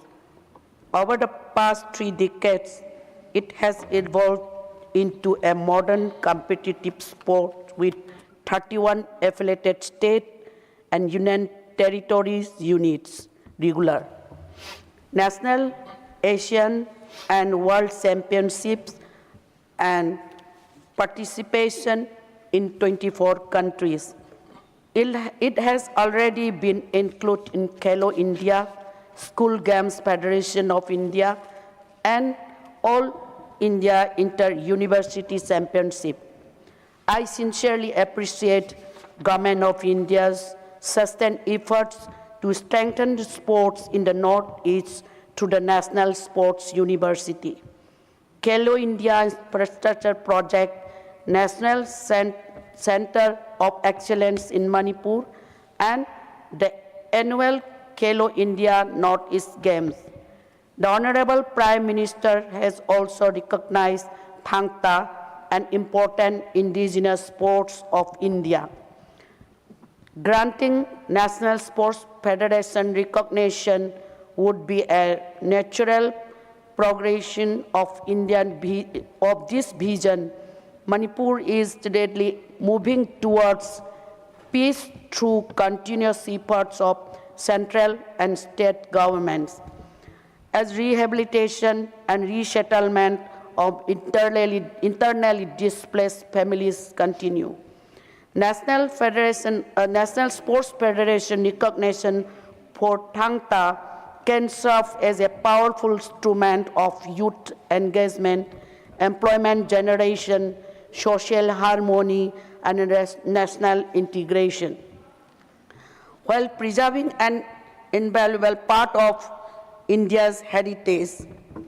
I therefore urge government to grant National Sports Federation recognition to Thang Ta, Federation of India at the earliest, in the interest of our youth, our sporting ecosystem, and our national unity. Thank you. धन्यवाद. Next, माननीय सदस्य श्री केसरी देव सिंह झाला. Thank you, Deputy Chairman, sir. So my subject is a need for statutory framework to control digital addiction in underage children. Through you, sir, I seek to draw the attention of the government to a grave silent epidemic sweeping our nation, which is the digital addiction among underage children. The recent economic survey has rightly sounded an alarm, warning that compulsive screen time is severely fracturing our children's cognitive capacity, crushing attention spans, and destroying long-term productivity. Our children are being exposed to highly weaponized algorithms designed by global tech giants to ensure endless scrolling, leading to severe mental health crises, sleep deprivation, and depression. More dangerously, minors are increasingly exposed to deeply harmful online content, cyberbullying, and predatory networks without any structural shields. The world is moving rapidly to protect its youth. Australia has enforced a historic law imposing a strict ban on social media accounts for children under 16, backed by massive penalties on tech platforms. France has recently passed legislation banning social media for under 15s, alongside complete mobile phone restrictions in schools. Even within India, states such as Andhra Pradesh and Goa have taken proactive steps, actively evaluating legal frameworks to restrict underage social media access and introduce legislative measures. So, our children cannot be left at the mercy of manipulative design and toxic content. I urge through you the central government to step in, look at a global and state-level models, and introduce a comprehensive central statutory framework with strict age-wise verifications protocols to curb digital addiction and safeguard the future of our nation. Thank you, sir. Thank you. Next is Srimati J.B. Mathur Hisham, not present. माननीय सदस्य doctor कल्पना सैनी. झाला जी के धन्यवाद. मेरा subject need of effective management and safe disposal of the growing e waste in the country. मैं सरकार का ध्यान और एक अत्यंत गंभीर और तेज़ी से बढ़ती राष्ट्रीय चुनौती ई वेस्ट इलेक्ट्रॉनिक कचरा की ओर आकर्षित करना चाहती हूँ. आज मोबाइल फ़ोन, लैपटॉप, टेलीविज़न, बैटरियाँ, चार्जर तथा अन्य इलेक्ट्रॉनिक उपकरण हमारे दैनिक जीवन का अभिन्न हिस्सा बन चुके हैं, लेकिन इनके अनुपयोगी होने के बाद सुरक्षित निपटान की समुचित व्यवस्था न होने के कारण ई वेस्ट की मात्रा लगातार बढ़ गई है. इसमें मौजूद सीसा, पारा, कैडमियम जैसे विषैले तत्व मिट्टी, जल और वायु को प्रदूषित कर रहे हैं, जिससे कैंसर, श्वसन रोग तथा बच्चों और महिलाओं के स्वास्थ्य पर गंभीर दुष्प्रभाव पड़ रहे हैं. चिंताजनक यह है कि देश में ई वेस्ट का बड़ा हिस्सा आज भी असंगठित क्षेत्र में असुरक्षित तरीके से निपटाया जाता है. ई वेस्ट प्रबंधन के लिए नियम तो बनाए गए हैं, किंतु जन जागरूकता और प्रभावी क्रियान्वयन की अभी भी आवश्यकता है। अधिकांश नागरिकों को ये जानकारी नहीं है कि पुराने इलेक्ट्रॉनिक उपकरणों का सुरक्षित निपटान कहाँ और कैसे किया जाए। अतः मैं आपके माध्यम से सरकार से आग्रह करना चाहती हूँ कि देश भर में ई वेस्ट संग्रह एवं वैज्ञानिक रिसाइकलिंग की सुदृढ़ व्यवस्था विकसित की जाए। इलेक्ट्रॉनिक कंपनियों की EPR का कड़ाई से पालन सुनिश्चित किया जाए। नगर निकायों एवं पंचायतों को स्पष्ट जिम्मेदारी दी जाए तथा राष्ट्रीय स्तर पर व्यापक जन जागरूकता अभियान चलाया जाए। यदि समय रहते प्रभावी कदम नहीं उठाए गए तो ई वेस्ट भविष्य में पर्यावरण और जन स्वास्थ्य के लिए गंभीर संकट बन सकता है। इसलिए सरकार इस विषय को सर्वोच्च प्राथमिकता देते हुए शीघ्र ठोस कदम उठाए। आपके माध्यम से मेरा धन्यवाद। जय हिंद। माननीय सदस्य Shri M. Nagraj. Honorable Deputy Chairman, sir, I, being a researcher and professor in the field of highway engineering, transportation engineering, and traffic engineering, I would like to draw the attention of the government in the subject need for a scientific, sustainable, and future elevated railway solution to urban congestion in Belgavi city, Karnataka. Belgavi stands at a critical juncture in its urban mobility and development. Elevated railway track on viaducts throughout the city would permanently eliminate crippling railway gate bottlenecks, safeguard daily commuters, and accelerate Belgavi evolution into modern gridlock-free smart city without disturbing established commercial precincts. Existing railway bridges in densely inhabited area have not adequately responded to sound urban planning imperatives and have generated concerns regarding safety, accessibility, congestion, and community convenience. Proposed 9-kilometer elevated railway track project on viaducts would constitute a comprehensive, scientifically conceived and future-ready urban transport intervention designed to eliminate all 9 existing level crossings within Belgavi city.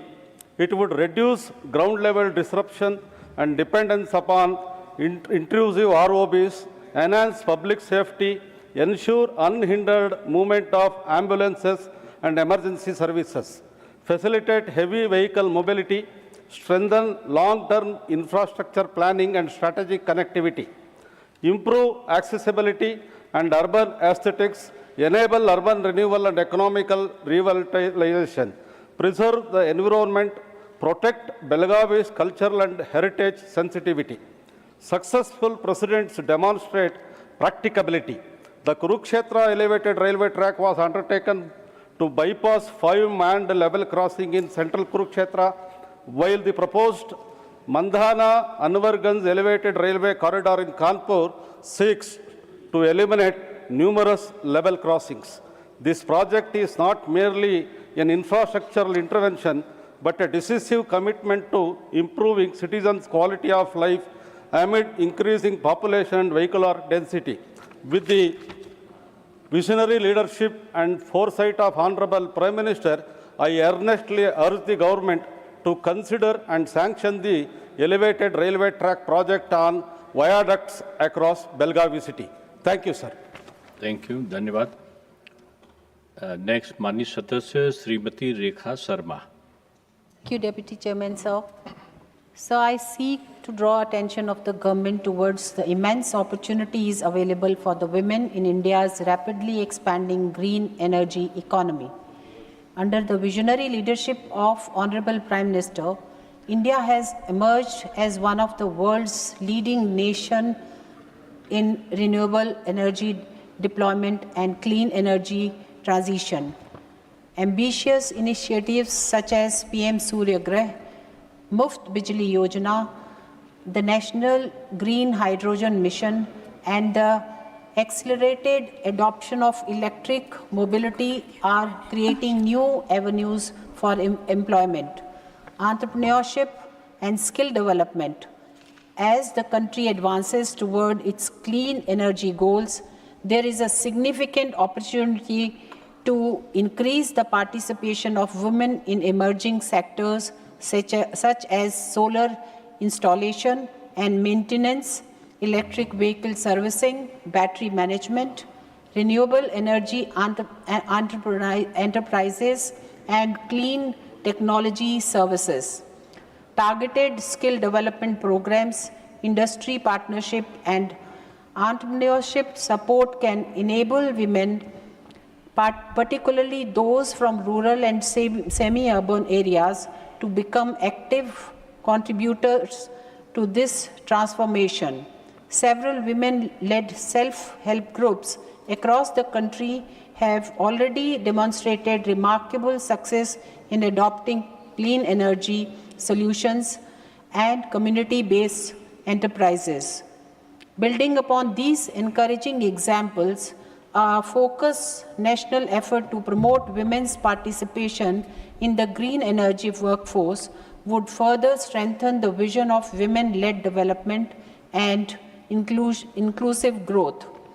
I therefore urge the government to consider a dedicated framework for skill development and entrepreneurship promotion for women in renewable energy and allied sectors, enabling them to play a greater role in India's journey toward a sustainable and self-reliant future. Thank you, sir.